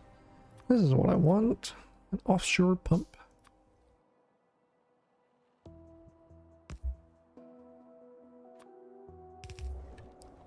It's always amused me a little bit that all of these offshore pumps never require power.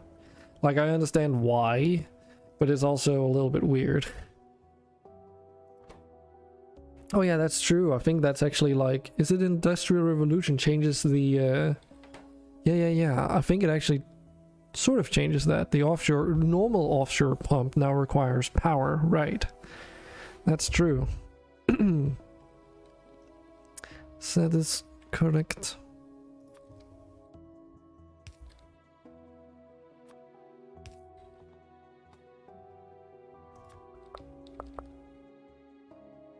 Space exploration too.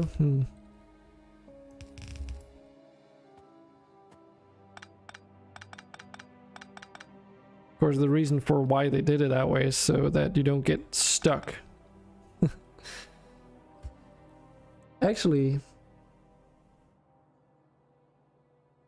yeah, because like otherwise you'd need a pump that can run directly off of coal, I suppose, because you can't produce steam without water. You can't, in the beginning at least, produce electricity without steam or water, which then would loop around saying that you can't get water without producing electricity, which means you need water in order to get water. So, to avoid that problem, I guess.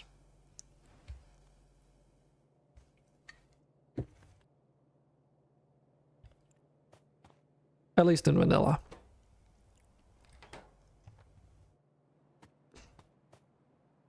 Okay, so where do I want to hook this up with? Space exploration, there are wind turbines you can set up. Produce very little power though. I think it's like you can do that with Krastorio. Where was it? Here. These. Like I can actually make wind turbines. I have no idea how much. It doesn't even say how much it produces. Yeah, okay. Yeah, that's Krastorio. Krastorio then. Super low power. Yeah, like how many do you need to power a radar, you think?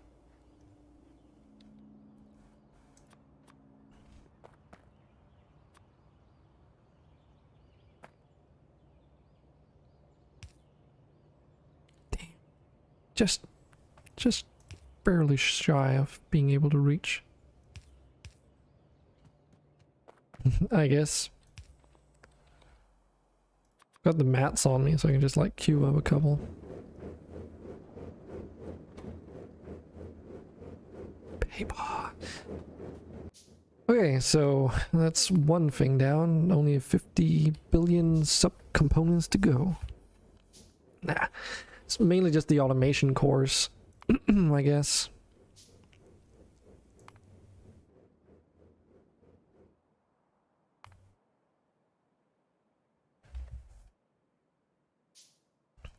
So if I feed that straight in and make bronze cartridges, so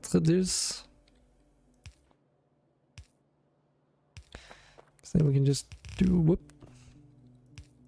whoop.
Okay, so let's see. How much power does this, if I can find it.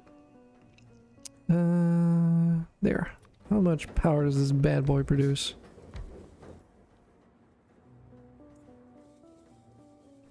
$20 kilowatt.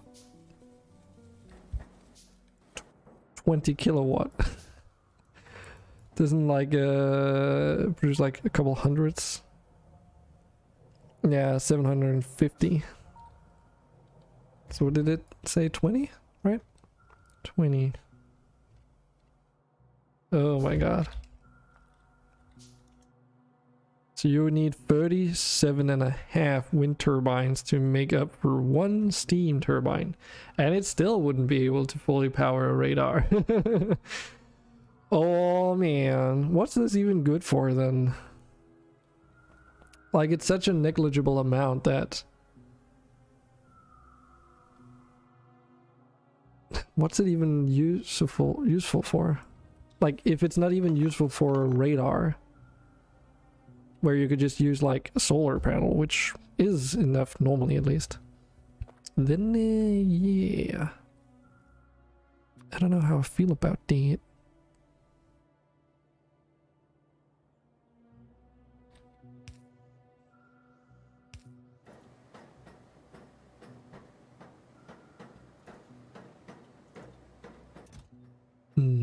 Bronze cartridges.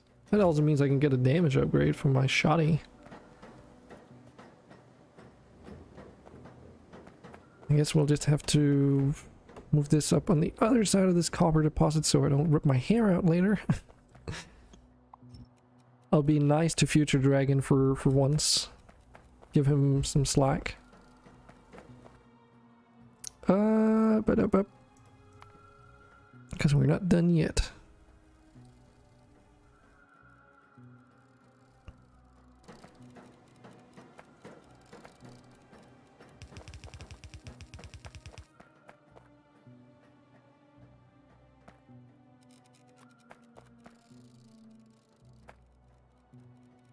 Useful for powering offshore. Oh, okay, yeah, that's a good point.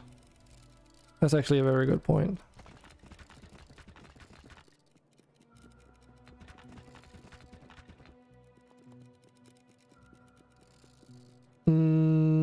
So Krastorio has something called a Sentinel. Is that what you're talking about?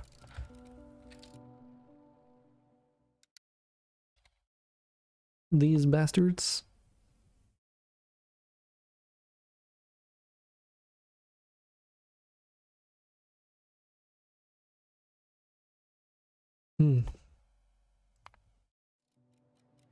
Yeah, I understood as much, yes.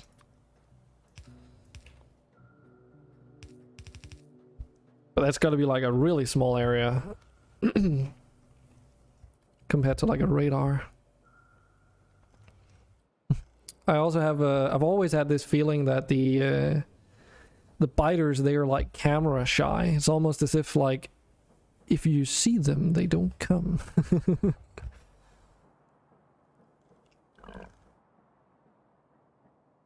I'm surprised this hasn't become a problem yet now that I think about it. I don't even have a turret out there. How has that not become a problem yet? Eh?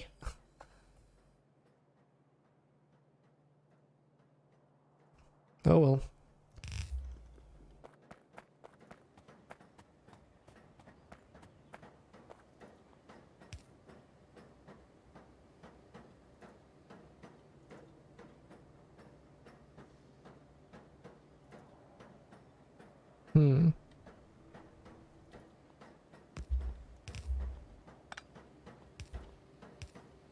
Just barely.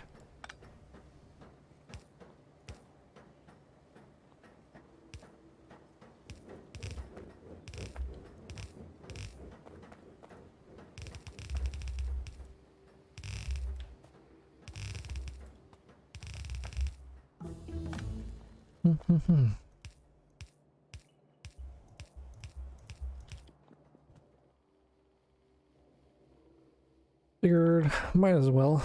It's funny to be researching stone processing again. I guess you might be able to make a more compact setup with this crusher because it's like 7 to 8. Also wouldn't give you like a lot of extra ore at least, or a lot of extra silica.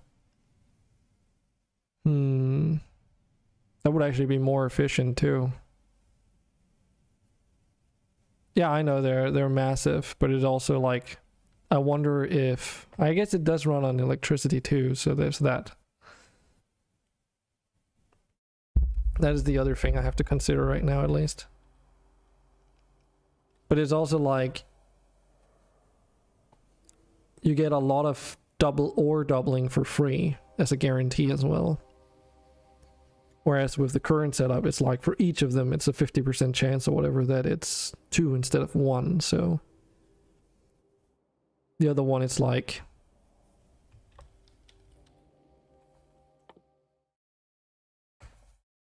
you use freestone, which normally would only give you free. No, actually, wait. Well, it's still a bit more. But normally freestone would yield you 3 to 6. Maybe it does. Maybe it does even now, because normally freestone would yield you 3 to 6 gravel, which in turn can yield you, you know, from, I guess that would be from 3 to 12 silica. So it's a much more like consistent, I guess, this. Whereas the other one has the potential of going higher, and then maybe just statistically it sort of evens out. I don't fucking know. But that's my guess anyway.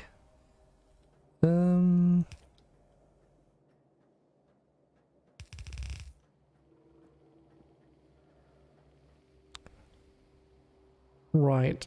Copper plates.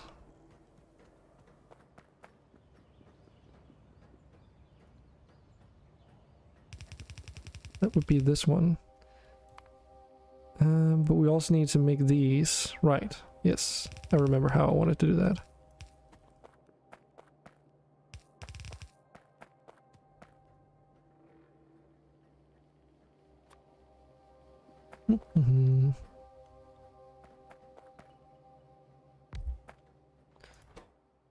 So if we start setting up this recipe here,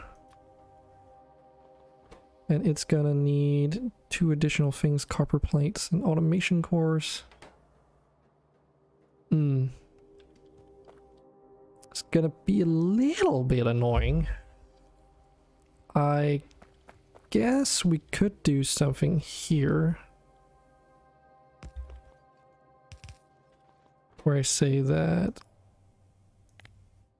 you only give me reinforced.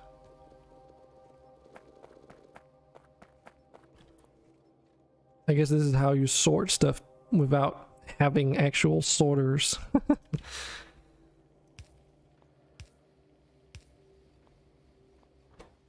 And you copper plates, because I don't want rods either. Yeah, this actually works pretty well. Just need to get rid of those rods is all. Nice. So that's 3 materials, and that just leaves the automation cores.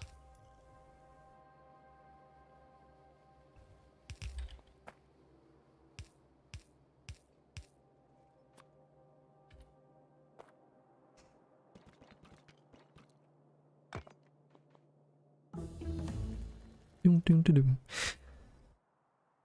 Bloop. Also, actually, as it happens, you can also make crushers with the bioindustries mod. They also have the ability to crush stone into gravel using their own stone crushers.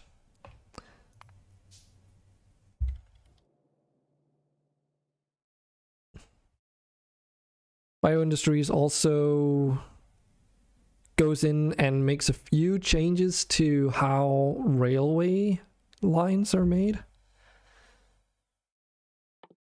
This one I needed. So I wonder which it is. So it requires gravel to make these rails, but I don't know if that would be done by Industrial Revolution and or Krastorio as well, because I assume all 3 mods have the ability to produce gravel or in some kind of capacity, so it's just like unsure which one it uses. Yeah, so many options.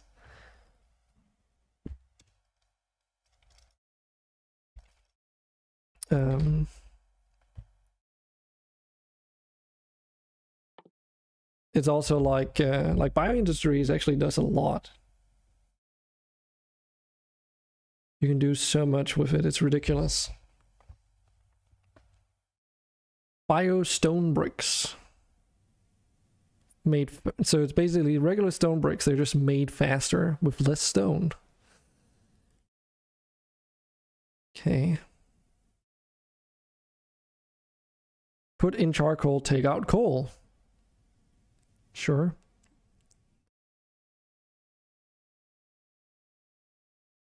Bioindustries is fairly big.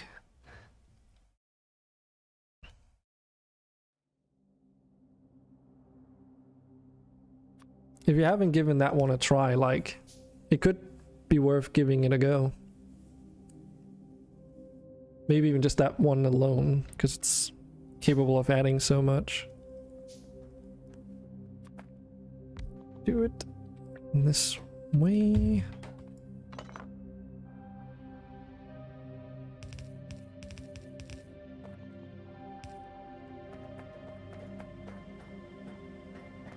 It's got some pretty funky features too, like the structures in which you use to make the wood stuff itself, at least.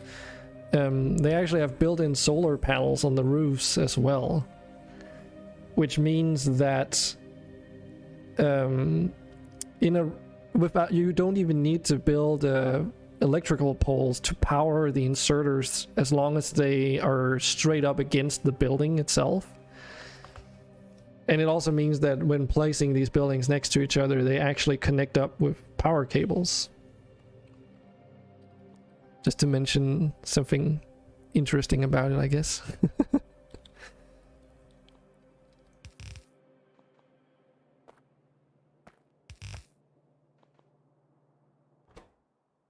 Okay, so automation cores. So that was this thing over here.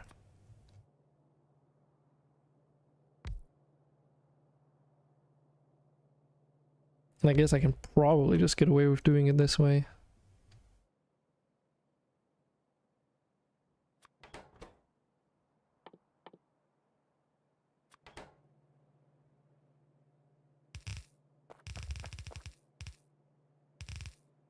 Bloop.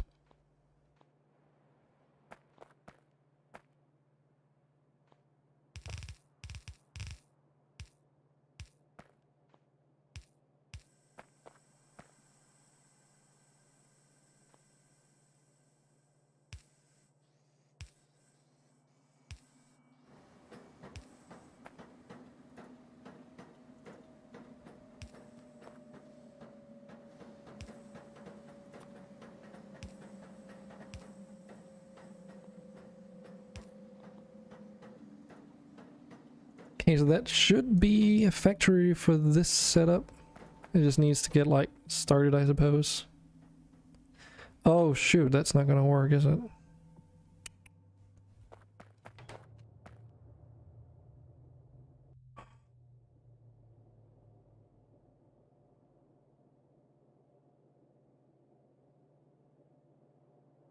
At least not this way.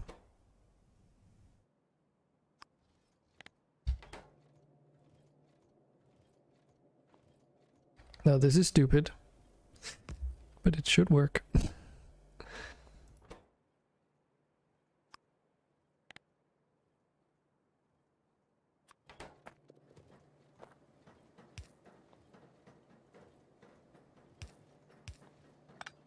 There we go.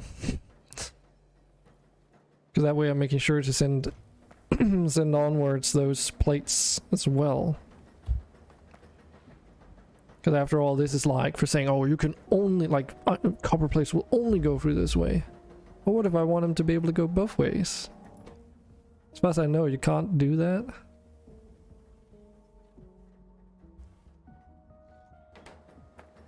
At least not with that filter. But that should work.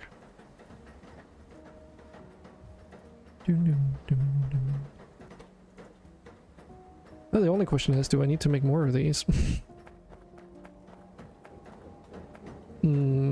Actually, should probably make more of these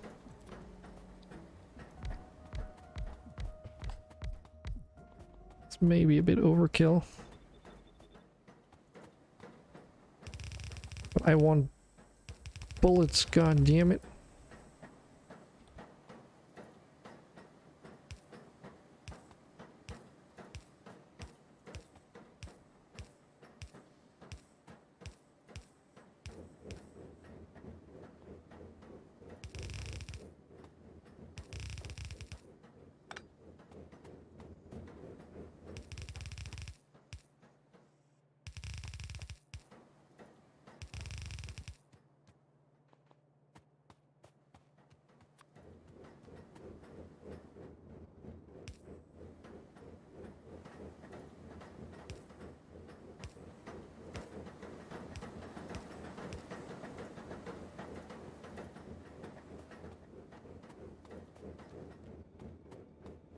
God damn it, collision!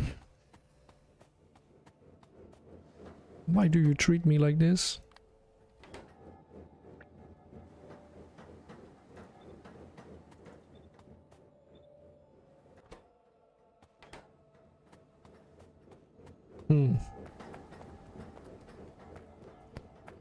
Well, this is to be expected, I suppose. I have a feeling I only have a single factory making bronze rods. Yep. That indeed I do. And it's also in such a precarious situation, or location, I guess.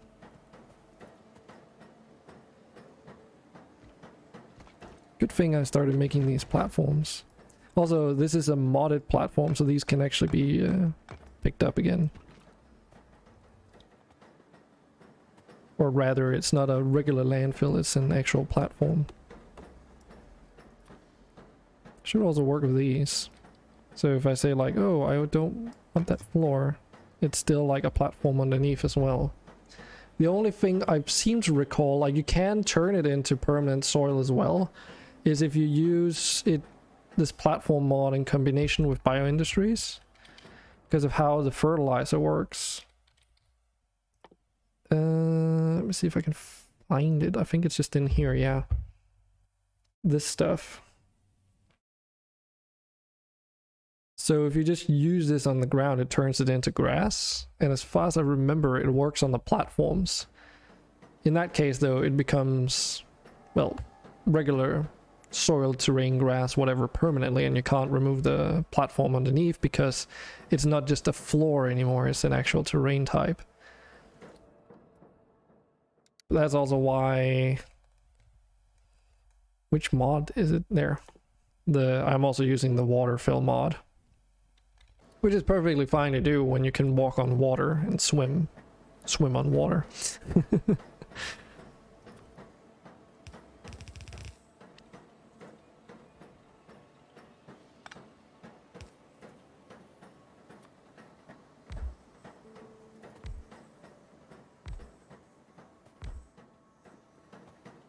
It is interesting though that I'm moving so fast on this, because the sand slows me down.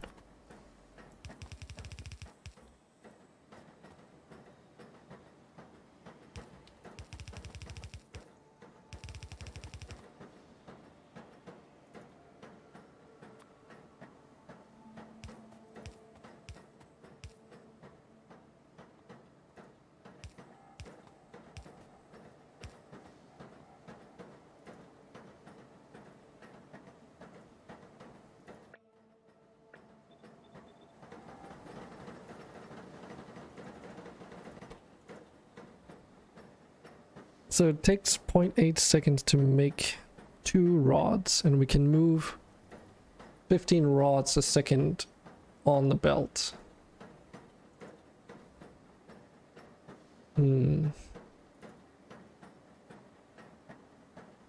So 15 divided by 2 is like 7.5. So I guess that means we can have about 7.5 factories worth. Is that how that checks out?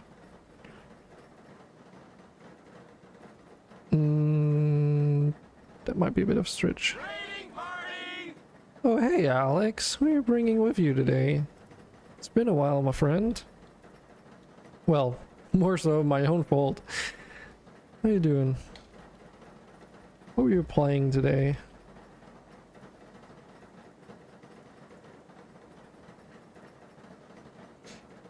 Minecraft. Alright. So you're getting in on the Minecraft. I don't think I've seen you stream Minecraft before. Is that a recent thing? Well modded, okay. Cool. I like it. I like modded. Cave Factory. So that's a mod pack, right? I assume, since you say Cave Factory. Oh, the create mod, okay. And blood magic? Okay, when you say cave magic, I actually... Cave Factory, sorry. When you said Cave Factory, I was immediately thinking, oh, is it like stone block? But I guess it's not. You have to... I'm also playing modded Factorio over here. Kind of like... felt like trying out some mods that I hadn't before. Most notably Krastorio and Industrial Revolution, which I've mostly just been diving into Industrial Revolution because that's kind of where the game starts you now. It's very different. Okay, it is like stone block. Cool. Makes sense. We actually also made a mod pack around the create mod not too long ago. Server is still running, actually. A lot more making instructions with create. Yes, I know create.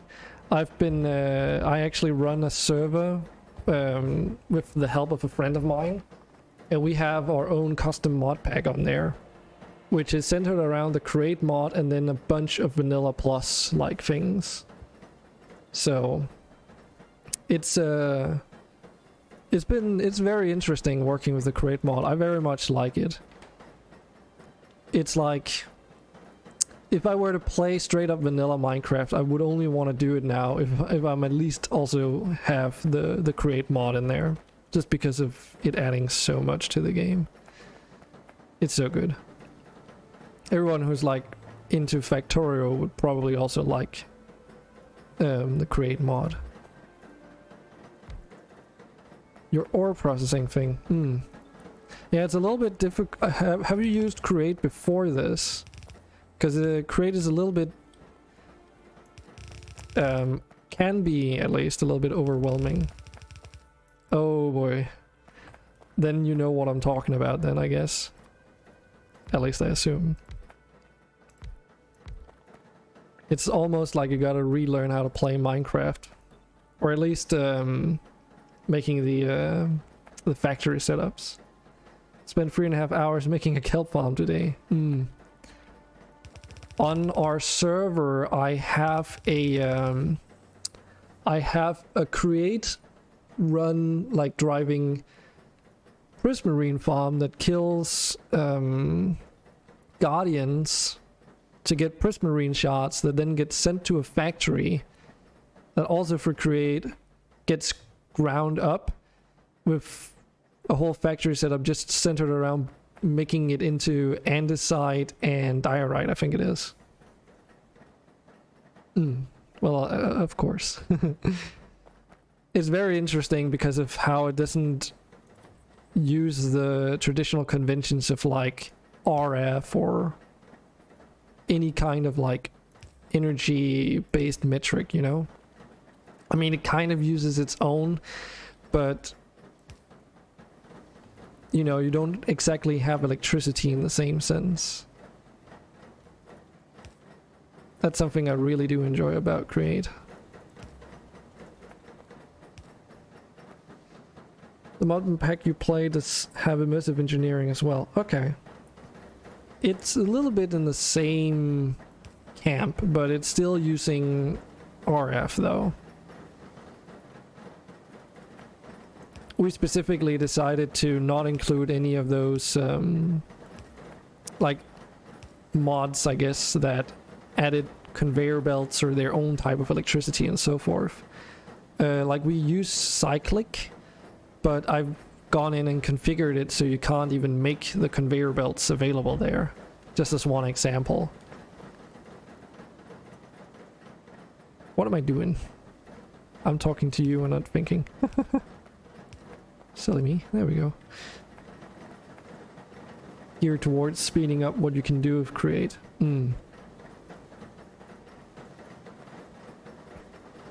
Yeah. Speeding up, I mean, if you use gear shifts correctly, you can do create things very, very rapidly, if that's what you mean by speeding it up.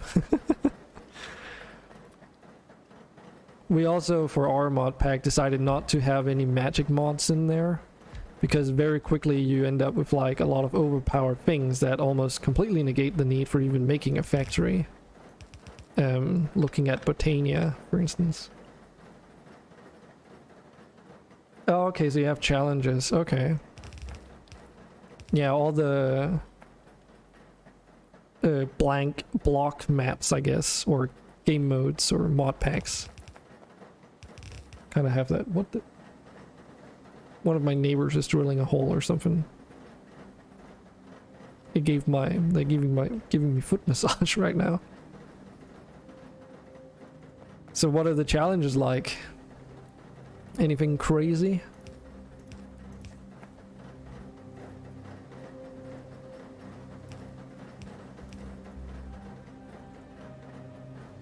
A lot of gated stuff. Yeah, that's one of the things that we're not usually a fan of. What was the... We played MC Eternal, I think yeah, we played MC Eternal, which also has the create mod, and we specifically chose that one because it had create in it and it really looked enticing to us. But we ended up falling into that pitfall of like doing everything but create in that mod pack.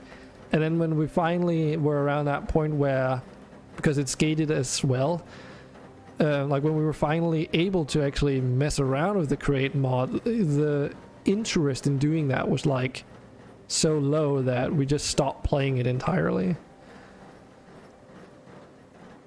Question you've seen so far is to automate wither killing with create. Yeah, I can see how that is possible. The craziest thing I've built has to be a chorus flower farm using almost entirely create. Oh fuck. Oh shit. Oh shit. Shit. This is an exciting encounter. I wonder where they're coming from this time. Might be interested in create above and beyond on Curse Launcher. Maybe.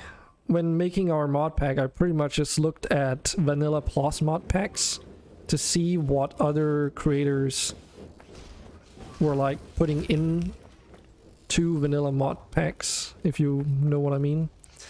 Because that's what we wanted it to do, or wanted it to be. A mod pack where you can only automate things through create, and then add in a bunch of other stuff that just expands the things that you can do in Minecraft without adding their own automation things.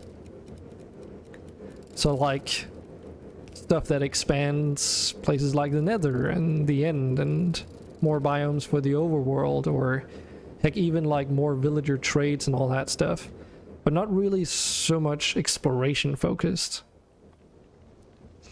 And I basically just looked at what other people were doing and picked and chose what fitted in with our own, like, agenda, so to speak.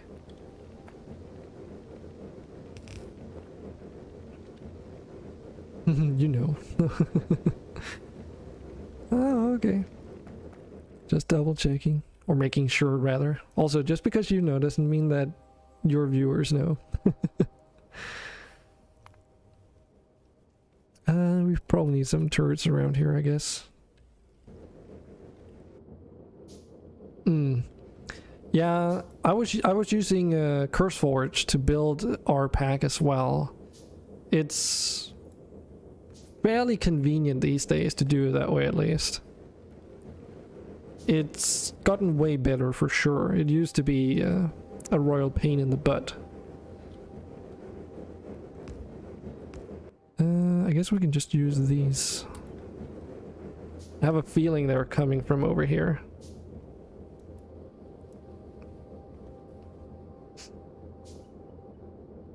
Quest packs, stories and so forth.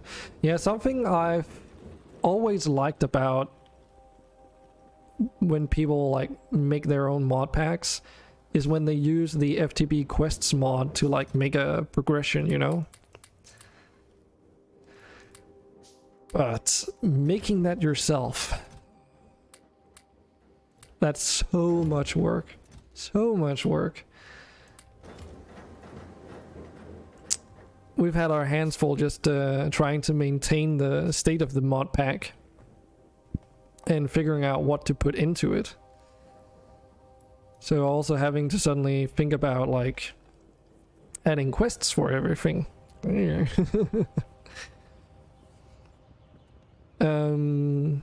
Oh yeah, we also played a little bit of ATM 6. Wait, no, that's true. It was ATM 6 that we played, which had the create mod. We did MC Eternal before that, but I don't think it had create at that time, and I don't even know if it actually has. But yeah, ATM 6.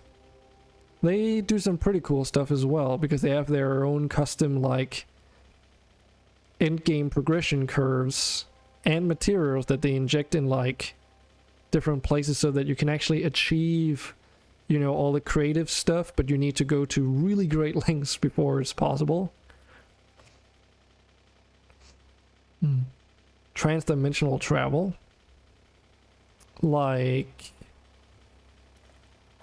transdimensional as in, like... dimensional rifts? The Dimensional Doors mod?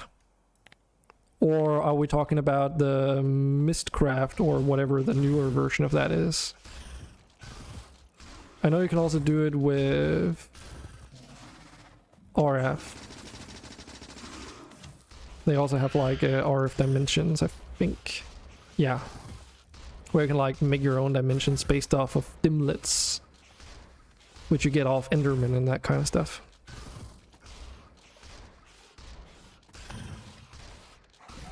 Die, you bastards. Okay. I need to have a solution to these guys. Wasn't very good in your mind because you ran into your own lack of ability to do more than editing of configs. Was the basis of the story so you end up on a world with a ton of plants, life trees, and so forth.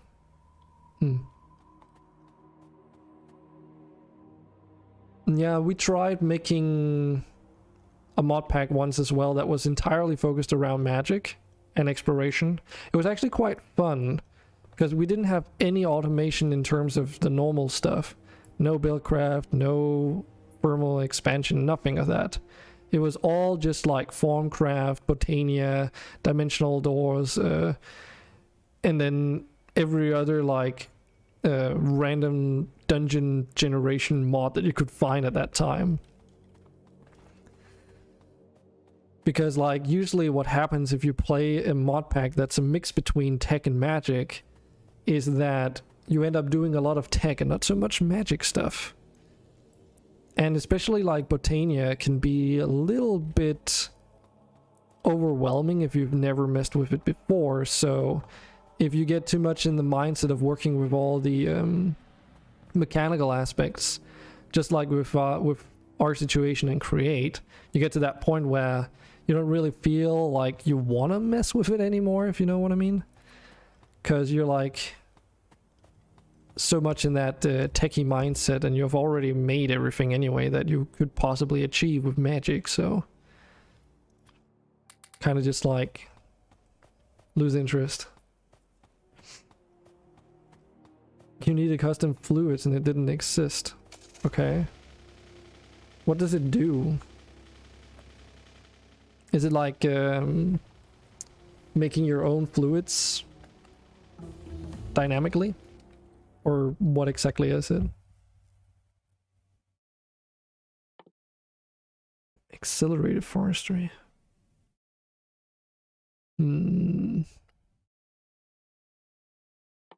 Concrete could be nice.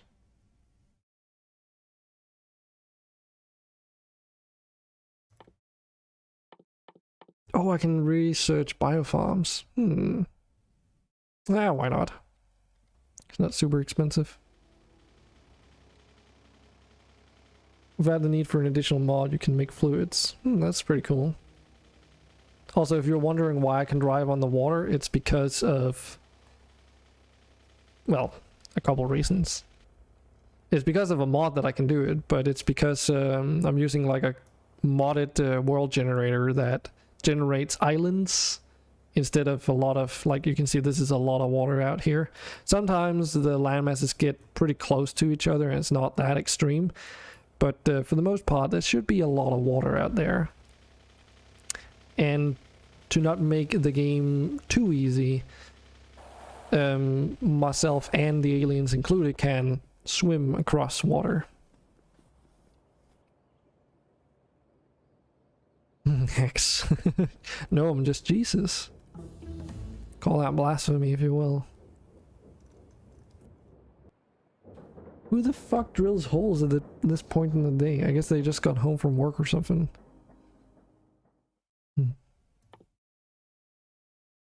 So this is the Krastorio greenhouse. Okay.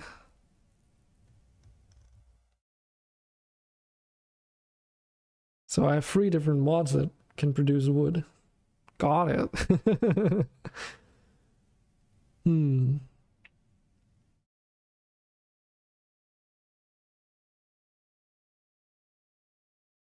Pack you made pretty much ended you up in the world with only dirt and boring rocks. Okay. Why though?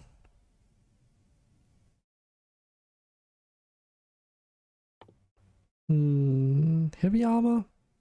This requires bronze. Maybe I should do that.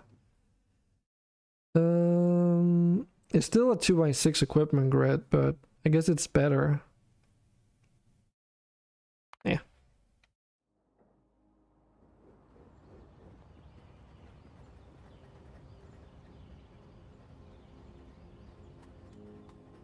Okay, so we've got those rods being produced. I should really pick up some ammo.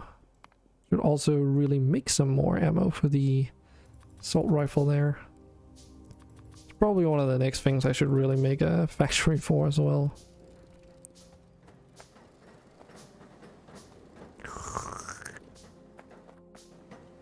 Could also just bring some of these along now.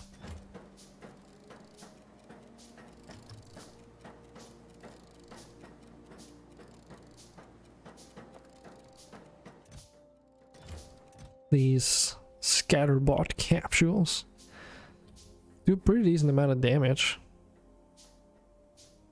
30-second lifetime still. Oh, nice. I have a feeling these are very overpowered at the moment. Usually when you get capsules you just instantly annihilate bug nests with them. But you wanted some large ass factories for you to turn the resources you do have into materials you could use. Okay. So like it's kind of like a flat world dimension or something, right? Just depleted resources, but you had several realistic alternatives. Okay. Something I really wanted to do, and I've talked this over with my friend and he says he also really kind of wants to do it, is to make a mod pack centered around magic again, but completely composed of the Twilight Forest. It could theoretically be possible, but I don't know if it's going to be fun, because Twilight Forest does actually have a configuration setting so that you can enforce so that no one can make Twilight Forest portals, and more importantly, so that no one or everyone starts in the Twilight Forest too. I think Twilight Forest is boring. I mean, it wouldn't be Twilight Forest in itself, that would be the main thing, but rather just that would be the dimension that you would be playing in. The content would be all the magic stuff and no tech mods basically. But again, I don't know if that would be fun or not. Like, I've played around with the idea to try and figure out, okay, which mods could you put together to make that feasible and such. But so far, at least, my conclusion's been that it's just like, not happening, I guess. Or at least it seems very unlikely to. Well, nah, maybe. I don't think so. I probably wouldn't put create in there. Have you messed with the pedestals mod before? Have you heard of it? Because it basically allows you to do what you need to do, or allows you to make sort of magical conveyor belt systems, if you will.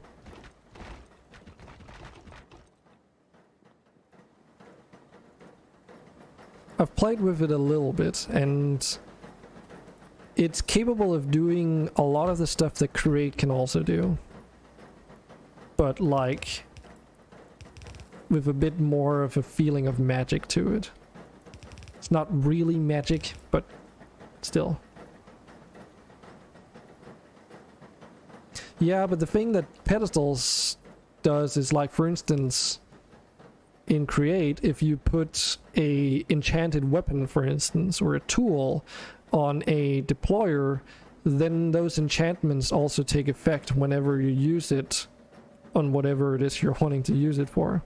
Meaning, you know, if you use it in a mob farm on with a sword, like, that's enchanted with looting, for instance, then the deployer also gets that looting bonus and you get those benefits.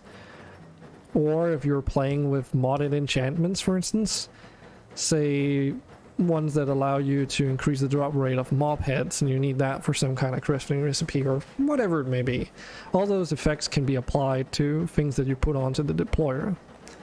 And with pedestals, you can do exactly the same. Anything that you put onto a pedestal that has enchantments and is used as like a... yeah, this is overproducing. But it's used as like a tool or a weapon or whatever for an automated setup. They also get those benefits in there.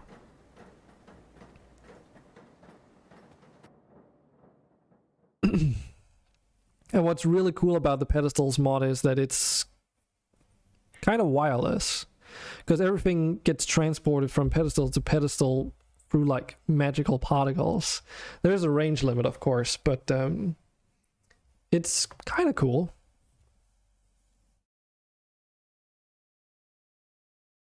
Can also make a lava blade and do it with vanilla.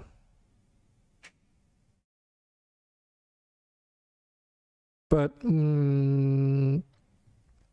mean, there's nothing in vanilla that lets you automate a setup and still get looting benefits though, right?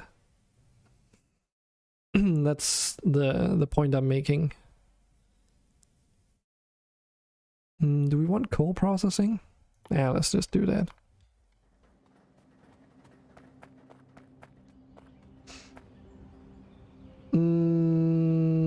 Yes and no.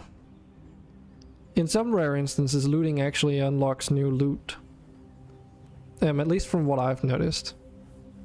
It depends on the mods. That's true. Yeah, that's true. You can the farm itself, like the mob spawning part of it, can be. That's true. Though I also like to use Apotheosis because it allows you to pick up mob spawners with Silk Touch and then put modifiers on and that kind of stuff.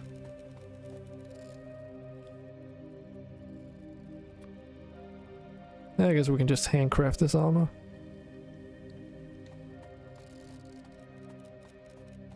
Did decide to disable the whole like, sugar cane grows like to the size of a skyscraper setting, because that was a little bit much.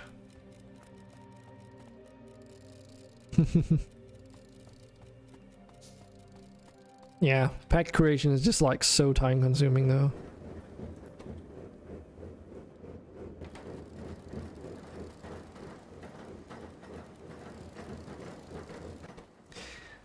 Well, I guess I should have checked the recipe for this.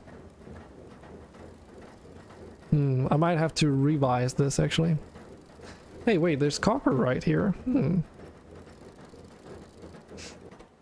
Yeah, no, wait, it's bronze rods. Crap, okay.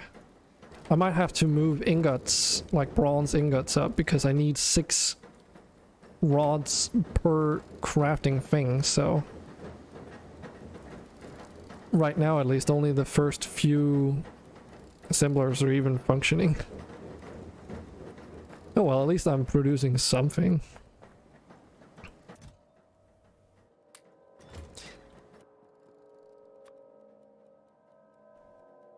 How does this work again? Take those out. Put that in.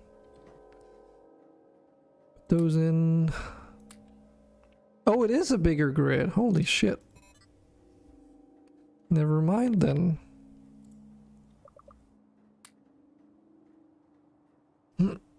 You found that working from the quest book, if you want a certain progression, then add in that the mods that can do that will actually make for a nice experience. Wait, what? Working from the quest book, if you want a certain progression. Not railroading in, you have to do things this way, but more a, this is how you can do what we ask of you. Well, I mean, that's usually what you expect of kitchen sink mod packs, usually. The main issue is that, for instance, ATM6 seemed to change some of this stuff so that you could get started with the create mod, which meant that you needed to start diving into another mod in order to even get started with the create mod. At least that's what I remember. I'm a bit unsure now though, because it could just be me being a doofus and like not understanding create in its essence, that you could just make it in some other way. Because figuring out how do you get started with create can be a little bit difficult. And then imagining like there's a bunch of other mods in there telling you can make these plates and whatnot in other ways, but you can't seem to figure out how to do it with create. It can kind of sort of be a little bit difficult to figure out then. But yeah.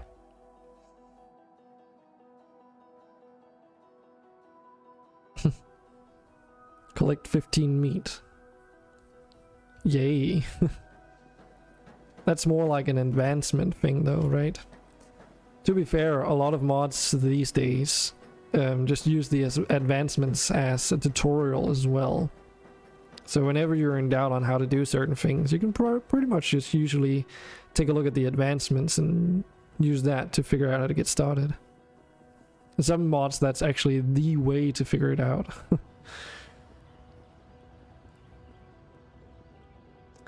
Only problem your current game has is that you have to figure out how to slow down conveyor belts. With create, I mean, that's just making the gear shift in the opposite direction. So in order to speed it up, you go from a large gear to a small gear. If you want to slow it down, you go from a small gear to a large gear, at least until you can make a speed controller reliably.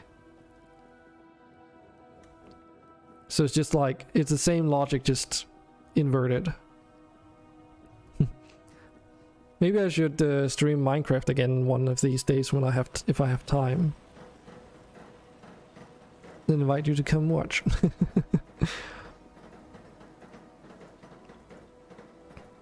This is the problem. Not enough copper. Okay. Okay. Why is that?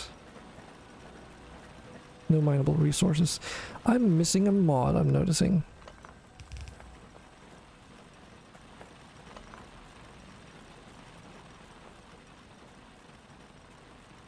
Conveyor belt system is a nice and single system, so hard to tweak that one gear shift.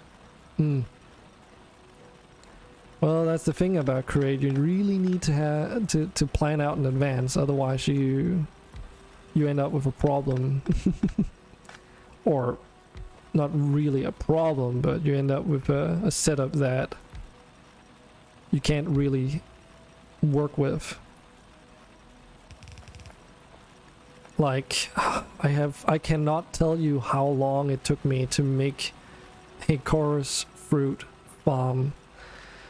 That took me 6 real life days on and off, pondering how to do it, spending time prototyping, and I think I tore down the factory setup 3 times before I finally decided to make it a completely separate place compared to where it was supposed to be, just to figure out how the fuck to do it.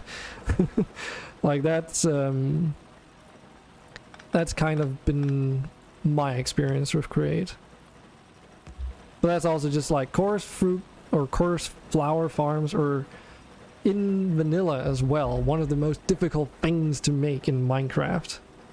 It's ridiculous. Rube Goldberg machines. Even worse than with RF.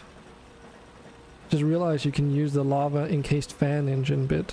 The problem with chorus flower farms is that in order for a chorus flower head to drop from a chorus flower, you need to mine it as if you were a player. Which in other words means that you need to use the deployers from Create if you want to do it with Create. Which is also why in vanilla it's not impossible, but it's so difficult that no one ever bothers with it as far as I understood how it works. And then on top of that, there are the very specific growth patterns that the chorus flower produces, which doesn't exactly make it easier. It's like a whole list of things that you need to take account for. I made one that works though, and it works pretty well, in fact. It's not super fast, but it is a passive generation of chorus flowers. Anyway, I would really like to stick around and chat more, but I actually have to get going. But because you rated Alex and seemed chatty, I decided to keep going for a little longer than normal.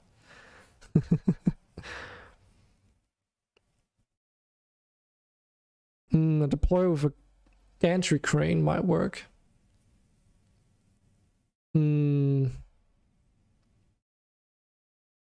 I originally wanted to do it with minecarts, but the issue is that something you gotta consider is that a chorus flower grows upwards, and then the flowers grow out to one of 4 directions. And if the stem is broken, the flowers are destroyed without dropping anything either. So it's not as simple as going from one end and just like cutting it down basically, because then you lose out on flowers. And it becomes unable to self-supply it with flowers, and you actually end up losing more than producing. Make a 3D printer. Yeah, but the one farm that I did see for chorus fruit at least, the one for chorus fruit at least that someone else made did work from the top, but it didn't produce more flowers. So if you ran out of flowers due to a flaw in the system, then it would cease functioning entirely. Mine works from the sides, but it's very technically, like as I said, it took me several days to figure out how to fucking do it. So I would like to show you at some point, because I'm pretty proud of it. But yeah.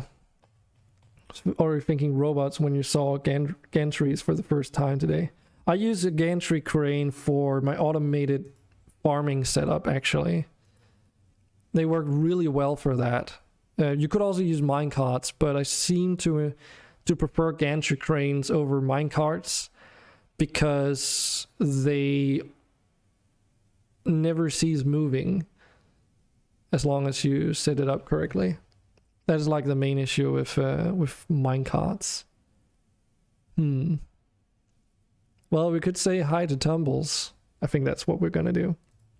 But yeah, I really need to get out of here and make some dinner because it's like I'm already way over time. But thanks for dropping by, Alex, and everyone else who is still in chat.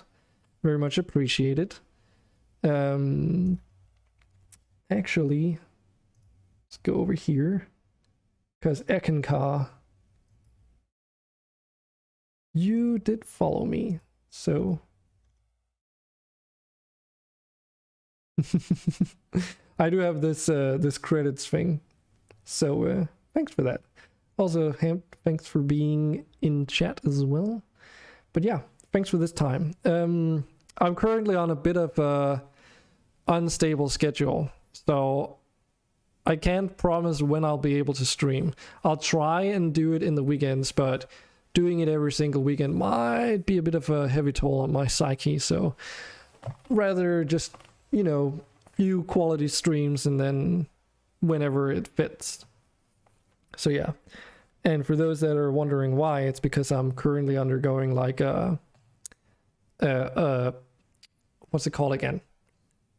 Business development course, which means that I'm very preoccupied with a bunch of other stuff and tasks and such. So anyways, I won't be eating much of your time. I guess there's nothing left to say. Thanks for today, and I will see you all when I see you. Have a wonderful time, and bye for now.